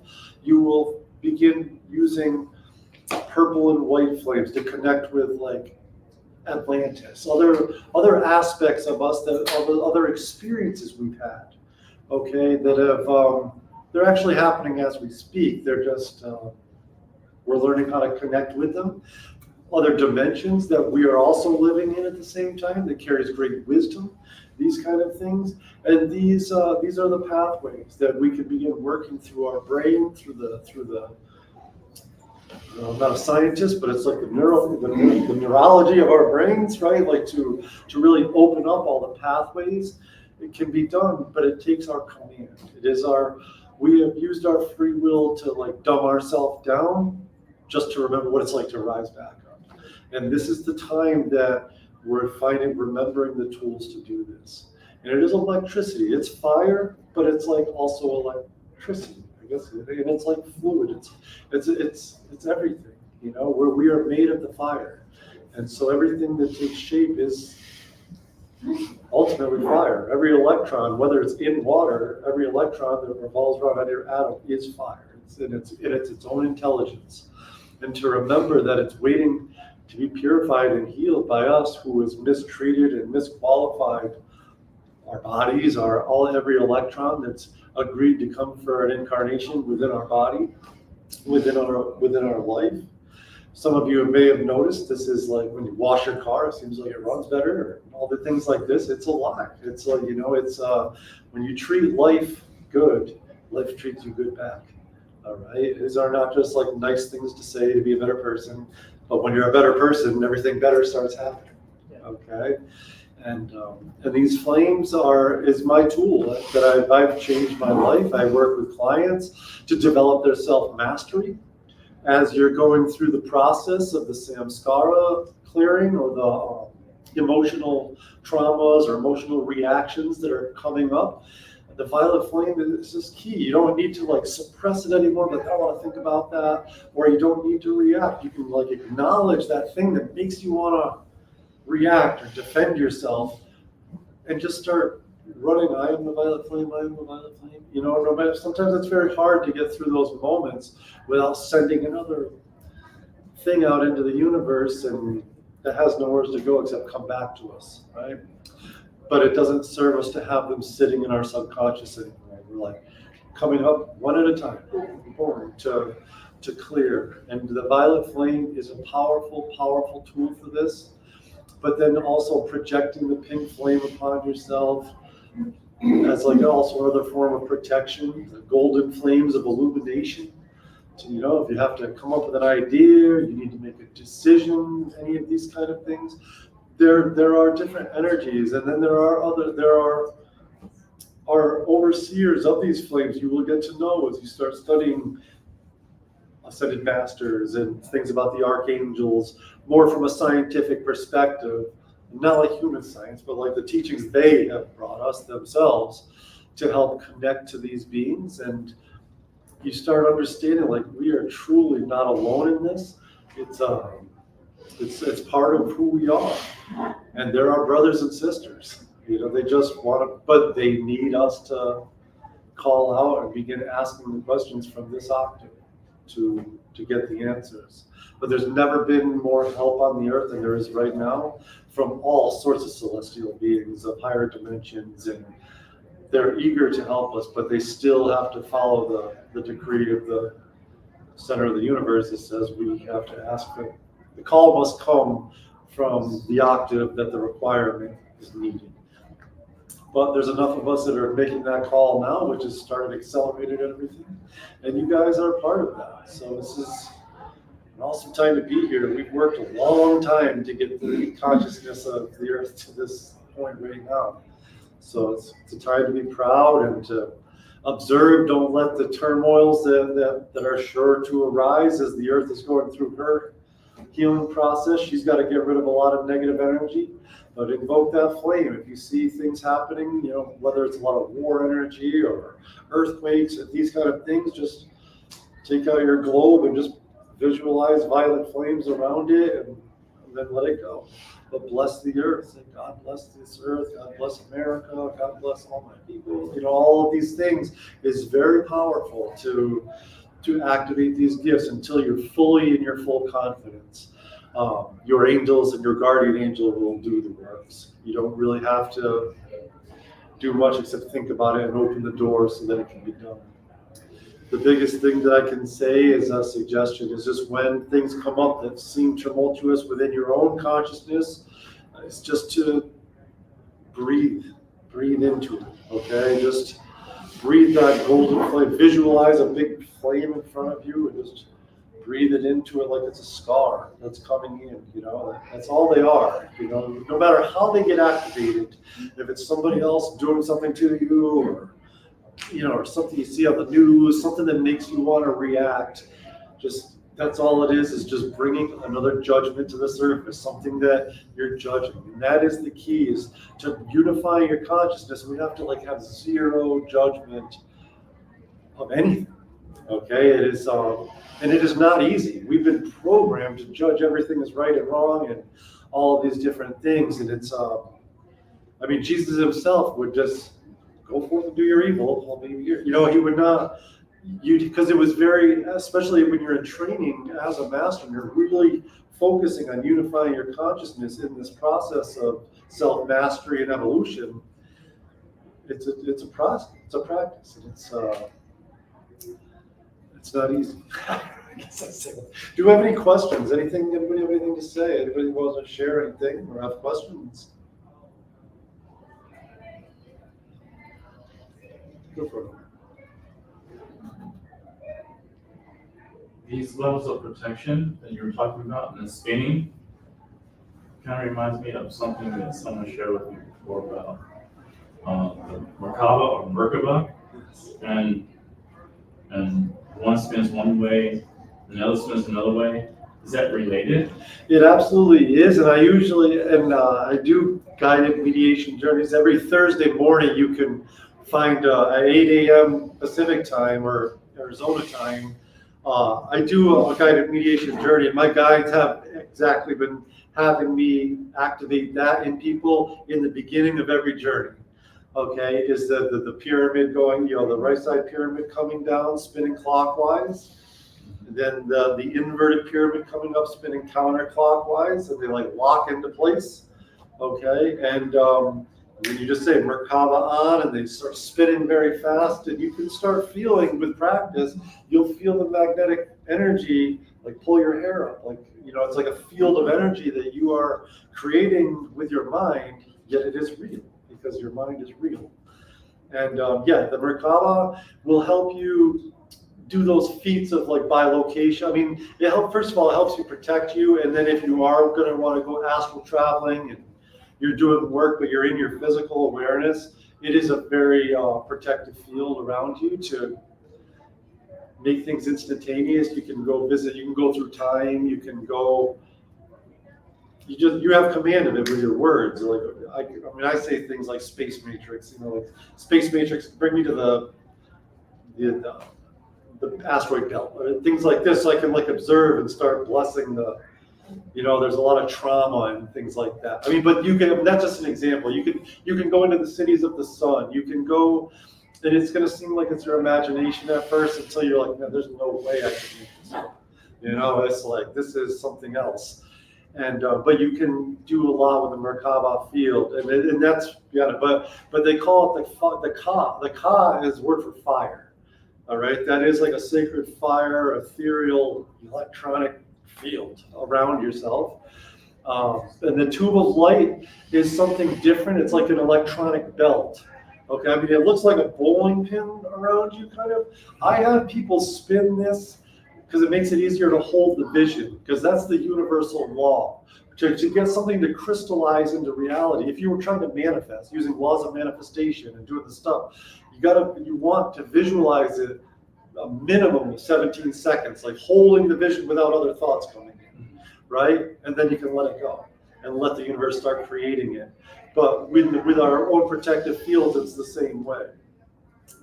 I like to tell people to put Roman numerals or the alphabet, so like you're seeing the alphabet going by, like you're counting sheep in your mind, right? Just so you have something to look at in your imagination as the tube of light is spinning. And then the same thing with the Merkaba field. I'll have the pyramid come down. These are just little tricks. You have your own tricks you can make to like hold the vision and hold it until it's applied. Like hieroglyphics. You're just watching different hieroglyphics of it inside of a pyramid this way, and then all of a sudden the other one comes up and you're going backwards, and until all of a sudden it's like second nature. The first thought of like, oh, I want to have my Merkaba field is just, it'll be there like that, you know, and it gets faster and faster. And the same is building the momentum with the violet flame. It doesn't need to be done inside the tube of light, but you can visualize your whole aura blazing with violet fire. And the more you practice it and apply it, the more instantaneous it is.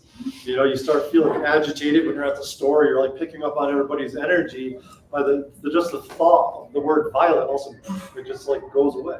It transmutes it instantly. And it doesn't send it back like return to sender like a judgment. It actually takes the discordant and negative energy and transmutes it and transforms it into like a blissful energy that you can take for yourself. Because it's of service to humanity that you're dissolving and alchemizing all the lower frequencies around you, and you're taking them, so you're not sending it back to the person that's ignorantly producing those kind of frequencies, and then you get to take that for yourself because you're doing that service to others. And this is divine law, and then your soul begins anchoring more fully into your physical body. Your enlightenment begins happening. But this is a very mystical time to be alive, and the fact that we consider, even little kids can watch these Doctor Strange movies with quantum and parallel realities and stuff, and follow it. You know, like even people that were sci-fi fanatics 15 years ago would have been like, what the hell am I watching right now? You know, like it's one of these things. The consciousness is accelerating very rapidly. Anybody else? Yes. So when you call on or speak with these beings on your Thursday meditations, who are they? Where are they from? And what do they do? Primarily, they are from here, but they're on different octaves, different dimensions. Okay, as you begin purifying, using the violet flame and making a regular practice, and you give your attention to a being, usually when you're trying to think about, oh, who do I want to talk to today, and then something pops into your mind, it's actually them wanting to talk to you. Do you understand? And so they'll start coming in. Like this past week was an angel I haven't even thought of in years. It was Archangel Haniel. All of a sudden just jumped into my consciousness during the meditation, and she wanted to start spreading this pink ray, like a pink flame or a pink ring around us, and then explain like how the mother's love is charged in through the pink ray, and it's like a magnetic force that holds things together. Like this, even the sun itself, if you let your eyes adjust, you'll see it has a pink like ray around the sun that we think is yellow or golden sun. But when you let your eyes adjust, you'll see on the outside of it is a big pink ray that goes around the sun. You'll see it with your mind's eye. And but for the most part, whatever you think about is thinking about you. So sometimes there's new beings that'll come in with somebody that, like, say I want to bring in Saint Germain or Jesus, and they're just in my consciousness all the time. They're like Kuan Yin. They're like my go-to people, I guess, my friends in heaven. And so when I get through that, but then sometimes they will bring new beings, and I know it's orchestrated by my own I am presence. And but they come from everywhere, and some of the higher, like the universal or galactic beings that come around, it seems to have something to do with.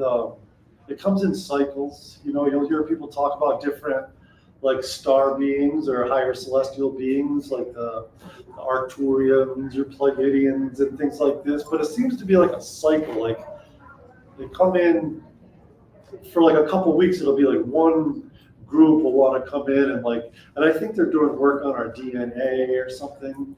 They show me all kinds of pictures, but I don't really understand exactly what it is in my human consciousness. And the Elohim will be, I guess, when they're trying to connect with me, they sort of begin, everywhere I look, I see Elohim, Elohim, Elohim on books, on TV, I mean, things that you would never even see it on, like literally getting signs. And so then I contemplate on them. And the next thing I know, it's just, they're there. It's like them knocking on the door, but you still have to open the door.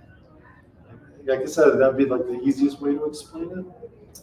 But it's also about trusting that you're not making it up, and then very soon you begin actually feeling physical sensations that okay, I'm not making that up.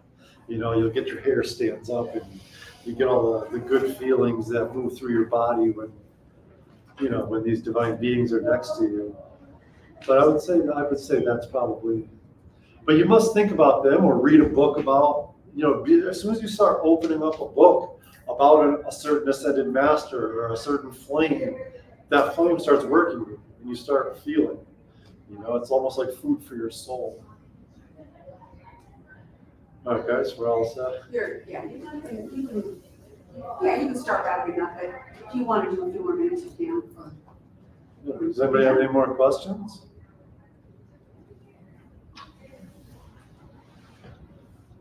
Well, if not, I've got a booth over in the main room. So I'm a healer. I use these gifts to also heal people. I use my words.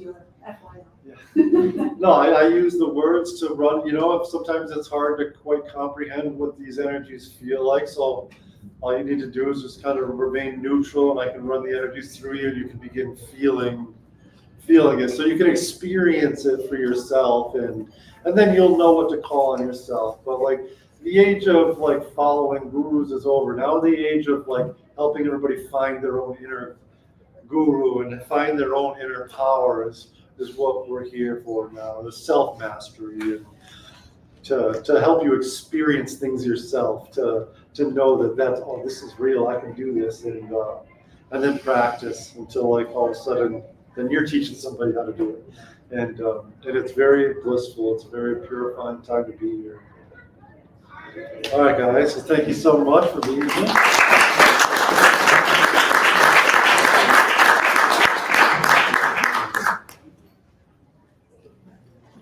Stick around. Darlene is next, doing an amazing talk on.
My name is Asil, and I've been a channel for 5 years now. I had no idea what channeling even was for most of my life. When I started hearing these messages and meeting these guides for the first time, I actually thought I was going crazy. I wasn't crazy though. These angelic beings really did seem to be talking to me. I kept an open mind, and these guides kept showing up, offering me adjustments and healings. They told me that they were preparing me. The guides say that there is an energetic network that feeds the earth with universal energy. This energy is critical for human consciousness and all living beings to evolve. The mission that we were given by the guides was to realign this network and establish a new network, specifically dedicated to the evolution of consciousness across the globe. They directed me to visit many places, from mountains to forests, from islands to deserts, sites of many world religions and ancient traditions. The guides wanted me to help them activate sacred sites that have been inactive or misused for millennia. I've been to dozens of countries and hundreds of sacred sites where often the guides will share their perspective through spoken channelings. This work has tremendously impacted my life and those that have traveled with me. Join me and the guides as we take you on an epic adventure.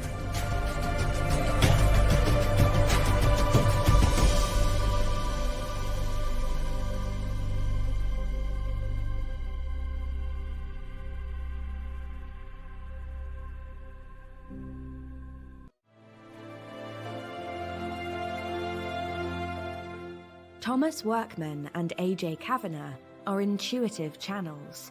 You were created as a part of a universal plan. Who have a remarkable ability to speak for a spiritual collective they call the guides. As you step into the light, you find new realities, new worlds indeed open up for you.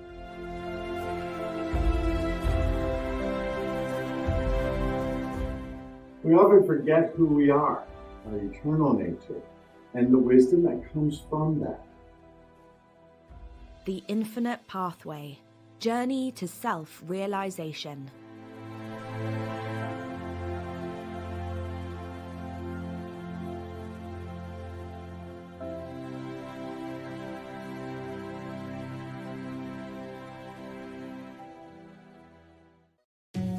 Imagine and try to visualize that light has a language. What might it sound like? What could it look like? What if this language could be harnessed, tapped into like a limitless well of infinite possibility and potential? What if we, as humans, could open ourselves up to this language of the light?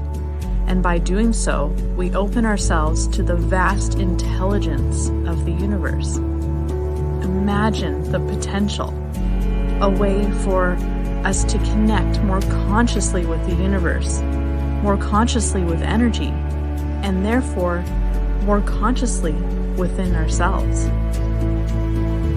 Light language is a divine, energetic expression of conscious energy that we will explore together throughout this series. Discover light language dialects, ways to work with light language for healing and ascension, and use light language to activate and awaken amazing potential within you. Get ready to expand and deepen your understanding and receive powerful light language channelings. Join me, Jackie Laraher, the Tigress of the Light, as we explore light language and ascension codes together to awaken, heal, and ascend.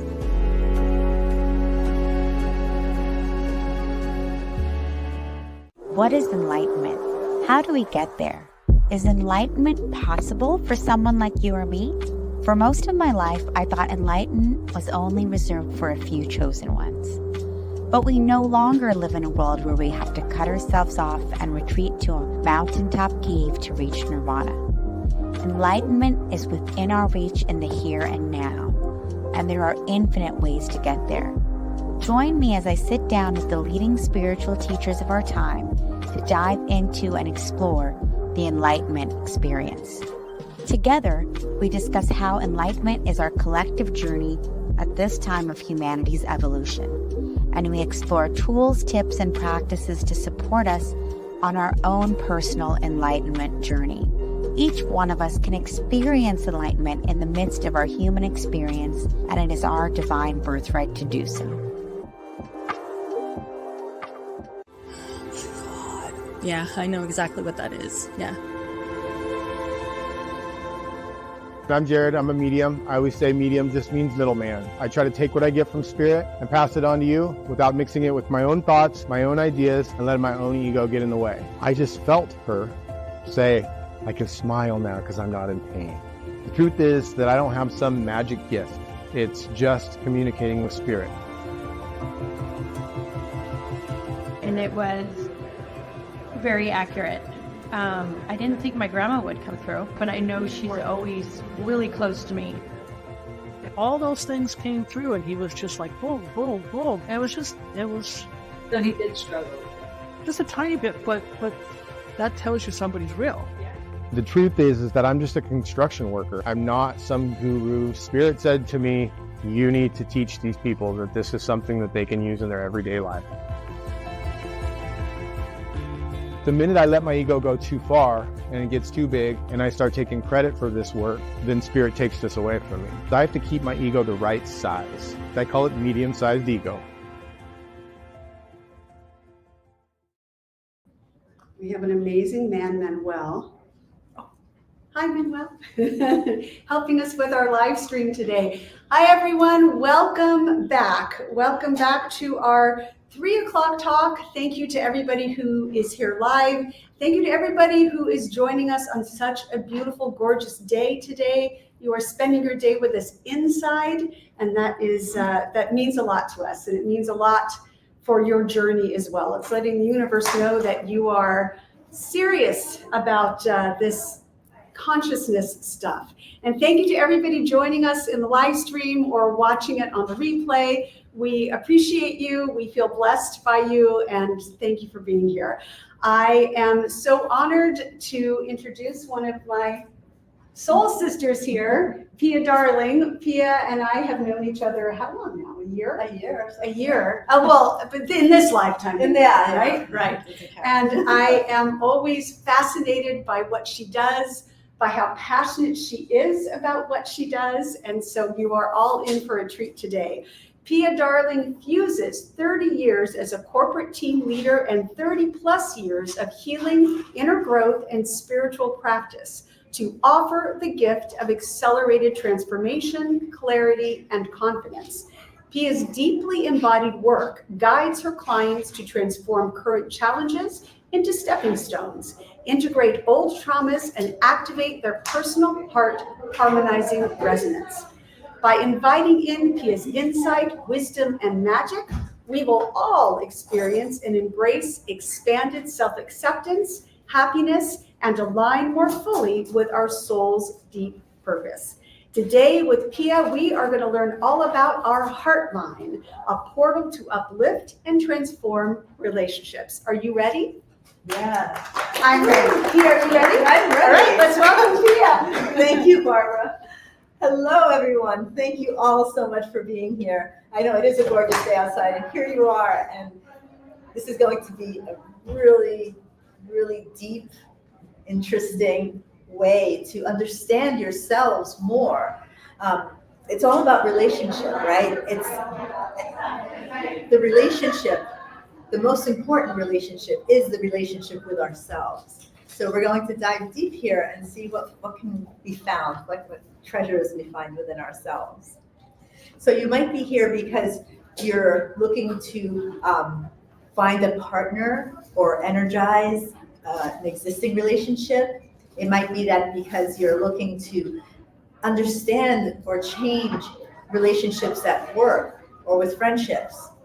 Well, everything that I tell you today will apply across the board to any type of relationship, because we're going to go to a deeper level to understand what makes a relationship not happen and what we can do individually within ourselves to shift our experience of relationship. And so before we start, just in case, if anybody wants to share along the way, I'd like if people would agree to confidentiality. Everything that happens at Soul Search stays at Soul Search. So with a show of hands, if you agree to confidentiality, thank you so much. So anybody who's wanting to share can be free and safe. Awesome. So my name is Pia Darling. As you heard, I'm an empowerment coach. I work with people at a very deep level to heal old traumas, old patterns. You might have experienced in your life that the same kind of thing happens again and again, regardless of what you do, where you live, how you make different choices. I know for me that happened all the time, growing up and even into adulthood. I even at one point moved to a different country thinking, oh, I could start anew and be my own person. And within days, I found myself being who I had experienced and wasn't all that happy with. I wanted something different. Well, those old patterns that are in us that we don't even know we're holding act as magnets to pull in again and again the same type of person, the same type of experience, the same type of behaviors in people. And so we're going to dive into that as well. We're going to first talk about hand analysis. It's not divination, it's not fortune telling, but I'll talk about hand analysis in general, why it works, and then specifically about the heart line, what we can learn from the heart line. And the heart line is just one marker in your hand.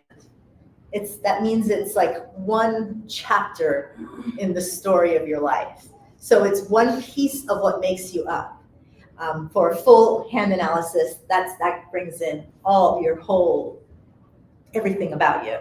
So just to keep that in mind, this is just one sliver of who you are that we'll be talking about today.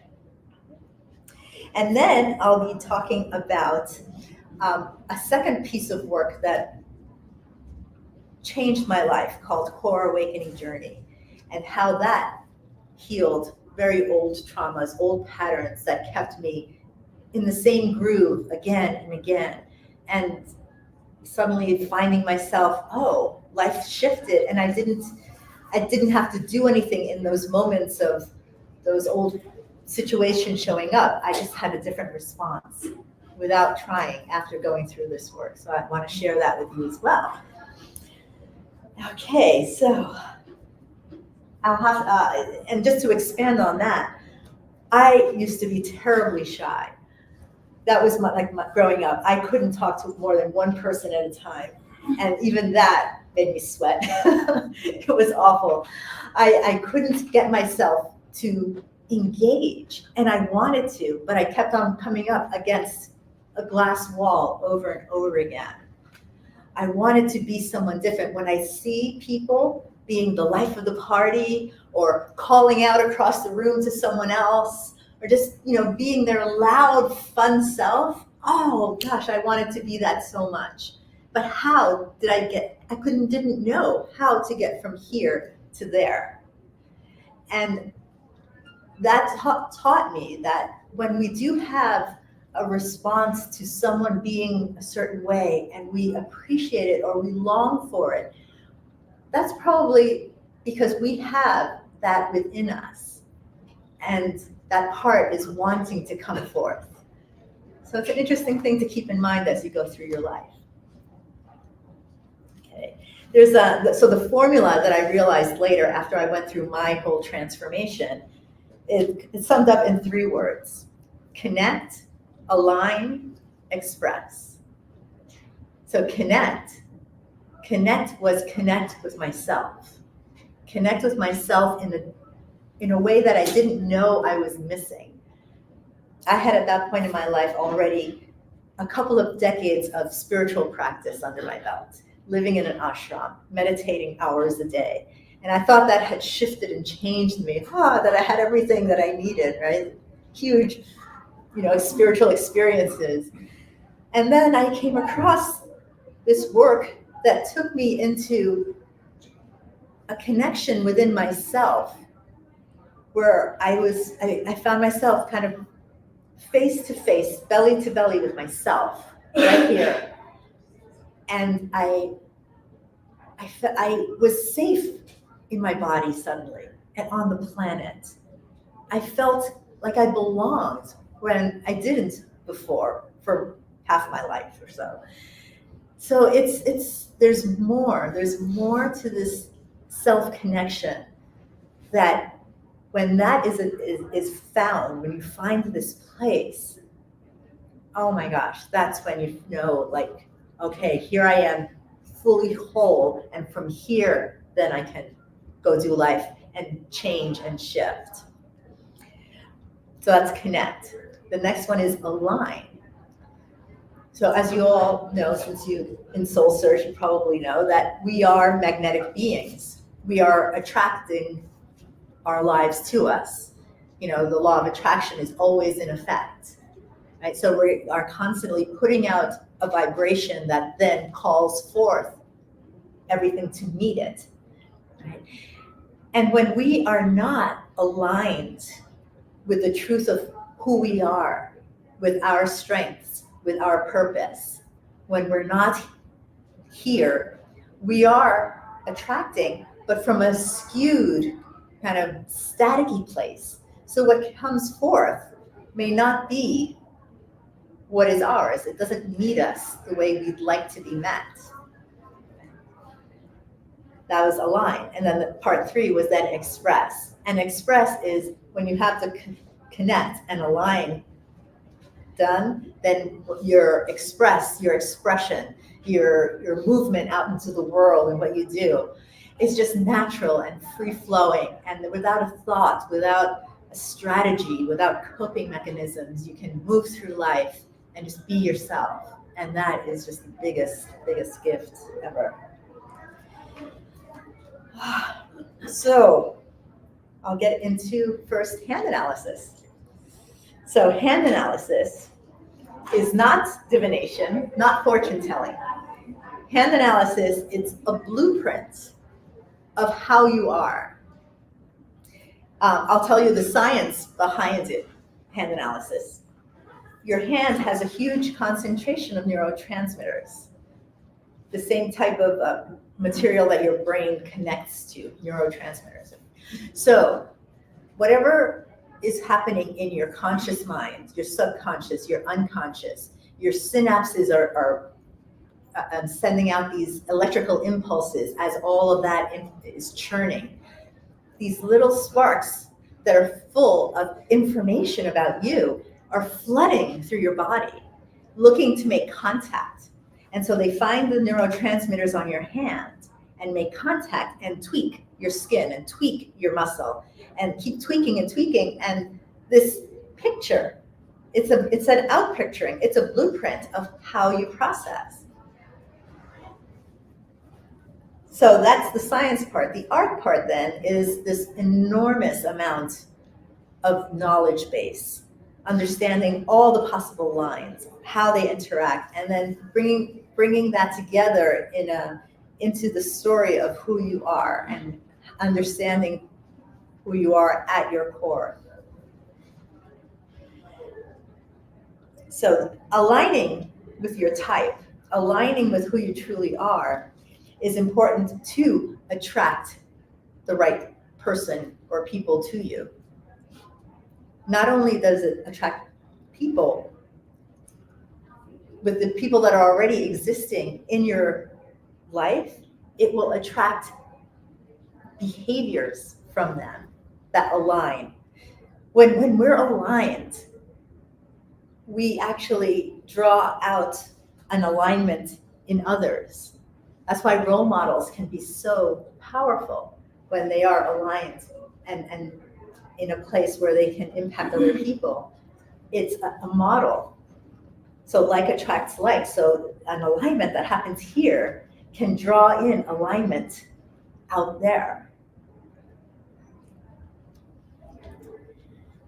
And the heart line is just one marker in your hand, as I said, and that's what we'll be talking about now. So the heart line is the line that begins underneath your pinky and comes across your hand. So it's coming here, and it comes out this way. It can come straight across. It can kind of curve up. It can go all the way across. It does a whole variety of things. Is everybody finding their heart line? Yeah.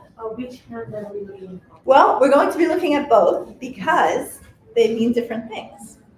So first of all, the heart line, the information that we get from the heart line is about how you are in relationship, what type you are, what's your style, your communication style, the needs, your needs that need to be met, your challenges. The heart line will tell us what our kind of interactive language is. We use 4 types: the earth, air, fire, water, the elements. And what's important is that we have to understand that if we are one type interacting with another type, we may be behaving in a way that we want to show them we care, and the other type may not know how to interpret that from their language. So it's so important to understand that when people are speaking different languages, in quotes, it's not coming across what our intention, how we want to show we care. You had a question? Yeah, so if I'm left-handed, do I look at my left hand? No, so left and right is, left hand has to do with your relationships that are in your inner circle, the people that are closest to you. Your right hand has to do with relationships that are out in the world, your work or socially, with total strangers out there, okay? And so we'll jump into the elemental archetypes now. We'll start with Earth. And now when we talk about these archetypes, earth, air, fire, water, really get into the literal vision and feeling of each element, okay? So we'll start with Earth. So Earth, it's this round globe we're standing on. It's right underneath us. It's always there. We can count on it, right? The Earth from afar looks kind of quiet and still. But then, every so often, there's a volcano that goes off here and there, right? So translating that into an Earth person is extremely stable and reliable. They're always there when you need them. They're willing to help, and they help by doing. So they show they care by doing. And remember that when we get to the other elements, because you'll see that it's not the same. An Earth person is very reserved, can be quiet, and doesn't tap into their emotion very easily, because for an Earth person, their emotion lies really deep, and there's a lot of it there, like the bubbling cauldron at the base of a volcano. And so they will not be able to tap in that easily for fear that if you just stick a toe in, it'll erupt in their face. So it's easier to avoid, in that case, emotions. Right? Next, let's go on to air. So imagine air as, a cool breeze it just floats over a field of these plants that are very willowy. So it's smoothing them over and feels really nice. Right? But then suddenly the air kind of takes a turn and starts whipping around, and it turns into a tornado. An air person is always looking to smooth things over. An air person wants to avoid conflict, right? By just making everything copacetic, everything's good, keeping everything kind of balanced and under control. Right? Air then the challenge of it can kind of turn in on itself, right? So come at itself with self-judgment, self-criticism, with over-processing and just thinking and thinking of things. Air will think about their feelings rather than feel their feelings. And so air will show that they care by being very polite and easygoing. Okay, next is fire. So fire, imagine a bonfire right here. And all the flames are crackling and it's warm. And the fire is attracting people to come around it. And it's just exciting and everybody's so happy. So a fire person is someone who is a very warm person, full of excitement, wanting to be the center of attention, wanting to just be there and attract more people and attract attention. A fire person wants to, be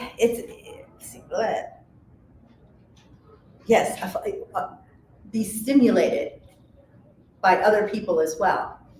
A fire person can get very excited, too excited, such that sometimes if they burn other people by mistake and not notice, a fire person can burn so bright that they burn themselves out, right? Yeah. And then water. So water flows. Water flows, whichever way the earth is tilting, water will flow that way. Water nourishes the plants. Water can calm down, and smooth over rocks, right? And then for a water person, they are very caring. So they will roll towards different people, whoever may need help. They're very caregiving. They want to make everybody feel good. They want to be like the mother hen that holds everybody in a comfortable place. So with water, they flow this way and that way, and then can lose their sense of self. Any vessel that you pour water into, it'll take that shape. So it loses itself in a way. So the big issue and challenge with water are boundaries, how to hold boundaries. Okay. And so it's important to remember how each of these types sees the world and interprets the world through their type. I'll give you an example, like me and my husband. I'm fire. I need attention. I love attention. And so that's a really big piece to understand, especially for women who are fiery, that we thrive on attention.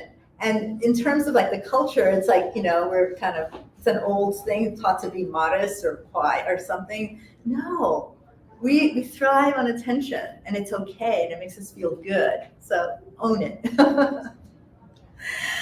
And my husband is earth. So he's showing he cares by working hard, by doing more.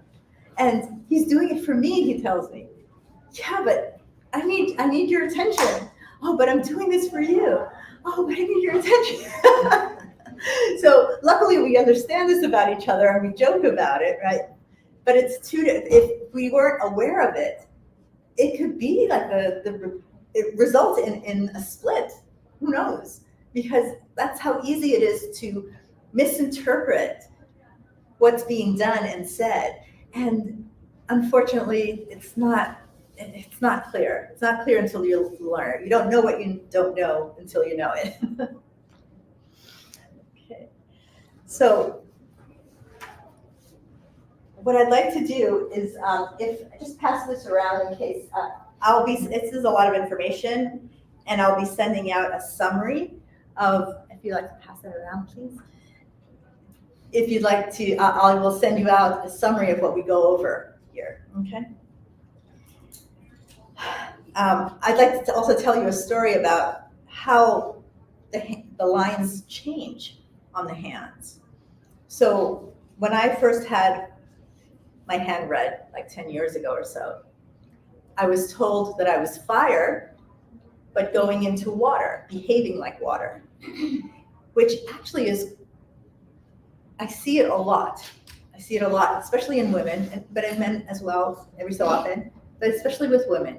A fiery woman who's behaving like water, meaning being the caregiver. And I was just that. I was the caregiver.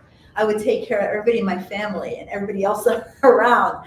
I was just always doing for others, doing.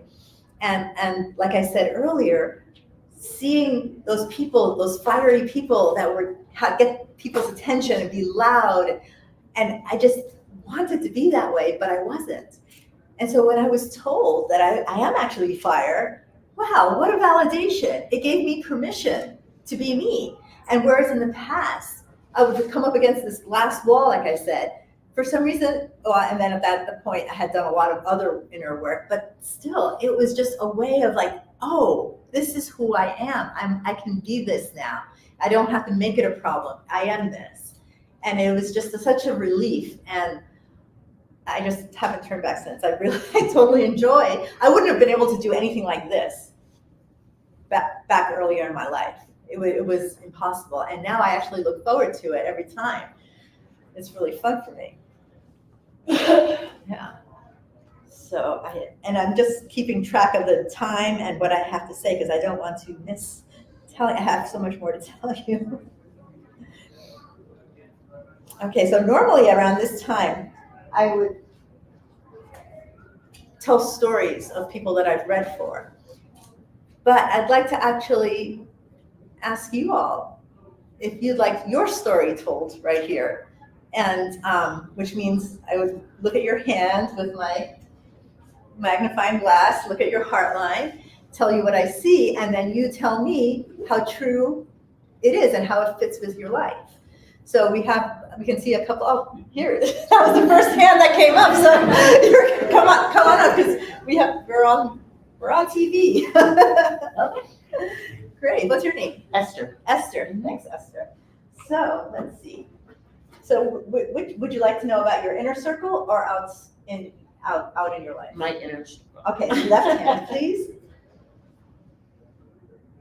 Okay.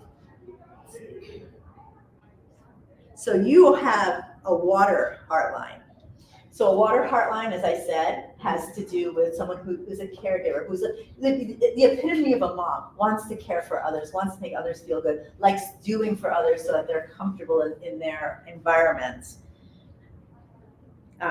Water people, like I said, have issues possibly with. I have issues with boundaries. Yeah. Yeah. And and you're quite a seeker of knowledge and of mystical things and spirituality and all kinds of the unknown, the unknowable. Yeah. That's pretty true. Yeah. Let's see. And I'll tell you one more thing.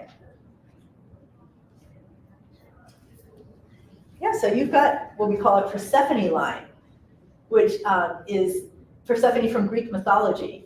She was in the underworld. Hades kidnapped her, took her to the underworld, and she was helping. She saw all these lost souls down there, all these souls that were suffering in the underworld, and she started helping.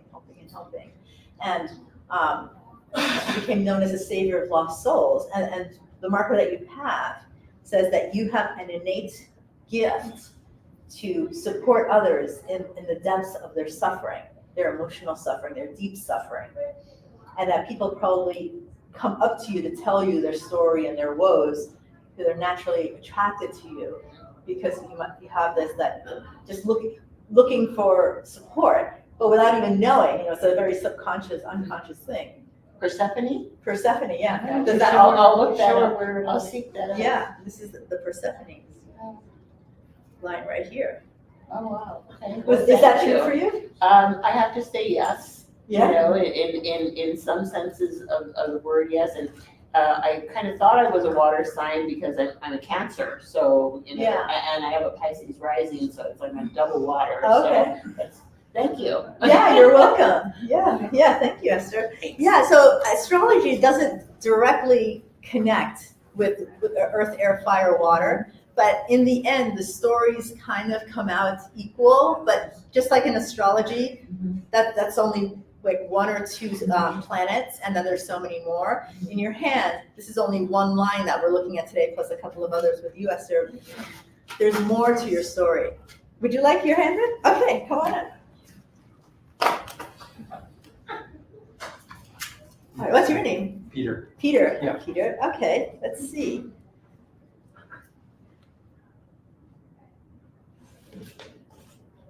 So Peter, you're an Earth heartline. So Earth heartline, you know, reserved, kind of quiet, doesn't share easily, but then has a lot of deep, deep emotion going on. You like to do things to show you care. Does that sound like you? Yeah. Let's see what else I can tell you about you. Oh gosh. Well, of course, in this group, you've got a Persephone as well, which means that you have the extra boost of talent or gift to support others in the depths of their suffering, and that people probably come to you with their problems and looking for some kind of support or guidance. I can. Yeah. I can help them up there. So do you find that in your life? Some. Yeah. It's more about my experiences. I can help them with them. Yes, exactly. Yeah. So your Persephone line's right here. See how it goes down there. And again, another seeker. Yeah. Thank you, Peter. Let's see. I'm just checking the time here.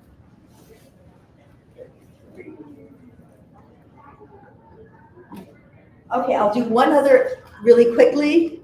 Okay, yes. And then we're going to get into something else, which will be fun. Okay, and your name? Okay. Okay. Yes. Okay, let's see. Okay, so you also are an earth person. Yeah, how does that, and this is your left hand. Yeah. So it's your inner circle. Yeah, that makes sense in my inner circle. Yeah, because you're different in your outer circle. That's your Probably, other yeah. hand. Probably. I think so. You know, it's also an earth, but this one, see, notice how this one goes straighter. This one has a bit of a curve. So you're a social earth, which means that you have, you know, the same thing about being reserved and the emotion that can, you know, build up, but you have more capacity to engage socially. That it's easier for you to talk to people, to just share, even like chit chat, you know, that kind of thing. Yeah. Does that sound? Yeah, I mean, it's like I resonated with parts of all of them when you were talking about it. So it's interesting. Yeah, and again, like you've got the seeker lines. Well, because we're here in Soul Search, all the seekers are coming. Oh, and I'll just say that you've got quite a bit of creativity at your disposal. Yeah, that makes sense. Yeah. So it's important to do your creativity and be seen in it. Be seen doing it, being seen in displaying it. Really important. Okay. And even though there's tomato fears associated with that. Tomato fears. Tomato fears. So back when there was, you know, those old theaters, and when the audience didn't like something, they'd throw rotten fruit. So tomato fears are fear of being rejected and criticized and made wrong. But that, I'll tell you, it's just a very narrow band of existence. Of experience, you know, in your doings of getting your creativity done and then stepping out to show it, that's probably when they hit.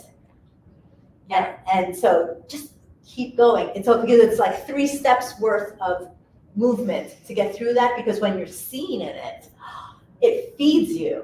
It's like, wow, it's like you just want to burst like a star, because it's just, it's amazing how much that will contribute to you feeling so fulfilled.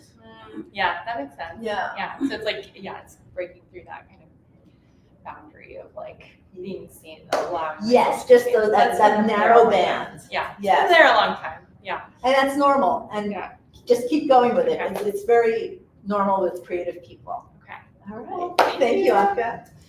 All right. Well, thank you, volunteers. Okay.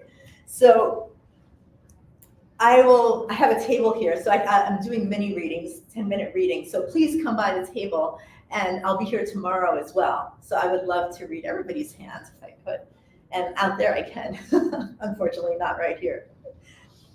Okay, so now we're going to switch gears a little bit, right? That was the align portion of the formula. Now we're going into the connect portion, the core awakening journey. It's about emotional integration and spiritual awakening, how to connect deeply within yourself and to clear, to heal, to make peace with all those pieces inside that have kept us in a place that maybe you aren't comfortable, that you know it's not for you. How to move out of, because it's not just about changing your mind. The mind can do so much, but there's old patterns that are set from when we're children, and even before that, when we're in our mom's womb still, that those patterns and our reaction to them get caught in our bodies in a way that it's in our nervous system.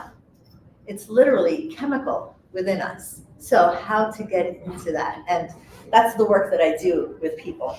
And I'd like to take you on a short experience of inner connection. Just sitting here, and it'll be like a guided imagery experience. I do want to just tell you first that in terms of relationship, I have on my website, on the front page of my website, my definition of what relationship is, since this is really all about relationship today. The state of connection between two or more people, events, or things, including connection with oneself. Actually, especially with oneself. So this connection with ourselves is foundational to what we experience out in the world. And the less that we have a connection inside, what we're experiencing out there is not our truth. It's not there for us. Find your way to connect inside, to come from a place of sitting in a way in your heart and in your gut, and to then from there vibrate out your intention. Wow. What a difference that is than our vibration coming from what's going on in our minds. The mind is good for certain things, but not for actually understanding who we are at our core. That's an experience. It's not something to think about, it's something to be. All right, so I'd like you all just to make yourself comfortable in the chairs. I'll be asking you to close your eyes, and if you don't want to, that's fine. Just look down to the floor so that that looking down helps bring your awareness into your body. So if we're looking up or straight ahead, we're still in our head, right? So we just want to bring our attention down to help and to get us into our body. Take a deep breath.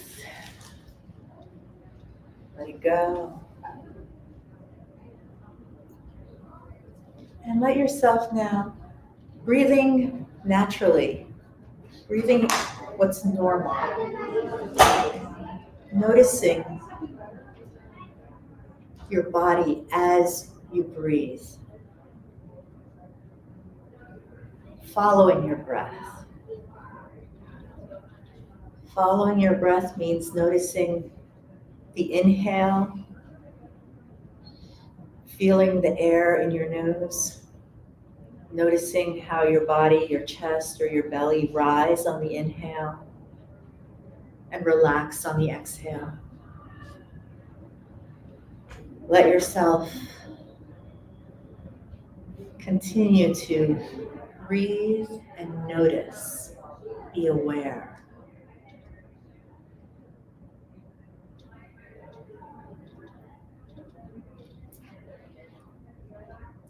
And as you take your next breath,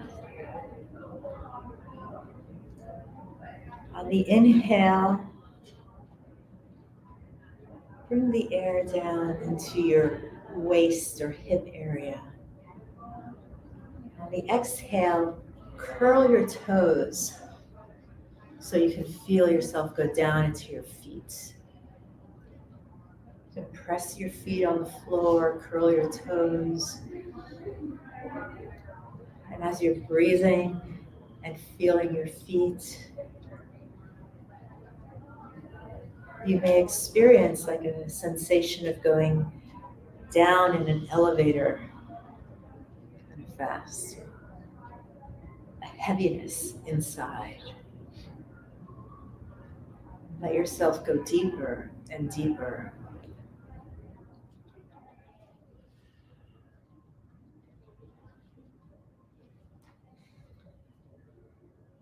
And now bring your awareness to your heart area. And when I say your heart, I mean your heart chakra area. And to find that, just point to yourself as you think or say me. If you point to yourself, boom, your finger will go right to your heart chakra. And let yourself feel that area with your attention, with your awareness. You can even bring your hand and put your hand over that area to help your awareness find it.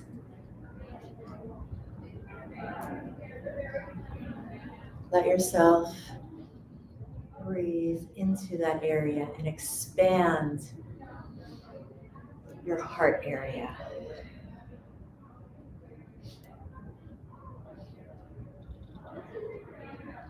And as you're expanding it, with your imagination, call forth a young version of you, hopefully single-digit age. Let the young you come forth and just show up kind of right across from you.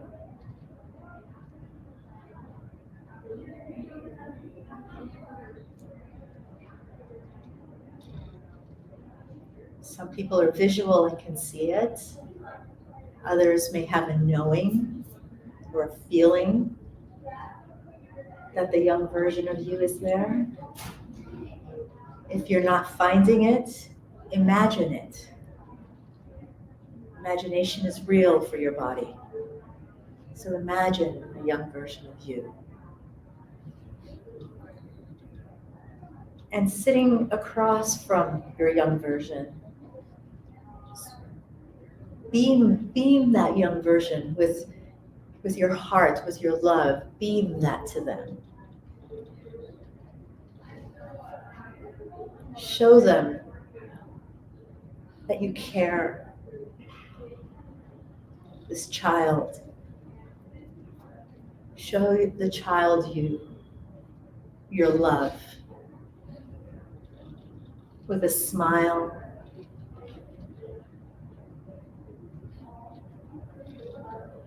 And as you're doing that, notice this young version of you, how they're feeling.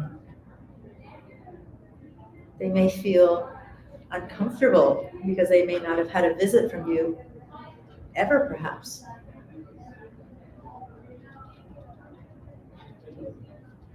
Just notice how they are being sitting there. And notice how they possibly change and shift as you're sending them your love, as you're smiling at them.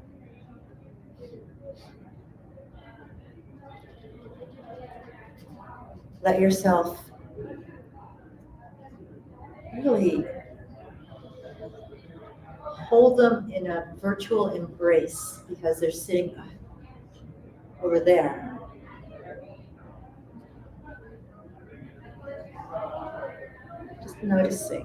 Just noticing, nothing to do but notice and smile and love.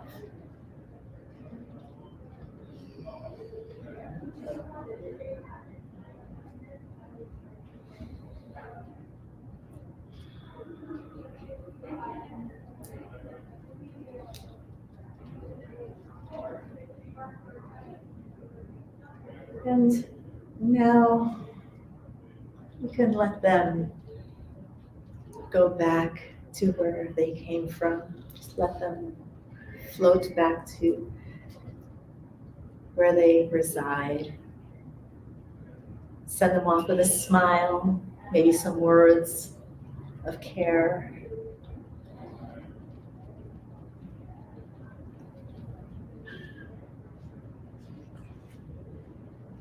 And as they fade back into where they came from, taking a deep breath. Take a deep breath while you're still in your heart. And give yourself a smile. And give yourself gratitude. Thank you, tell yourself, thank you. It's always a brave thing to step in deep and meet ourselves inside. It's very courageous.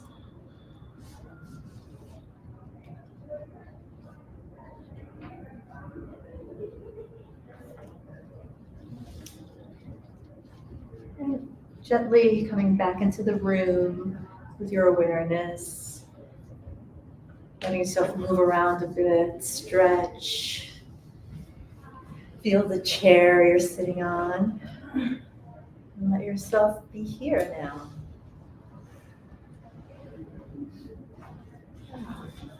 And that's like a little taste of that inner connection. It's kind of a bit of how it feels to start making some baby steps to be present within yourself. Does anybody want to share?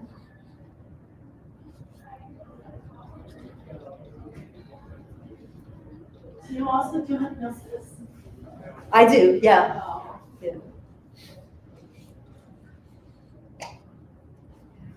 Okay. Well, it's a very, oh, you want to share? Go ahead. Yeah, I mean, I've like contacted different ages and versions of my younger self before, and it's just always really sweet, and I'm like impressed with how much she can give me, as well as me being able to give to her, like remind her that she's doing good and she's gonna make it through, and it's just really sweet. She gave me the hug. Oh, that's so darling. How sweet. Really sweet. What you said was really important, how much she can give you as well, because it's not about just the adult giving to the child us, but that child has their own wisdom and has so much love and care, and what they can give us, what they can remind us of that we need to do and be in our life is just gold. Yeah. Any other shares? Okay. Well, I would like to share with you, I'll leave it by the door here, I guess, and I'm having a special fingerprint analysis, your soul's agenda special that I'm offering here at the fair for purchase. Your fingerprints have been decoded to understand what your soul purpose and lessons and challenges are. So by understanding what they are, then I help you understand how to work with them. Because challenges, just by the mere fact of that their challenges are hard, right? But these challenges that are in our fingerprints are actually like weights in a gym. They're designed to make us stronger. And so how to approach your challenges from the point of view of, yes, they are here for you. They work for you. So that's what this session is about. It's you purchase it here, it's $97, and I would give you a print kit that you take home, you make prints, and then email them to me, and we get on a Zoom from wherever you are, and we do the session over Zoom. So I'm going to leave those over here in case you want some, or maybe I'll pass some around. You already had yours. I already had mine. She had hers. I'll just pass these out. And so, Could you just say one more thing about the fingerprints, why they show that? I'm sorry? Could you say something about why fingerprints show, what makes them different than the lines of the hands, why they show the soul breathing? Yeah, so fingerprints are created on your little baby body 5 months into conception. You have fingerprints when you're born, and they don't change. They don't change for your whole life. Whereas the hand can change, you know. But these are, it's basically your plan, your soul's plan of what it wants to be and accomplish is not the right word, but because from the soul's point of view, it's about experience and about being. So, and soul agreements, yes. And then there's the soul agreements that we make when we come into this life. We choose, right, what we plan at a soul level, what we plan on experiencing, doing, what outcomes, what is it that we want to do in this life. Our soul makes these agreements beforehand, and that's what the fingerprints are. Thank you. All right, and I'm just so grateful to you all for coming today. I hope that there was some nugget that you can take with you, and just, you are, each and every one of you is just an amazing being that's here to experience, not to suffer, not to work hard, not to just, do and accomplish and, climb the ladder. And no, it's about being and experiencing, feeling, and having willpower, making choices. There's other beings in other realms that just don't have choice, don't have willpower, don't have, so many things that we have here. We can enjoy. We can enjoy here. So let's I love that for you. Thank you. Thank you so much.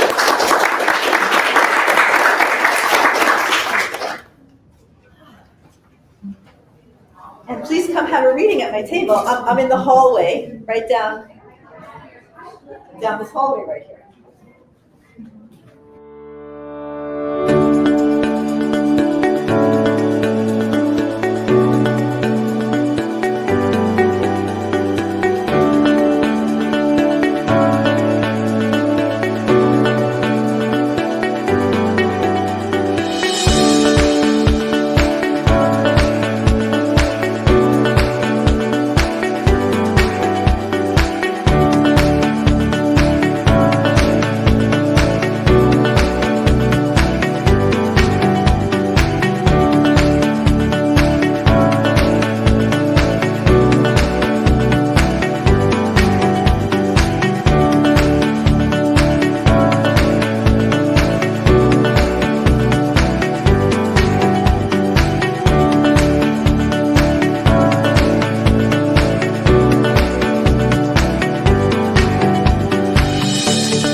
Join us every Wednesday at 7 a.m. for the Radiant Mind Meditation with Dr. John Gray, the #1 trusted relationship expert, the author of Men Are From Mars, Women Are From Venus. What many people don't know is that John Gray spent 9 years as a celibate monk and the personal assistant to the founder of Transcendental Meditation.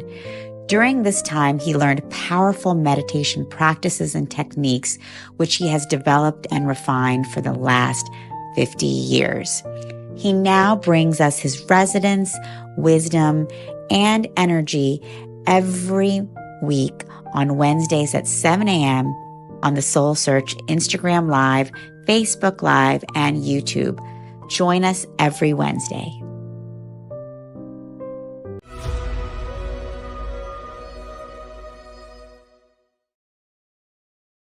My name is Asil, and I've been a channel for 5 years now. I had no idea what channeling even was for most of my life. When I started hearing these messages and meeting these guides for the first time, I actually thought I was going crazy. I wasn't crazy though. These angelic beings really did seem to be talking to me. I kept an open mind, and these guides kept showing up, offering me adjustments and healings. They told me that they were preparing me. The guides say that there is an energetic network that feeds the earth with universal energy. This energy is critical for human consciousness and all living beings to evolve. The mission that we were given by the guides was to realign this network and establish a new network, specifically dedicated to the evolution of consciousness across the globe. They directed me to visit many places, from mountains to forests, from islands to deserts, sites of many world religions and ancient traditions. The guides wanted me to help them activate sacred sites that have been inactive or misused for millennia. I've been to dozens of countries and hundreds of sacred sites where often the guides will share their perspective through spoken channelings. This work has tremendously impacted my life and those that have traveled with me. Join me and the guides as we take you on an epic adventure.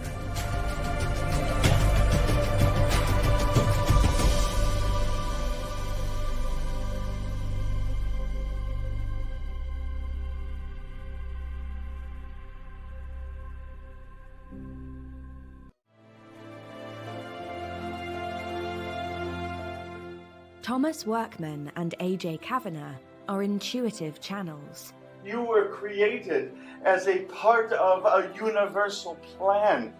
Who have a remarkable ability to speak for a spiritual collective they call the guides. As you step into the life you find, and new realities, new worlds indeed open up for you.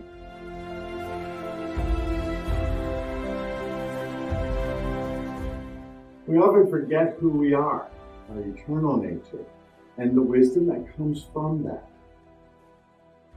The Infinite Pathway, Journey to Self-Realization.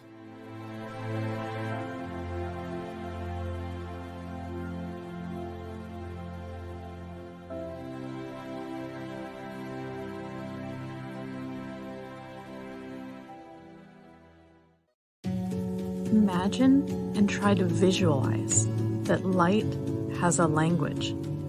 What might it sound like? What could it look like? What if this language could be harnessed, tapped into like a limitless well of infinite possibility and potential? What if we, as humans, could open ourselves up to this language of the light? And by doing so, we open ourselves to the vast intelligence of the universe. Imagine the potential, a way for us to connect more consciously with the universe, more consciously with energy, and therefore more consciously within ourselves. Light language is a divine, energetic expression of conscious energy that we will explore together throughout this series. Discover light language dialects, ways to work with light language for healing and ascension, and use light language to activate and awaken amazing potential within you. Get ready to expand and deepen your understanding and receive powerful light language channelings. Join me, Jackie Lara here at the Tigers of the Light, as we explore light language and ascension codes together to awaken, heal, and ascend.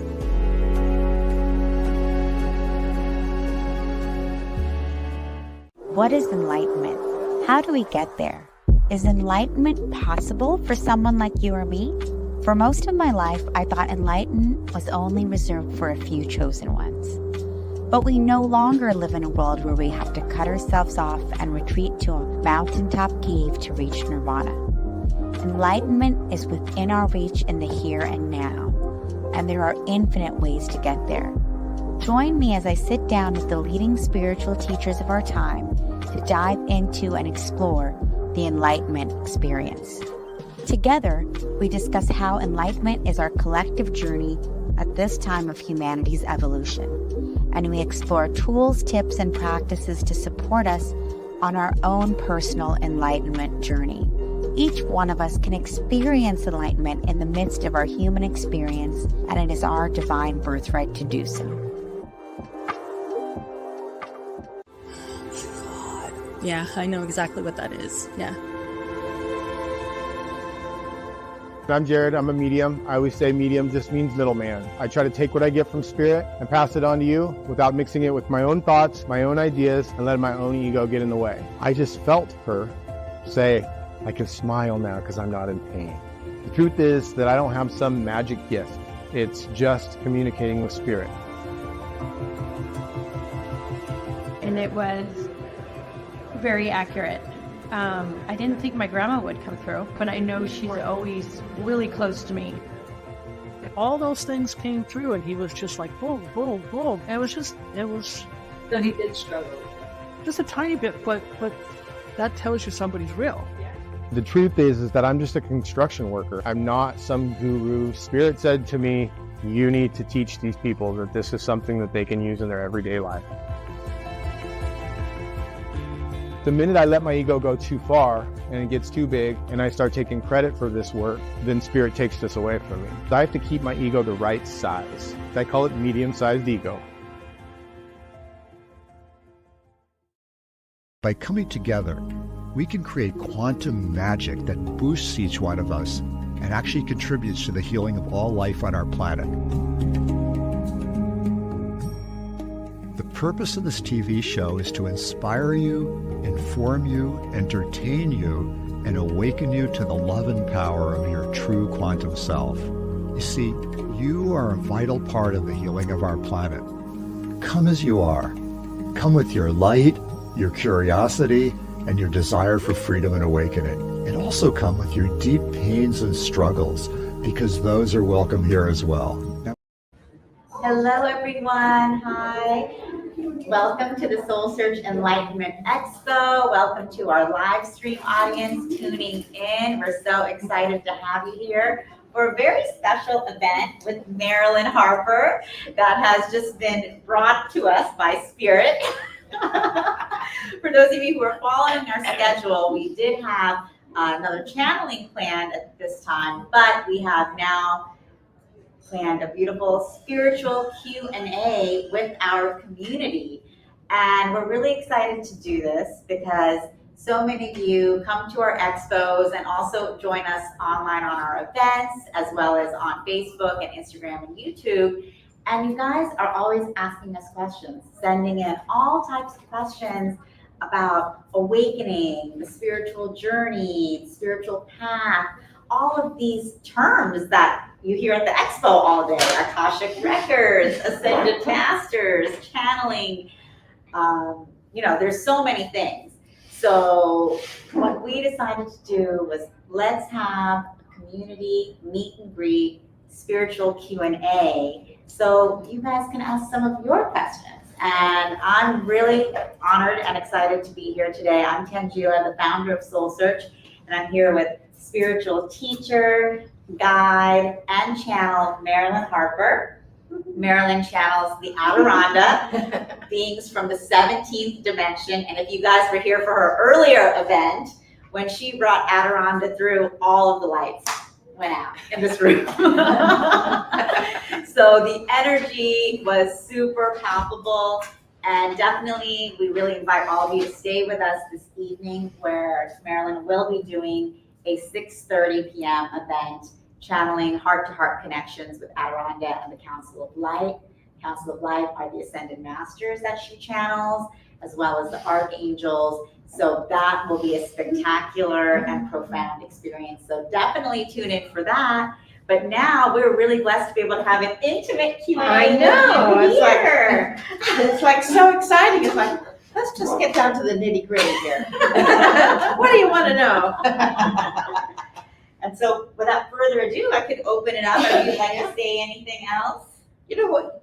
There are no questions that are the wrong questions. I always feel uncomfortable asking questions in a group just because, you think, I don't want to appear stupid or anything. But those questions are the ones that lots of other people in the group have. That's what we find, like in our heart-to-heart channeling, which will be tonight. We find that lots of people will have similar questions. And so we may repeat the questions because we've got a microphone and you don't. So we'll repeat your question just for the live streamed audience. And, there's any question is a great question. So no problem. Exactly. And Marilyn channels and teaches for thousands and thousands of people worldwide. So, really, we're amazed to be able to have her here in this intimate setting with us to really be able to dive into some of the questions with all of you. So definitely we'd love to hear from you if you want to introduce yourself, a little bit about what brought you here, and what are some things coming up for you? Yes. So I have a job opportunity. I'm a psychotherapist, and it's with an online it's called a platform called Reach Link Therapy. And my question is basically, would I be a good fit for them, or would they be a good fit for me?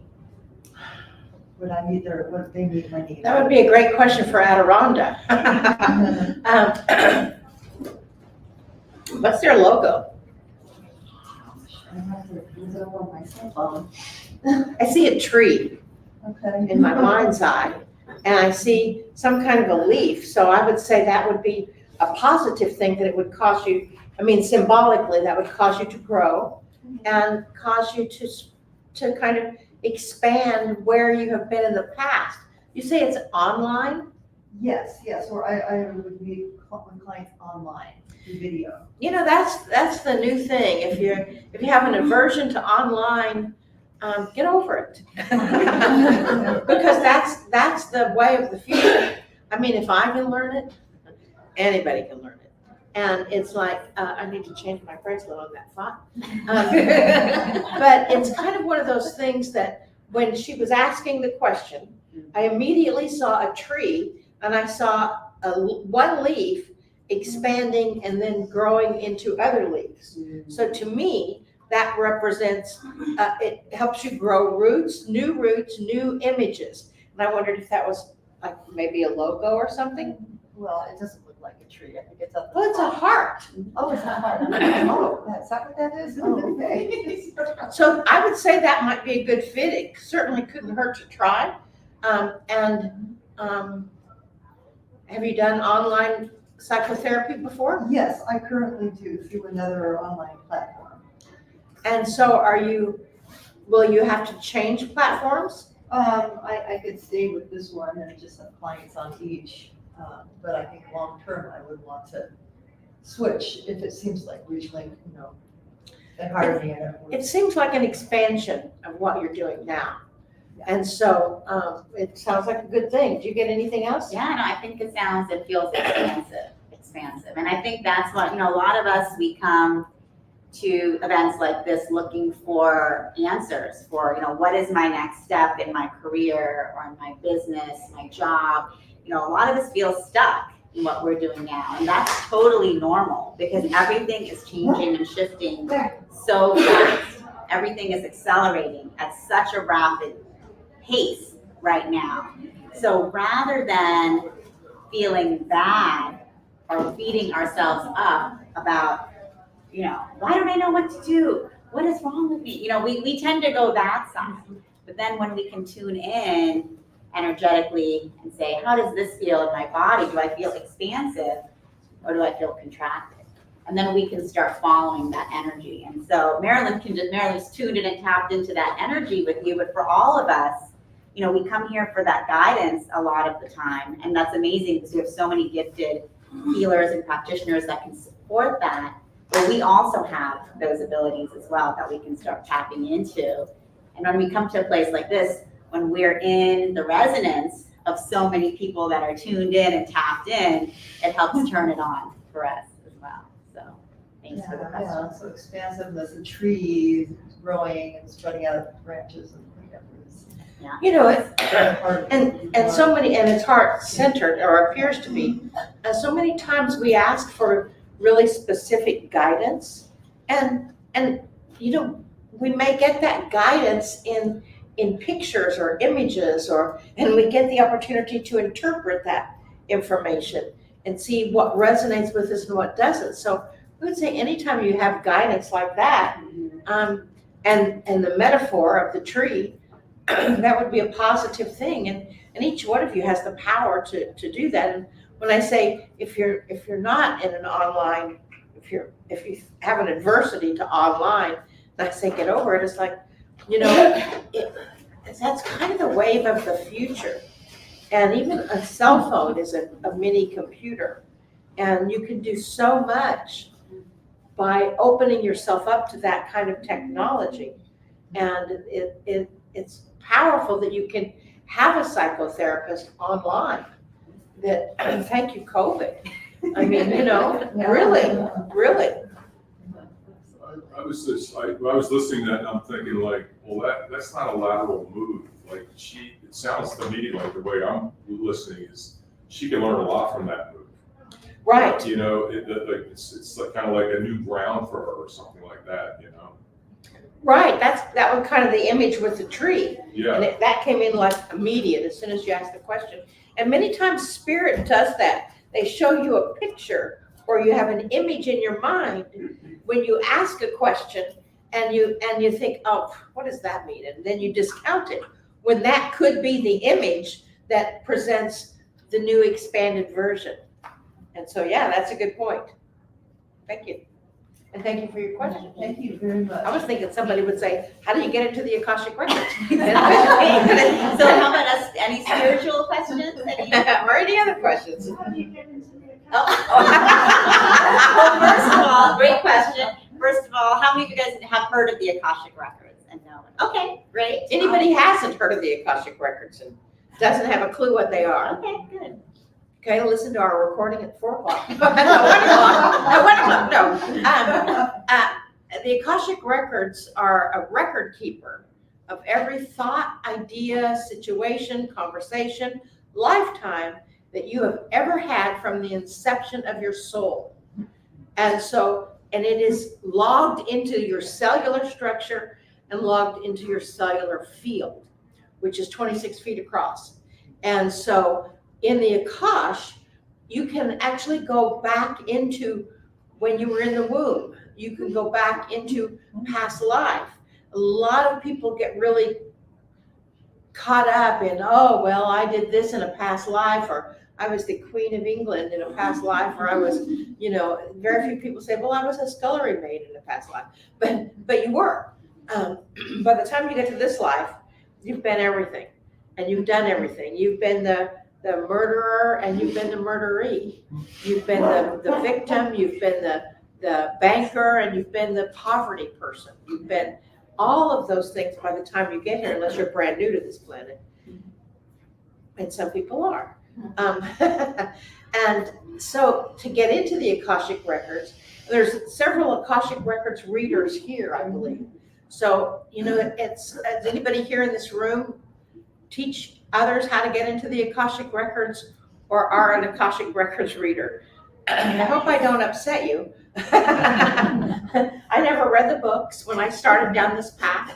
I immediately, after I became attuned to Reiki 1, I decided I'm going to be a healer when I grow up. And so I went out and bought all these books on how to heal, and Barbara Brennan's book, and all those healing books. And the next day when I opened up the newspaper, it looked like it was Arabic. I couldn't read a word. I couldn't read a word in any of those books. I was working for a country western radio station at the time. This was in the 90s. And I couldn't read copy for the commercials. I mean, it was really frightening. And I heard that I was bringing in a new technique of healing, and I was not to copy anybody else's technique. But as a result, I didn't read the books on how to get into the Akashic Records. I teach people how to get into the Akashic Records, but I teach them in my way, and I learned my way by doing it. And I think that's one of the easiest ways to do something, is to just jump in with both feet. The way I have found, and this has changed, and those of you that teach people how to go into the Akashic Records or go into them yourself, you know that it's changed in the last few years as to how to get into the records. The simplest way I know is to state 3 times, I am choosing to enter into the Akashic Records for the one who is now presently known as Marilyn Harper, or whoever your client is.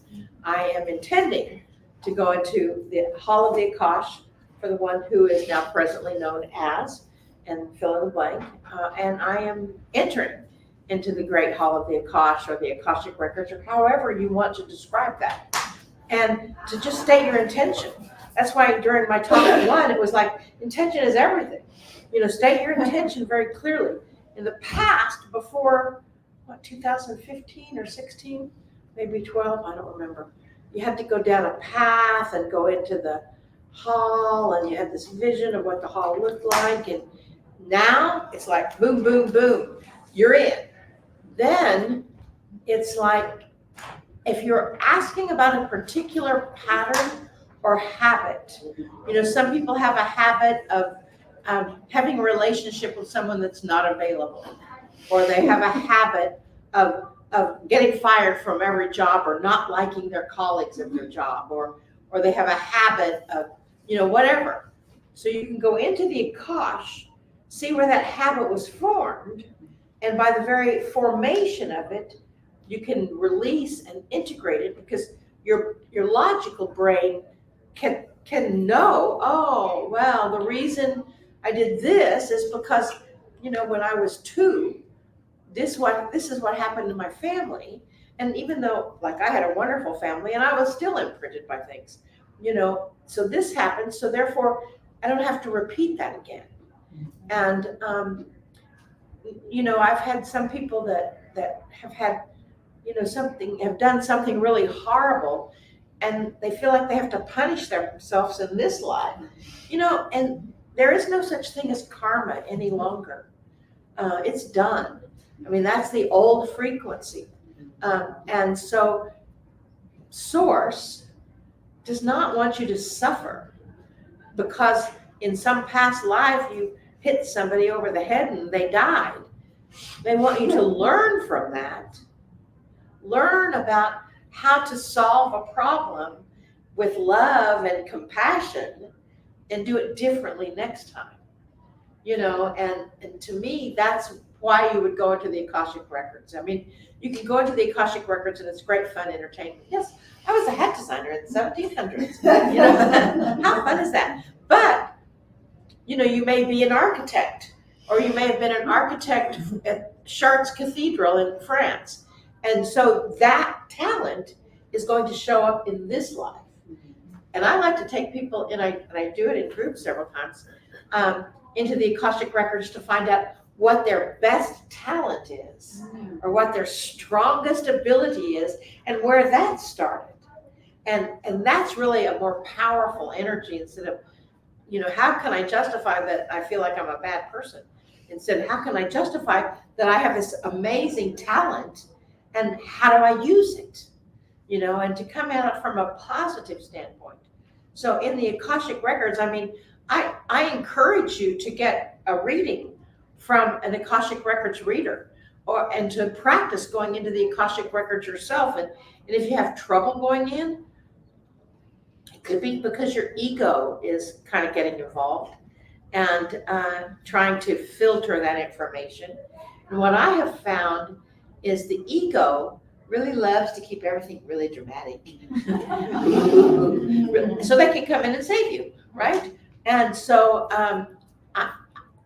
just tell your ego to be quiet and to realize that if you're getting into the drama of, well, I was the hat designer and I was the best hat designer, that's an egoic response. Instead of, okay, so great, you're a hat designer, big deal. So how are you using that now? How are you using that talent now? And how is it influencing you now? Does that make sense? Yeah. Does that answer your question? Yes. Oh, good. And what I liked what you said, Marilyn, about going into the Akash, because we have a lot of people ask us, how do I go into the Akashic Records? What do I do? And I think, like you said, it's such a powerful tool that we all have access to, but there's just not one way to do it, you know? And you can go in yourselves. You can start working on that and start having this access. You can start working with various teachers that we have here, start working with Marilyn in group settings. So there's many ways, but there's no one way. And that's the new paradigm that we're in, is that there's no one way, one type, one modality, one teacher. It's all open. And like Marilyn, you could step into the Akash one day. Yeah, and it's like they're your Akash. You don't necessarily have to ask permission to get into your own Akash. You may need to ask permission to get into somebody else's Akash. But your own Akash is yours. And it's a wealth of information as long as you're not living in the past and taking care of things now. That's the important thing. How do you know you are there? How do you know you are in the Akash? Is there like a feedback? Usually you have a feedback. Usually you have an image. I have an image in my mind. It's kind of like a movie, but you may have a sensory experience. You may smell something. You may, something shifts, and everybody's Akashic records look differently. Mine are like libraries of infinite books. Joy's is like computer kind of air generated things. Mine's called hologram. Hologram. Sorry. and everybody's looks a little different. So the way you know you're in your own Akash is there's a familiarity to it. And you can ask, I'd like to go into the lifetimes or the situations that were the instigators of this pattern, this habit, or you can ask, can you show me where my greatest talent and skill began and how that evolved? And that's how, if it's always going to be a positive, it may not appear to be a positive experience that you had, but then you always want to ask, what can I learn from that? What did I learn? So you had something really bad and you were, starving or blah, blah, blah. What do I need to learn from that? What information shall I glean from that? Usually when you've had an experience, you don't have to repeat it again, especially once you get it. When you learn something, say you've got this habit that really doesn't any longer serve your highest good, and you would like to change that habit. I read somewhere along the line that you don't ever break a habit, you just replace it with something else that's a better, more positive habit. And when you do, that energy or that experience grows with you. And you can, it's a powerful venue in the Akash, but at the same time, as Adironda will always say, but you're here right now. So what you did then can affect what you're doing now, but learn from it and move forward in a positive fashion. Does that answer your question? You had a question over here. I'm Akash Records. Do you mind if I have just 2 seconds? So, the way I will answer your question, in addition to what she said, you realize that you're reading your Akashic records and you start getting things that you couldn't make up.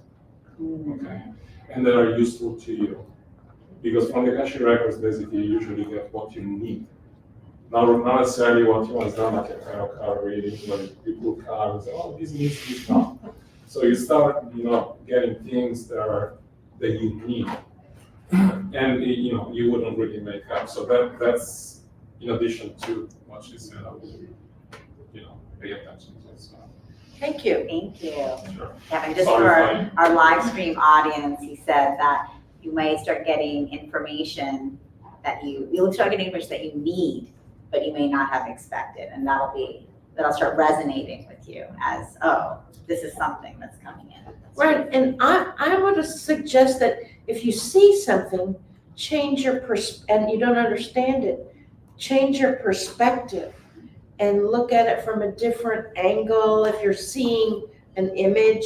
And I had a client that when she opened up the Akasha, all she ever saw was gray, and I said, pull back from it. And eventually she found it was a gray robe. And she saw who she was in that gray robe. But change your perspective or change your angle. I always say, look around and see if there's a newspaper so you know what year this is. Good question. Yeah, thank you. And thank you for your input there. Good. No, actually, to reinforce your last concept, basically, you say you see a gray wall, is that you ask, what does it mean? So you have this conversation, say, help me understand what this means, and that helps you a lot. Right. Help change your perspective. So. Thank you. And any other questions here? This has to do with what I see as a rush to solve a symptom or something in the body. It's help me get rid of this. It's almost a new version of give me a pill for that, make it go away. But in that push for a solution, what seems to be lost is the benefit of asking, why did this headache show up?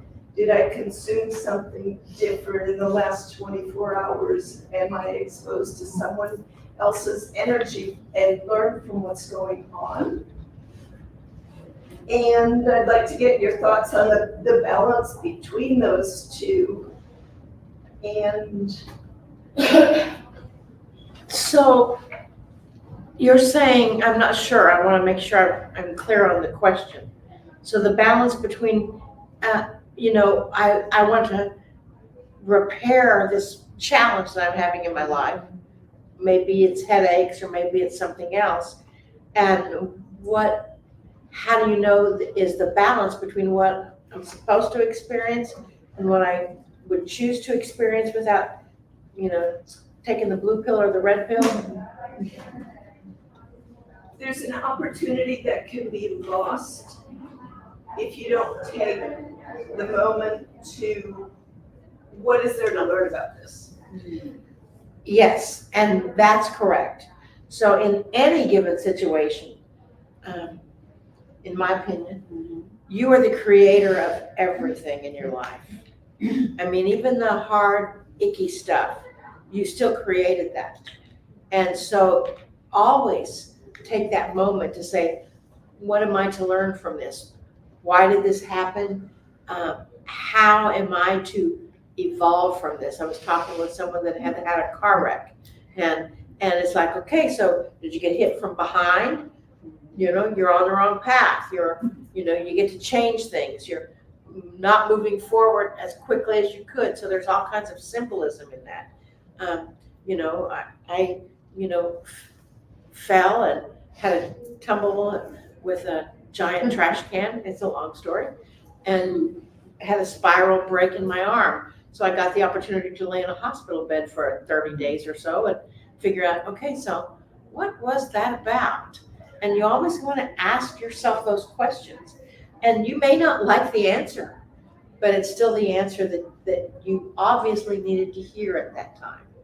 And I think that learning process will help you from having that kind of experience again, because you'll keep having those kinds of experiences, in my opinion, until you get it, until you have that aha moment, and then it's like, okay, that's what I need to do, to move in a different path, to move in a different direction, to accept the pattern that we're having, accept this that's going on.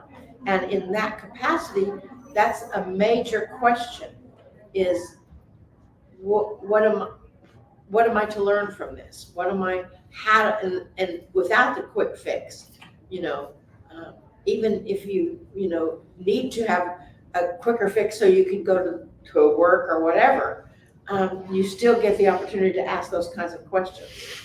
And I think that's every bit as important as going into the Akash or going into your past, or, as I said during my class, everything happens every 7 years until you get it. And once you get it, it doesn't have to happen any longer. Yeah, but I love the question, because I think a lot of the times when we're talking about spirituality and consciousness, it's, we feel, oh, it's all love and light.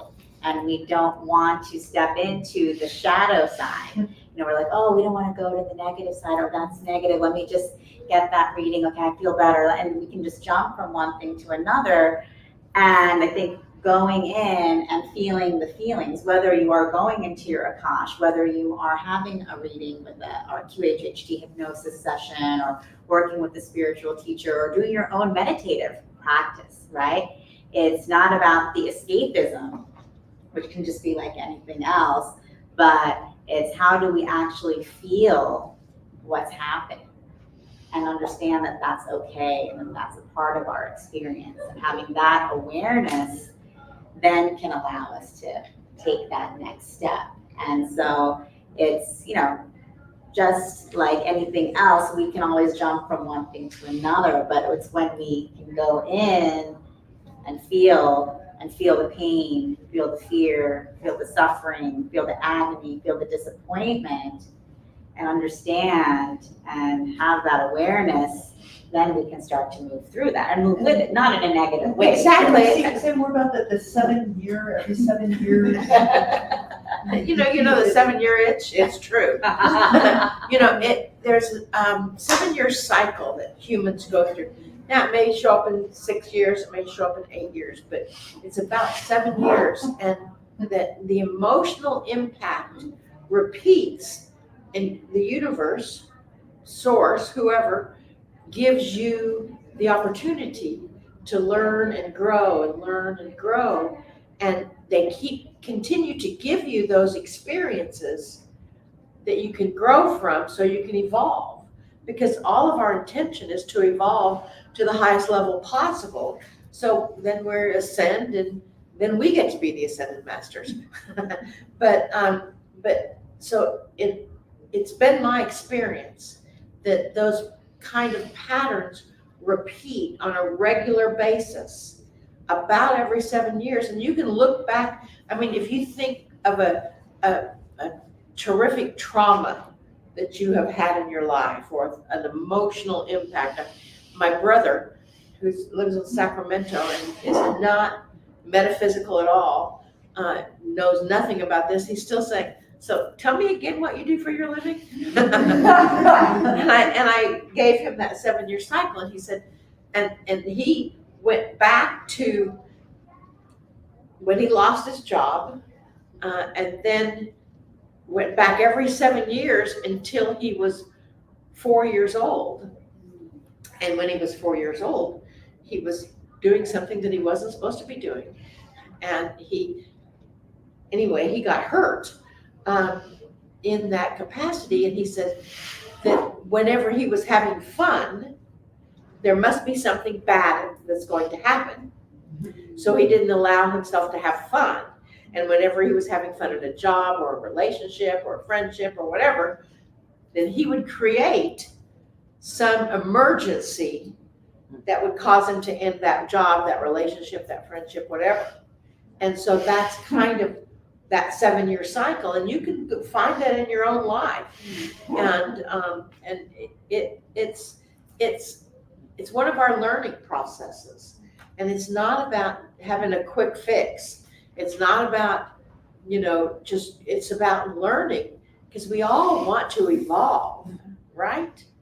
We all want that. I mean, on David Hawkins' scale, you've got shame at the bottom and enlightenment at the top.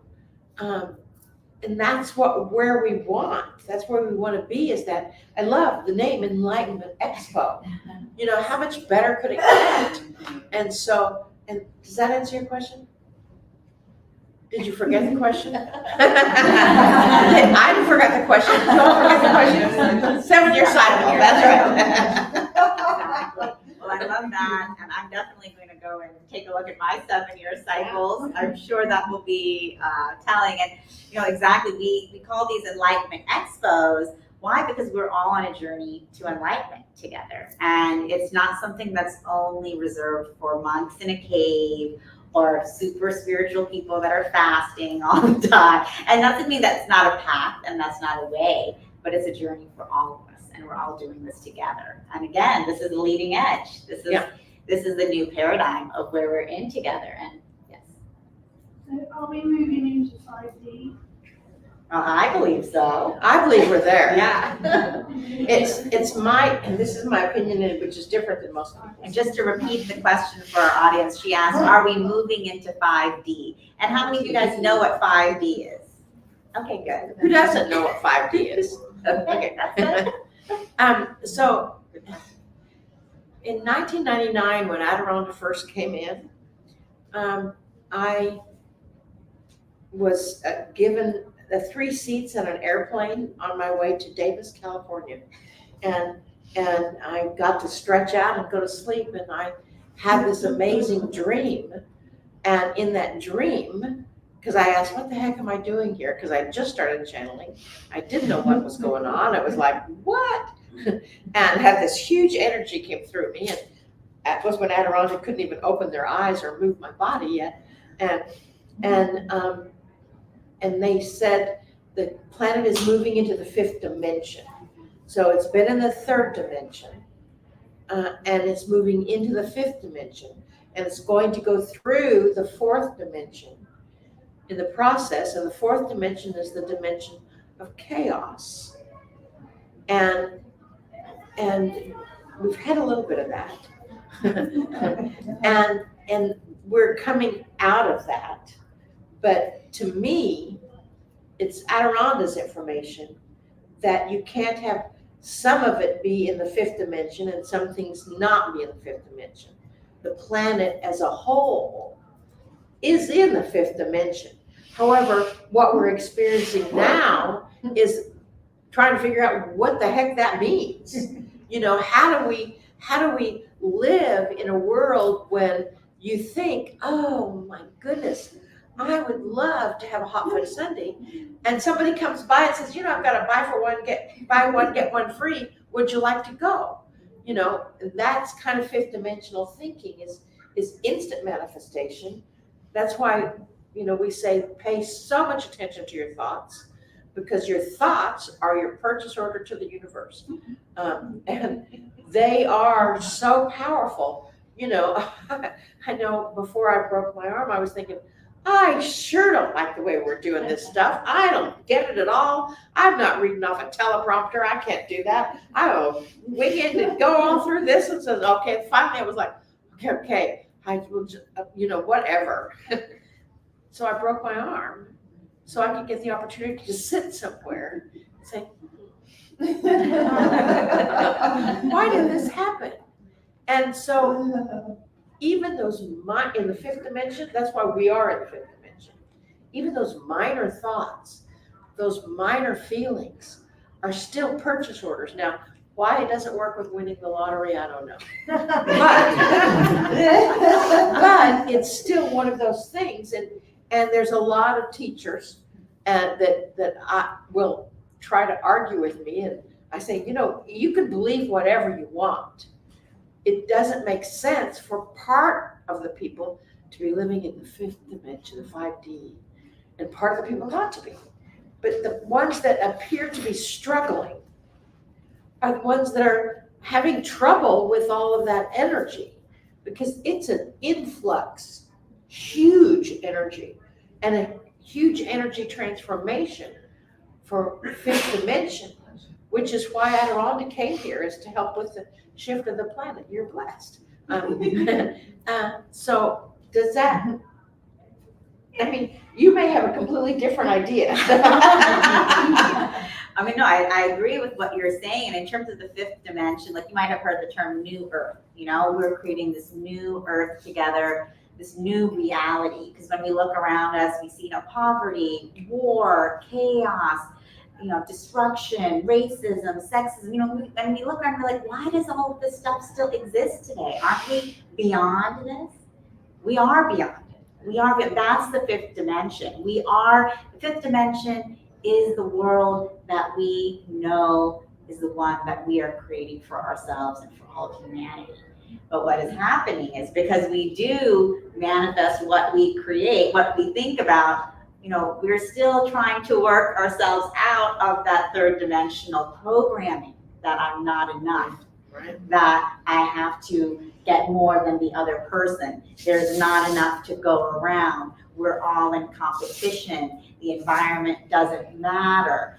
They're separate from me because they look a different way. They have a different religion. They think a different way. So, you know, we have all of these programs that we have all just been living in for eons, you know, but we know we're ready to let go of all of that.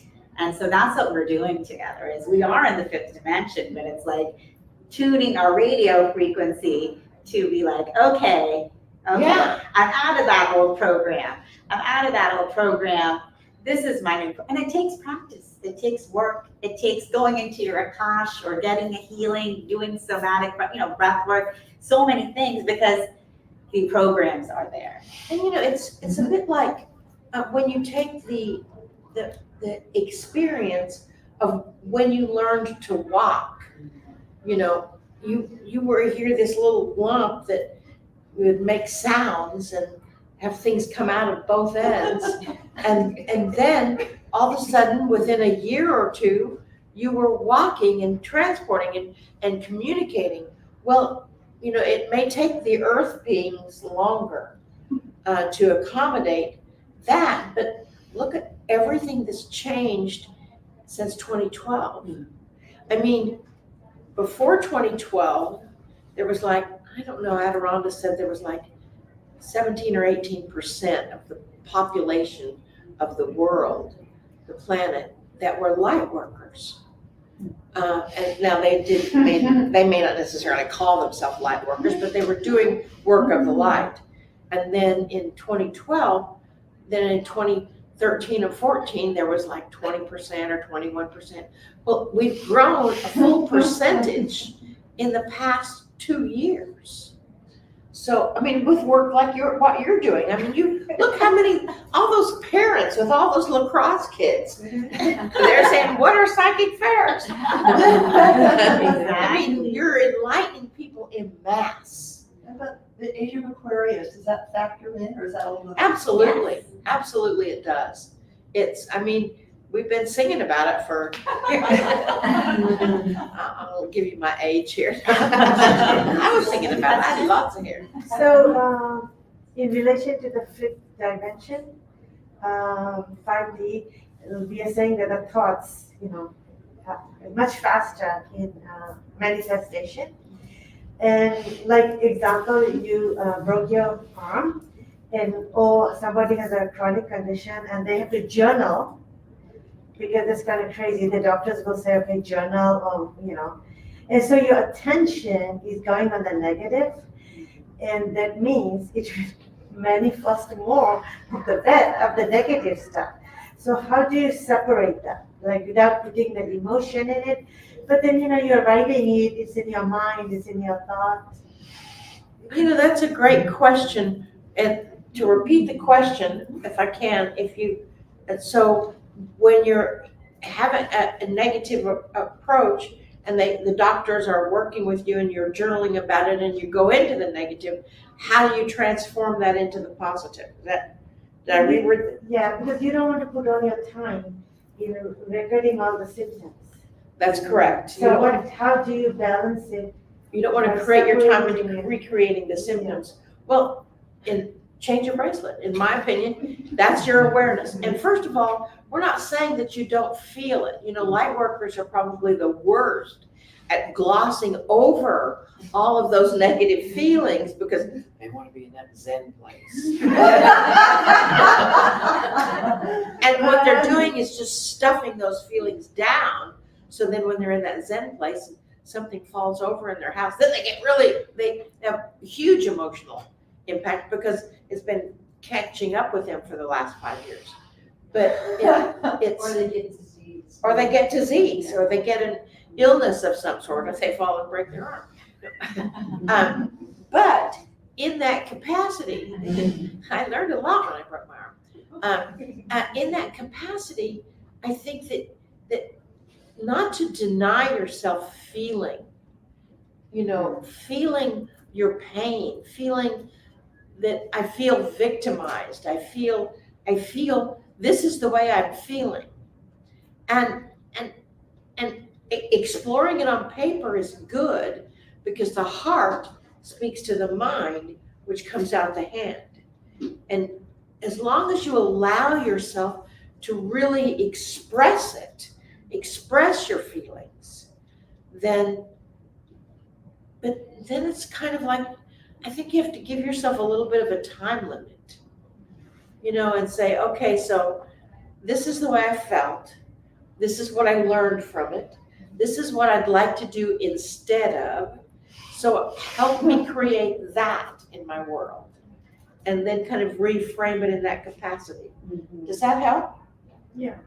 Yeah, no, exactly. I think that's right because, it's not like we're saying don't, ignore what's going on in your life. It's hard to do that because it is our life and it is the 3D manifestation of where we are.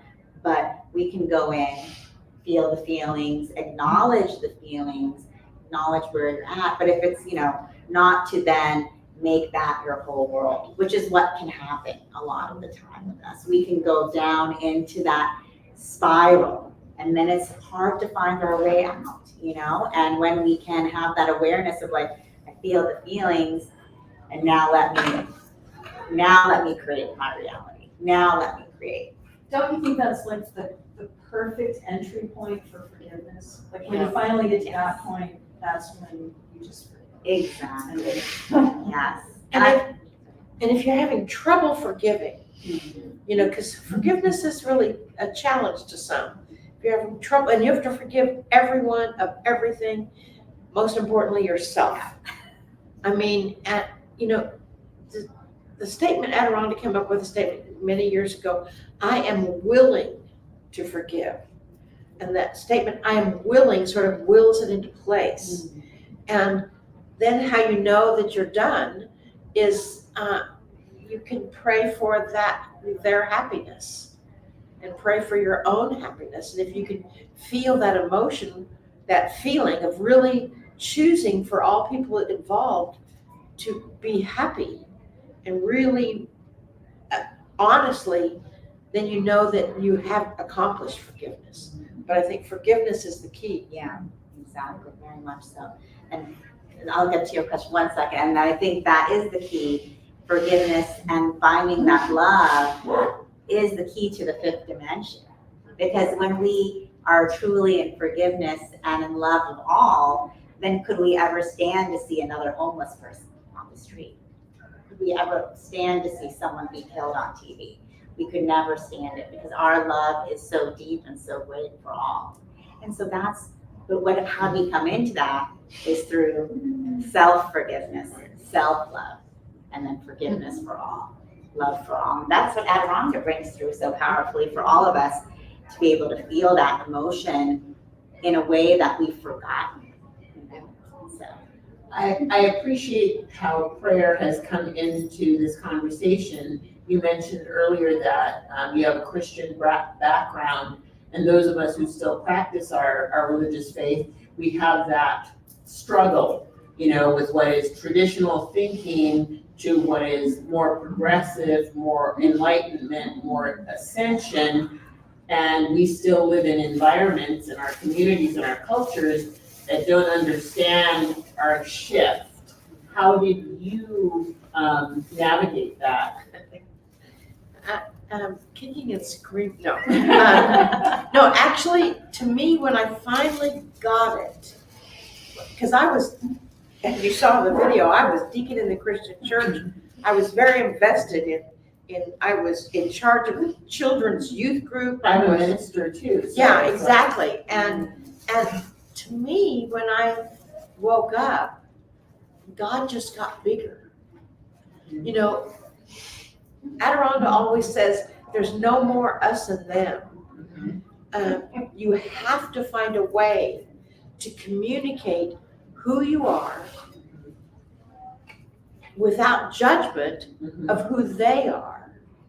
And well, I feel their judgment. Yeah, exactly. Yeah, I can't really Exactly. say I'm going to an enlightenment fair because they're like, you're skipping church, we have church.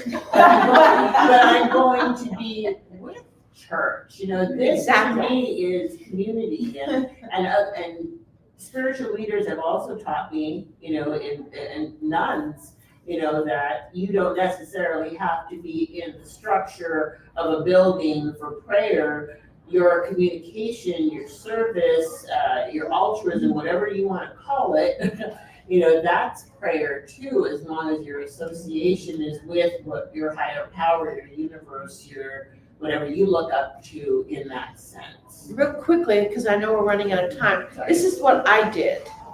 And I asked my guidance, God, Jesus, you know, all the big guys. I asked for a translator to be put into my brain that whenever, I know that sounds, but I'm a kind of a visual person. Yeah, and that whenever somebody asked me what I'm doing, that I would have the words to explain what I do in a way that they can understand it. And I know it's possible. My brother and sister-in-law became Jehovah Witnesses, which is very fundamental and very rudimented in their traditions. And we've actually had civil, wonderful conversations of me being enlightened by them and them being enlightened by me. But I spoke it, I communicated it in their language. And in other words, it's, you know, wouldn't you love to go to a conference that would bring you closer? You're feeling close. I mean, it's all, in my opinion, it's all God, it's all source, it's all universe. You know, it's just the different connotation that you give to each word that makes the division. And I think we as humans get the opportunity to learn how to remove those divisions. And we're seeing a perfect example in Israel. I mean, it's like, they're showing the world how unfair it is to destroy your brother. And that's who they are. And I think that in that energy, in that religious differences, I mean, we live in this country and we came here for freedom of religion. And what we're doing may feel like a religion, but that, just the term puts boundaries in it. And I know you can explain where you've been and what you're doing and how you're living your expanded life with God, with your beliefs. I mean, I go to church and I go to a unity, so that's kind of a new thought energy, but I also go with my Baptist relatives and go, you know, it's kind of, when somebody asks me now what I do for my living, I don't ever use the C word, channel. Even though the Bible was channeled, even though the Kabbalah was channeled, they don't make that jump. And so I tell the people, I teach people how to be happy. And that's what I do. I teach people how to be happy. I help people, and if they ask another question, I help people find that path to happiness, be it through their religion, but religion is really a community, just like this. Yeah. And so I found the less I tried to justify and just live my truth, the more accepting my relatives were to accept what I do and how I am, because they want me to be happy. And when I found the ones that had the most trouble, it's because they were unhappy with where they were, and they didn't know how to get that kind of happiness that I was experiencing, and they didn't know what to do about it. So, you just love them where they are. I appreciate that, yeah, it definitely, choosing words carefully to express all I want for them is to be happy, and, whatever makes them happy makes me happy too. So I just try to just leave it level. And thank you for that question, because I think it's a question that comes up for all of us, coming to, like you said, coming to an enlightenment expo should be something everyone wants to do. Because we're here to find our joy, to find our happiness, and to be able to share that with others. And we're here for healing, and for transformation and empowerment. For people, they think, well, I never heard of channeling. I've never heard of, these psychics. None of this is real. I give crystals for Christmas. There you go. And in the end, it doesn't matter, right? And that's our own journey to keep releasing the programs, keep releasing all those religious structures, because we're creating the 5D. We're creating the new earth. We're bringing forth enlightenment. So thank you for doing what you're doing. And thank you all for joining us. And Marilyn, thank you. Thank you for making this possible.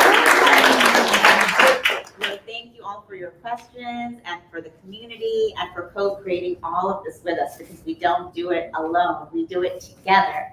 And also come to Marilyn's 6:30 event. She's going to be having an amazing channeling event tonight, where we will be channeling she'll be channeling, we'll be channeling because we're all going to feel the energy. And then she'll also be doing a healing activation with her selenite swords of light. Yes. So come by 6:30. We have tickets available at the registration desk. And also stay connected. Keep asking questions. Come and chat. Visit Marilyn and Joy at their booth. Come say hello and stay connected with us. Thank you, guys. Thank you.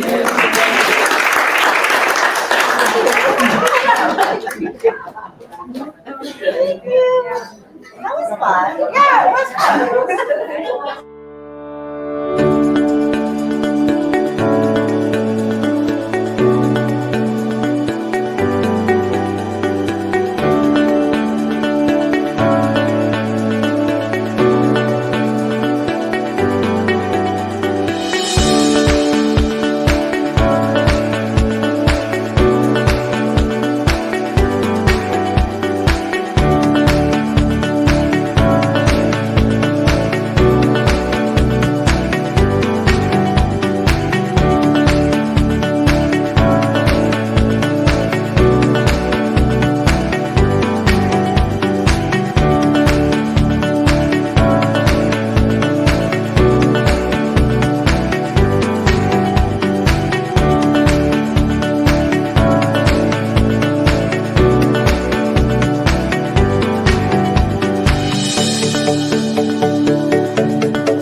My name is Asil, and I've been a channel for 5 years now.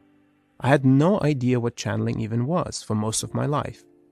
When I started hearing these messages and meeting these guides for the first time, I actually thought I was going crazy. I wasn't crazy though. These angelic beings really did seem to be talking to me.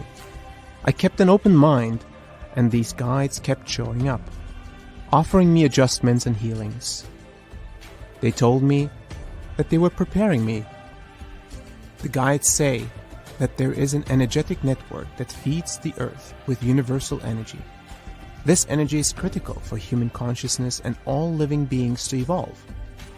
The mission that we were given by the guides was to realign this network and establish a new network, specifically dedicated to the evolution of consciousness across the globe. They directed me to visit many places, from mountains to forests, from islands to deserts, sites of many world religions and ancient traditions. The guides wanted me to help them activate sacred sites that have been inactive or misused for millennia. I've been to dozens of countries and hundreds of sacred sites where often the guides will share their perspective through spoken channelings. This work has tremendously impacted my life and those that have traveled with me. Join me and the guides as we take you on an epic adventure.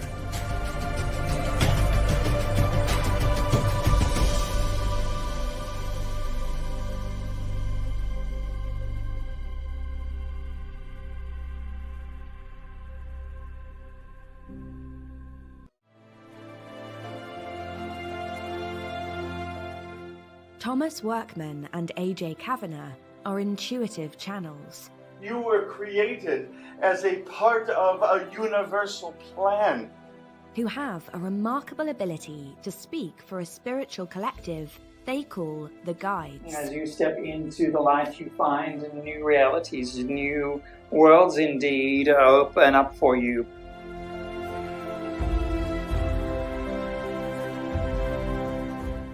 We often forget who we are, our eternal nature, and the wisdom that comes from that. The Infinite Pathway, Journey to Self-Realization.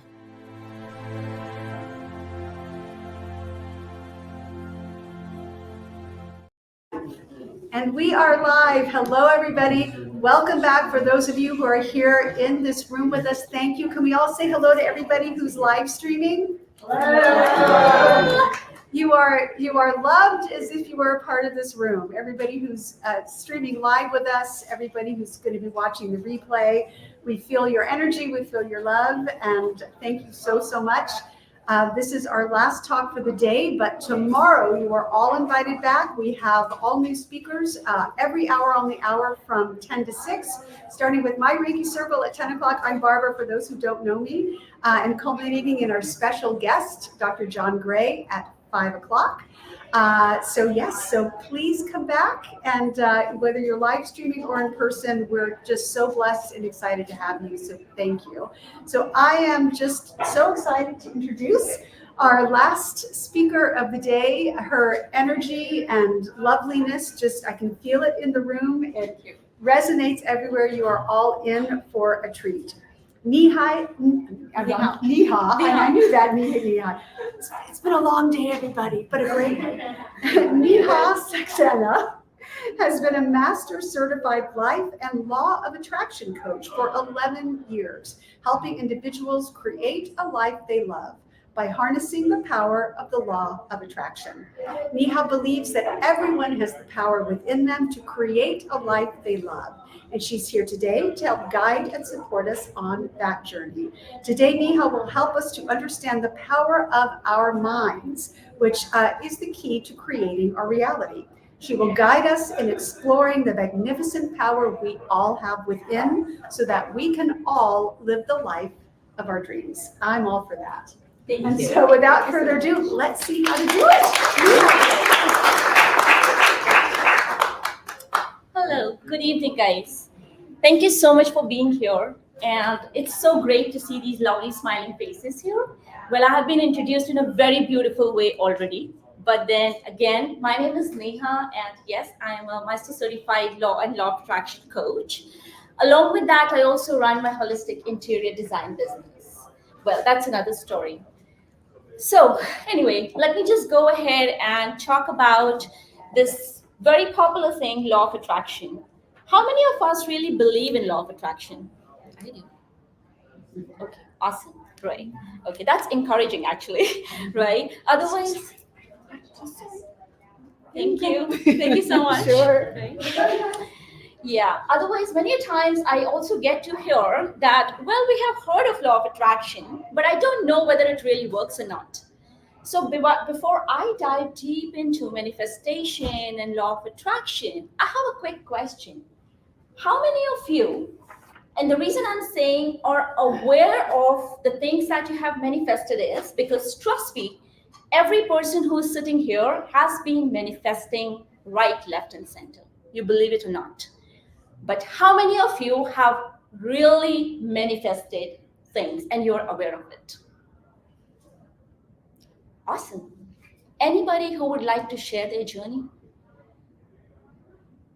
Anyone? Unless and until it's a top secret. Sure. I don't think a lot of people think about manifestation when it comes to health. They always think it's a tangible thing, right? Totally. And so I think in my own life journey, I've had some health challenges that could be resolved with medication or with a treatment. Mm-hmm. And so I held on to the idea, the thought, the process that I would find a solution. And to keep kind of short, I had an illness I had faced, and I just adamantly manifested and put into this universe that it was going to resolve. Maybe not the typical way, but that it was going to resolve. Mm-hmm. And it was actually dealing with a transplant situation. And so I had a situation where I was so in a particular box per se where I couldn't be treated, and the chance of finding a match for my transplant was so rare. It was less than 0.001, and I just kept long. And so manifestation takes a lot of versions. Like I said, it's not just I want the car, I want the house. Of course. Yeah. And in my manifestation and in my belief and faith and all of the above was that it was going to resolve and I was going to find my 0.001 match. Wow. And I'm here today because I did. Wow. Proud of you. Exactly. Thank you so much for sharing that beautiful story. And that's the point. Because, well, just to keep you updated, I do got my notes, but I don't think I can look at them now because otherwise I'll be all over the place, right? So when you talk about manifestation, it's not just about receiving those tangible things in life. Believe it or not, everybody, each one of us have been manifesting things, and it could be some things which you don't like. And that is the reason we say, energy flows where focus goes. I'm sure many of us have heard that term already. When you talk about manifestation, it is beyond those tools and techniques that we have been learning from various coaches. Like I also teach a lot of tools and techniques to people, but trust me, the key is inside you. And when I say inside you, you are the creator of your life. We have had many success stories. Like you just Google success stories of manifestation and you will get tons of things that would actually surprise you. But in reality, it is there. And people have been doing that. We have an example here. So when I talk about manifestation and how did I start, let me take you on a journey. A journey basically which started from a heartbreak and a loss. Now, for just few seconds, picture me as a 23-year-old. Maybe I still look the same, but you can try. Just imagine me being 23, right? I was divorced. And the moment I thought that this could be the toughest thing I would ever have to handle, I lost my mother. And that was a devastating experience for me because it was not just a loss of a family member.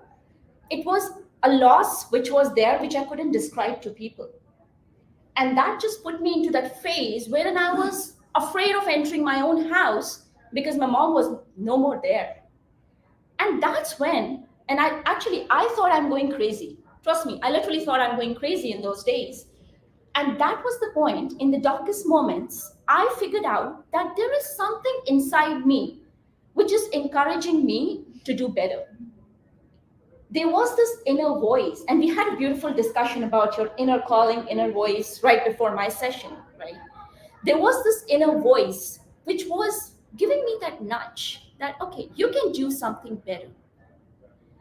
Though at that moment, I had no clue that what is universe, who is universe? What do you mean by universe? What do you mean by law of attraction? What do you mean by manifestation? Trust me, at the age of 24, I had no clue that there's something called manifestation. Bad vocabulary, probably. But it was still there. And there was something that, and that's how I stumbled upon this concept of law of attraction. And the moment I started reading about it, I started connecting the dots. And I realized that, okay, just like the other organs of my body, my brain is also an organ. So why the hell am I allowing my brain to go ahead and take control of my life and having zero control? Like, why? My hands don't go all on its own. My legs don't walk out of the room if I don't want to. Then why is my brain going everywhere? And as Sadhguru mentioned, I don't know how many of you are aware of Sadhguru, but as Sadhguru mentioned, that we suffer more in our imagination as compared to reality. And it's true. If you think about it, we really suffer more in our imagination. And I just decided to take that leap of faith and give it a chance. And then I actually read about it, that universe loves partnership. And who is the partner in the entire story? It's you, it's me. And I realized, so even in my coaching sessions, I try to keep it very simple. I don't want to go ahead and bombard my clients with a lot of techniques and tools. Of course, it's a part of the program, but I just try to make it very easy. I know meditation is beautiful, right? It's beautiful. You should do it. But I am not amongst those who can sit at one place and close my eyes and do it for like 20 minutes. My bad. I know it's a beautiful way to do it, but I can't do that. What to do? So I realized, why do we have to manifest only in that posture? Who has told us that you do not meditate when you are just talking to yourself? Why can't you name it meditation when you just connect with your inner self and think about it, what exactly is going in your thought? I have a question. How many of you really connect with yourself on a daily basis? Yeah, beautiful. Trust me, most of us, we don't. We are so busy making money. We are so busy cooking food, taking care of the family, doing everything which ideally we should be doing, and we forget about ourselves. Your biggest and the most beautiful guide is your inner self. And that's how I found myself. And it's been 11 years. I am doing it. For me, it's like a cosmic dance that you do with universe. I always say that universe is my friend. It has my back. There would be a chance. So let's go ahead and try to understand.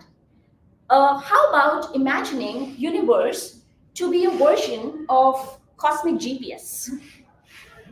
Yeah, we all are like, literally, we cannot drive without switching on a GPS these days. How about taking universe as a cosmic GPS? You might take a wrong turn, but if you have faith in it, it would reroute you and might even give you some scenic views in between. So you'd be like, thank God I missed that turn. Yeah, and that's how it is. Many a times, like I say that to myself, that universe has a great sense of humor. It would be that friend who would motivate you, kick you, abuse you, but make sure you are doing good. And that's what happens in life. So when you talk about manifestation, most of the times, like she mentioned, that it's not just about, okay, I want this, and this is when I will say I have manifested. Universe has its own beautiful way. to deliver things to you which you might not even connect with at that particular moment. The idea is to believe in the process. Well, we have a very well-versed 7 steps process of manifestation. I also teach a lot of times, right? And it works. But trust me, there is a lot which actually goes behind the scene, which no one talks about. A minute back, I actually mentioned that that you have to talk to your inner self, and that's the key. Before you start, like, I don't know how many of you are really curious to know more about law of attraction, want to learn how to manifest. It could be, right? But before you step onto that journey, ask yourself, where are you right now? If you see a better version of yourself 5 years down the line, the first step is you have to be in love with your current version. It's like, I want to lose 10 pounds. I hate myself at the moment. That's where the blockage is. You have to love your current state, because loving your current state would actually give you the motivation to go further. Because it's not going to happen the way you're thinking that, oh, I thought about manifestation and it just happened. It doesn't happen like that. She must have experienced it. Yeah? You need to believe in it. It's like, okay, let me give you a very simple example. It's like, I feel like having a delicious pizza. Now I sit here and I'm like, delicious pizza, I'm manifesting. Would it magically appear? I wish, but it won't. Yeah? You got to pick up your phone, you're going to make a call, or you're going to walk up to the outlet, and that's when you will place an order. Now, while placing an order, it has to be a well-detailed order. And if you be nice to the gentleman out there, he might drop in some extra breadsticks. Mm-hmm. Yeah? And that's how the pizza gets delivered to you. And so, let me give you an example. Since we were talking about deliveries, right? Talking about manifestation. I am so proud and I'm so thankful and I have so much of gratitude towards universe for I manifested a lot of things, and I'm a live example. I come from a very simple and humble background, and I have literally manifested things that I really want. Who can imagine that during COVID, when we all are locked up inside a house, I found my loving husband? And we did, right? It was like, okay, I clearly manifested. After a bad breakup and a heartbreak at that young age, I decided that, okay, I know what I want. And I believe in that I deserve a person. A well-detailed script was written for him, right? And then 5 years down the line, I would say that, okay, that person just magically appeared. And we can say hi to him, he's sitting in the audience. Yeah, so it's like that extra breadstick. So I actually got my pizza delivered with that extra cheese. Yeah, he's a good husband for sure, right? So no wonder he's here too for the support. Thank you. Yeah, so that's what. And trust me, I'm not kidding. I literally, after we got married, and we met during COVID. People were not meeting their roommates, their housemates. We met while I was in India and he was in US. Who would imagine that? But it had to happen. And it just did. And after getting married, when I was just flipping through my journal, and I realized, dude, I clearly manifested this. When I wrote down all these things, I did not know this guy at all. He was in the other part of the globe. But I did. And that just, made me think that, okay, it's not just about speaking it out and following the tools and techniques. It's about feeling it inside. It's about emotions. It's about aligning with your emotions. How many of us really understand alignment? Anybody? What is alignment of your thoughts? You can be wrong, it's okay. Putting them in order. Putting them in order, okay, yes. Balance, wonderful. Anything else? Your thoughts being congruent with your actions. Yes. Oh, very well said. Yes. Anything else? Agreement? Agreement. Okay, yes. That's what alignment is. Manifestation is not just about performing a technique and thinking, now it's going to happen. That's one of the ways. But along with that, you need to align your thoughts, your emotions, your actions, your belief. And when everything comes together, that's when that cosmic dance happens and manifestation happens. And the other thing which she mentioned without even realizing, that it's not just about that, okay, I just need this thing in this way. Do not try to put your manifestation with a tag.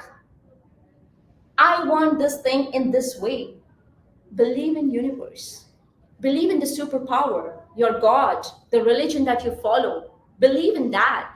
The superpower ultimately would go ahead and give you the right thing.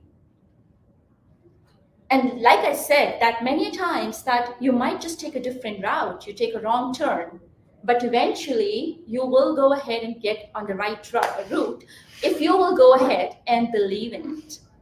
And that's what manifestation is. It's about, when I say emotions play a very crucial role in manifestation. And most of the times, we all fail to realize how are we actually feeling about things.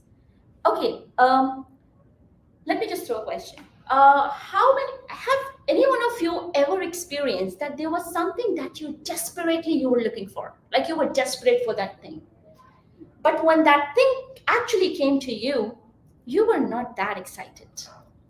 Has it ever happened? Did? Yeah? Anybody would like to share that experience?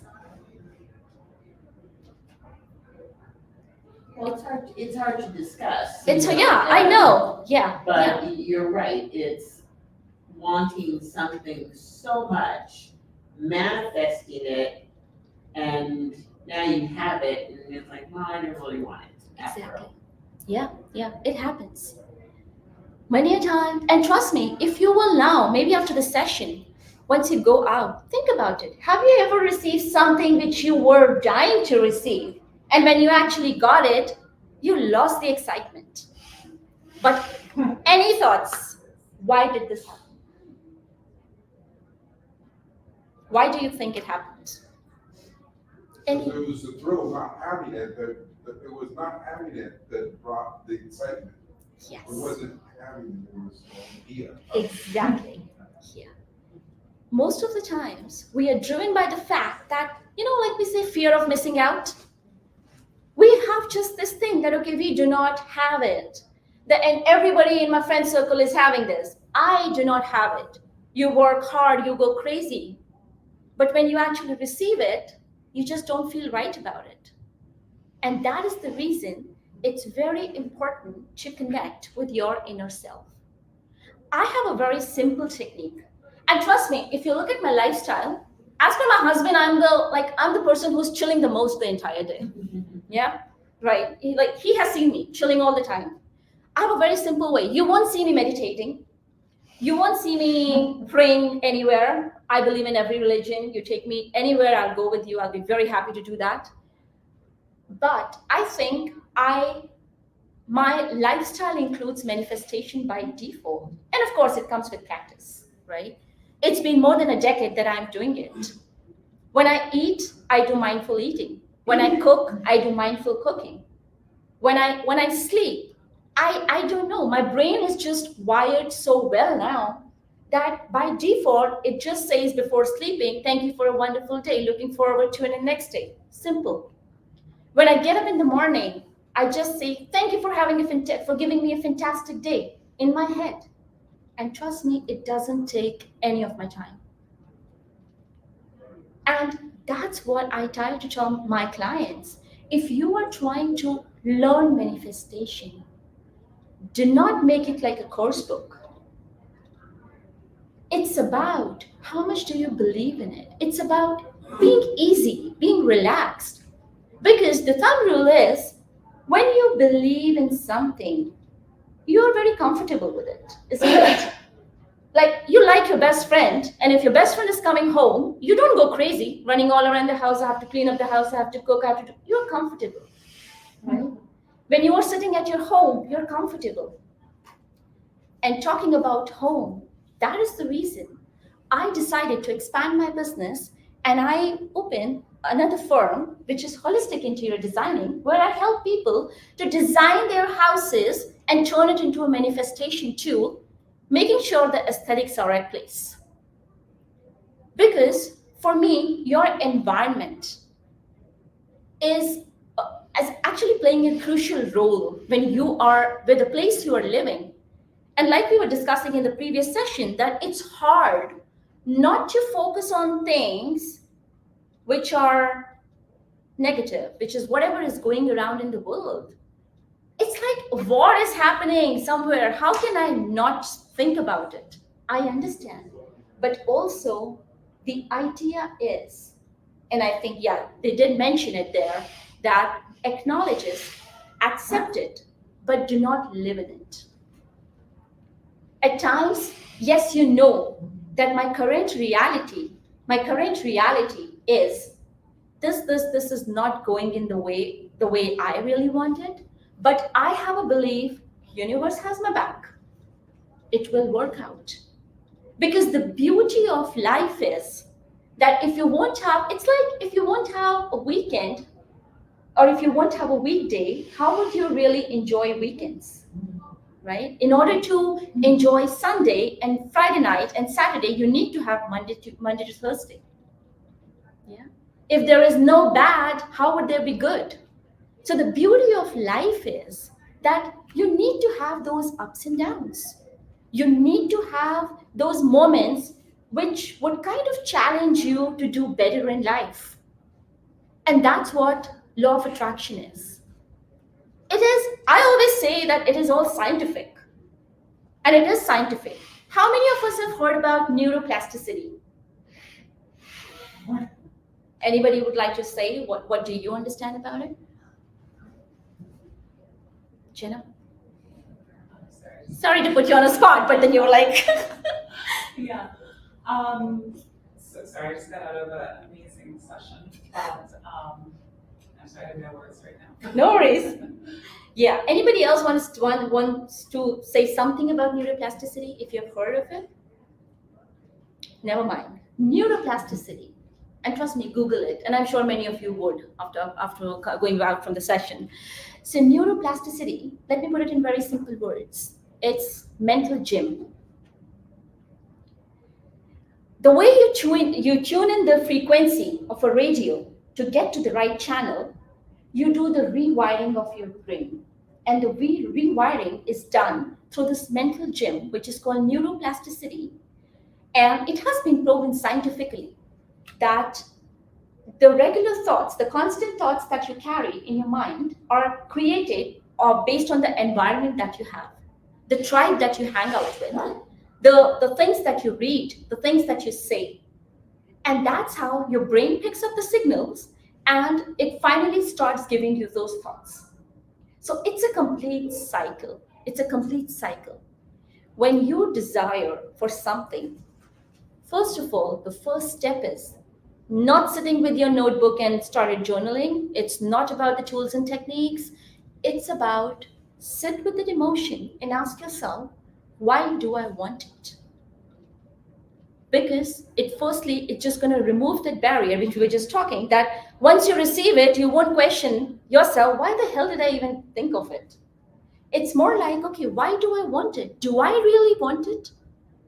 Am I really looking forward to have this thing in my life? Or is it just because my friend got it and that's the reason I want it? What is that I am missing at the moment that would actually, this thing would actually fill up that space? If you have an answer, and if your answer is, yes, I still want it, I have all the reasons. Okay, why do I think that I'm struggling with it? Because a simple rule is that you're manifesting because you think that you're struggling with it. Otherwise, it would just come naturally to you, right? The day you sit with the thought, I have to manifest this, is because somewhere down the line, your subconscious mind thinks you're kind of struggling in receiving it. So when you have this thought that you're struggling, why is that? Is it that you do not have the resources, or you feel that your environment is not supporting you? Or is it that you feel that I do not deserve it? And most of the times, if you dive deep into your thoughts, you would also understand that somewhere you're also telling yourself, I do not deserve it. Even though you say, I deserve it, I know my friends got it, my parents had it, I got it, my siblings have it, why don't I have it? It's not about them, it's about you. Do you really feel that you deserve it? And if the answer is clear, yes, good, go to the next step. I'll tell you what it is. But if the answer is no, stop right there. Sit with it. There is no harm in acknowledging that, yes, I feel I do not deserve it. The problem is, no, most of us, we do not want to look through all those negative things. When we talk about manifestation, we all are pretty good in like going on YouTube and checking on Google, and we get a lot of techniques. We start practicing them because it's exciting. But the reason it is exciting is because it's giving you that adrenal rush in the body, and you are like, okay, I will just follow the technique, and tomorrow I'll be a millionaire. And then you try it for 15 days, and you're like, who said law of attraction works? It doesn't. So that's where the start is actually not right. Sit with it. There was a client of mine, and she was literally struggling through a very simple and a very challenging thing, self-love. And she was trying to cover it up by giving all the excuses like bad marriage and people are not supportive, and my job sucks, and this happened, that happens, blah, blah, blah. But then ultimately, after like almost 2 months, she accepted that I think I do not love myself enough, and I do not see myself deserving, and that was the reason I have not been manifesting these things. And from there on, it was a game changer. And these emotions are called, probably few of you would be aware of it, limiting beliefs. There are certain limiting beliefs we all carry inside for everything. You talk about money, you talk about growth, you talk about health. The day you start working on your limiting belief, it would be a different picture altogether. So the very first step of manifestation is be very clear. What do you want? Why do you want? And do you think that you deserve it? And if not, what are those mental blocks that are not allowing you to be open? And when you dive deep into it, trust me, nobody can stop you from manifesting things. The problem is we do not like to dive deep into those thoughts because it's boring. It's boring to sit with yourself and then just think, okay, what am I not doing right? Why do I want it? When will I have it? What is that I'm doing wrong? It's not about being harsh to yourself. It's about listening to your inner voice. If you really want to take away one thing from this session today, of course, otherwise it will be too much of information, take just one thing. Make it a practice. Actually, 2 things. Yeah. Number 1, being grateful. The day you start saying on the beginning of the day, thank you for giving me a fantastic day. And trust me, it's the beginning of the day. You don't even know. Maybe your boss is really angry at you. It's okay. But just believe in it. And second thing is, give yourself 5 minutes, just 5 minutes, and listen to yourself. If you will ever see me, if there is a camera, if there's a hidden camera in my house, you will see me talking all by myself. But trust me, I'm not crazy. Yeah? It's just about connecting to yourself. I talk in the shower. I talk in my head all the time. I talk if I'm sitting alone. Otherwise, he might think that I'm actually going crazy, right? But the point is, it really works. Affirmations. We all have heard of affirmations, yeah? How many of us really do affirmations or do? And do you think it works? Yes, no, maybe, sometimes, yeah? Affirmations are just a scientific way of repeating something to your brain so many times that your subconscious mind gets rewired and start tuning into that energy. That's the key of affirmations. Affirmations stand alone. There's no magic there. Trust me, there is no magic there. The magic is when you say something, when you repeat something, and you put in your emotions. And that's when it just gets pretty exciting. Okay, I'll just make you do one quick exercise for 2 minutes. Okay, and I really want you to give your 100% in that. Okay, so just relax yourself, just be pretty comfortable. Okay, breathe in, breathe out till the time you really feel light and easy. Time for some breath work. Take a deep breath.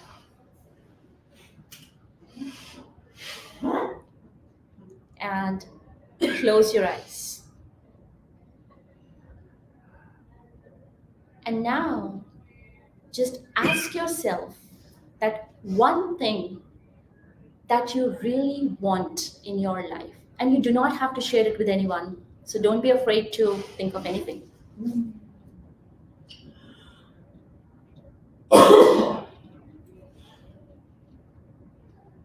Stay in there for 2 minutes.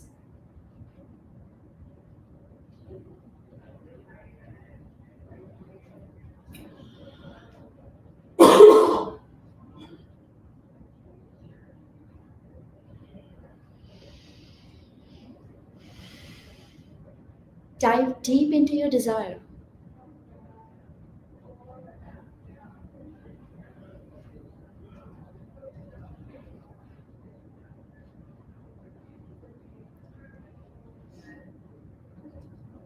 Imagine yourself receiving it.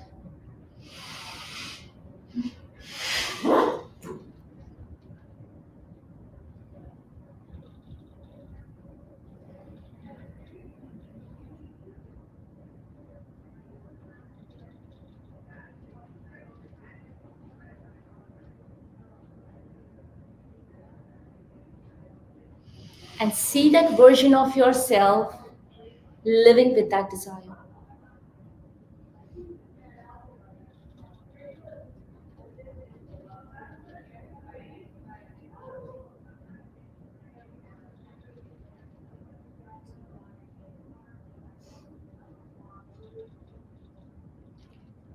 And tell your brain you deserve it and you are open to receive it.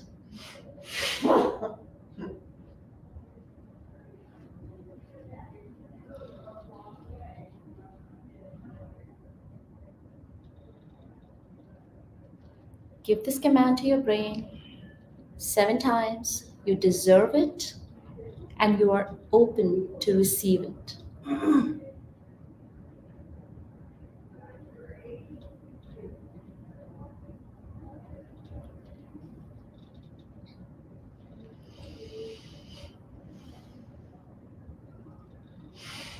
And you may open your eyes once you're done with the command.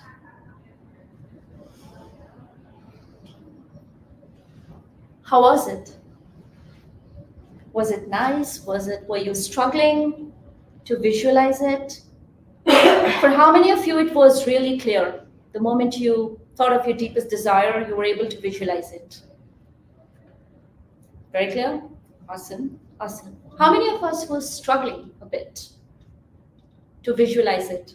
You were? So if you were struggling with it, that's a good sign. If you're struggling with it, dive deep into it, sit with yourself, and note down the feelings. And those are the limiting beliefs. That what was making you what was making it very challenging for you to actually imagine it. Because understand, you're in a safe space. You're literally in your head. No one knows what you're thinking, right? But then still if you're struggling, there has to be something inside you which is not allowing you to even think freely. Note down those emotions. It could be, maybe you will have a list of 101 emotions or maybe just 2. And then see, okay, what are those limiting beliefs I first need to work on? And that's a very, very easy and actually very effective exercise if you're trying to manifest something. This exercise is also known as visualization, which we have all of us have heard of, right? But then, are we really visualizing in the right way? That's what the question is. And visualization, I work a lot with visualization. It's easy, right? Like I said, I chill a lot. So it's easy. I go the easy way, okay? So when I visualize, I know what are the things that's going to work for me for sure, and what are the things I know I have to work on myself before that. So today, I just want you to walk out from this session with that desire that you just imagined. And trust me, live in it. Stay in that zone for next 24 hours. I'm sure that's not too much to ask for. Just for 24 hours. Stay in that zone. And you never know, you might even manifest it if you stay in that zone for more than 24 hours. So give it a chance. Any questions? Any doubts? Anything at all? Yeah? Limited beliefs, doubts, or, the negative aspect of what you want, right? How can you, there's a block. I know there's a block. Guaranteed block. I know that I can't do what I've done before with this particular want. Okay. But I cannot possibly, I can't process what is that negative, what is the limited, what is that part that's keeping me from moving forward. Okay. And so I know that you identify it as a limited belief. I don't know how to identify it? Yeah. Okay. So, though in case if you want to discuss in person, definitely talk to me. But then just to answer that question, that's a very, very good question. Many times we don't even know what are we actually struggling with. We don't know. We are very confident. We know that, okay, I deserve everything. I have been working hard. I have a good karma. I be good to people. Why am I still not able to manifest it? The idea of understanding your limiting beliefs is sitting with that emotion that, okay, it's never going to come up to you by just asking yourself, okay, what is the limiting belief?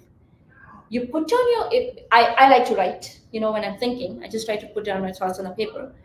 Just put it out there. Okay, I imagine I'm manifesting whatever, X amount of money.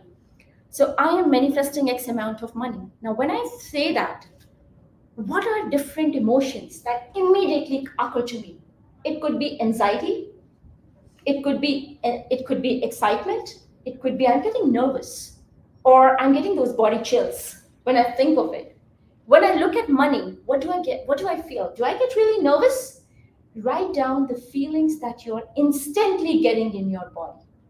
Note it down. It could be I'm feeling happy, I'm feeling powerful, I'm feeling nervous, I'm feeling excited, I have a fear of losing money, right? You note down your emotions. And then one by one. So there is this particular exercise, which is going to be too much to explain right now, but you put it down there and you try to give points to each of your emotion. And then you go backwards. What are the emotions that have earned the lowest points? And are those positive emotions? And most likely, it's going to be your positive emotions which are not playing that dominating role inside you as compared to the negative emotions. Now, for example, some people have this tendency that, okay, they work hard, they have enough money, but they always feel that I do not have enough, or I want more, or they have this emotion of jealousy, because we all have those emotions, right?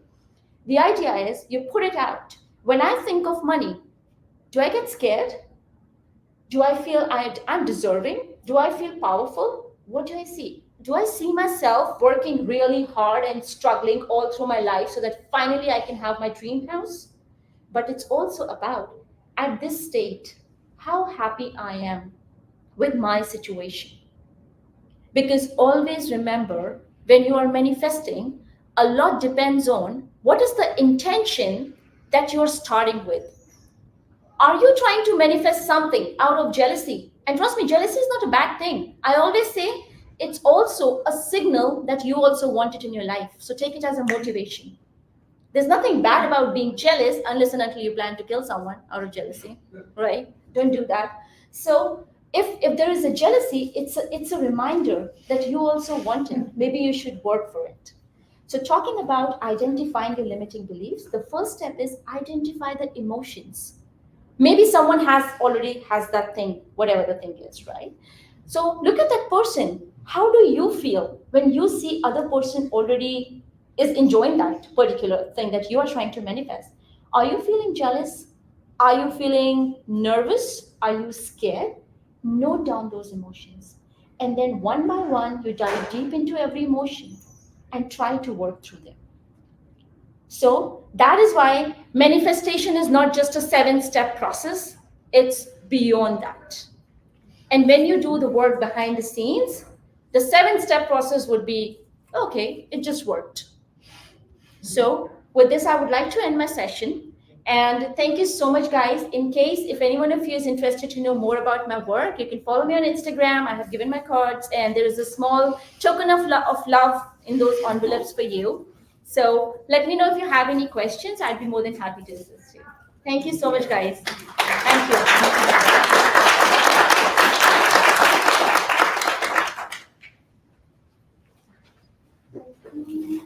We did not. Anybody who I couldn't give this thing? Oh yeah. Did I give it to you?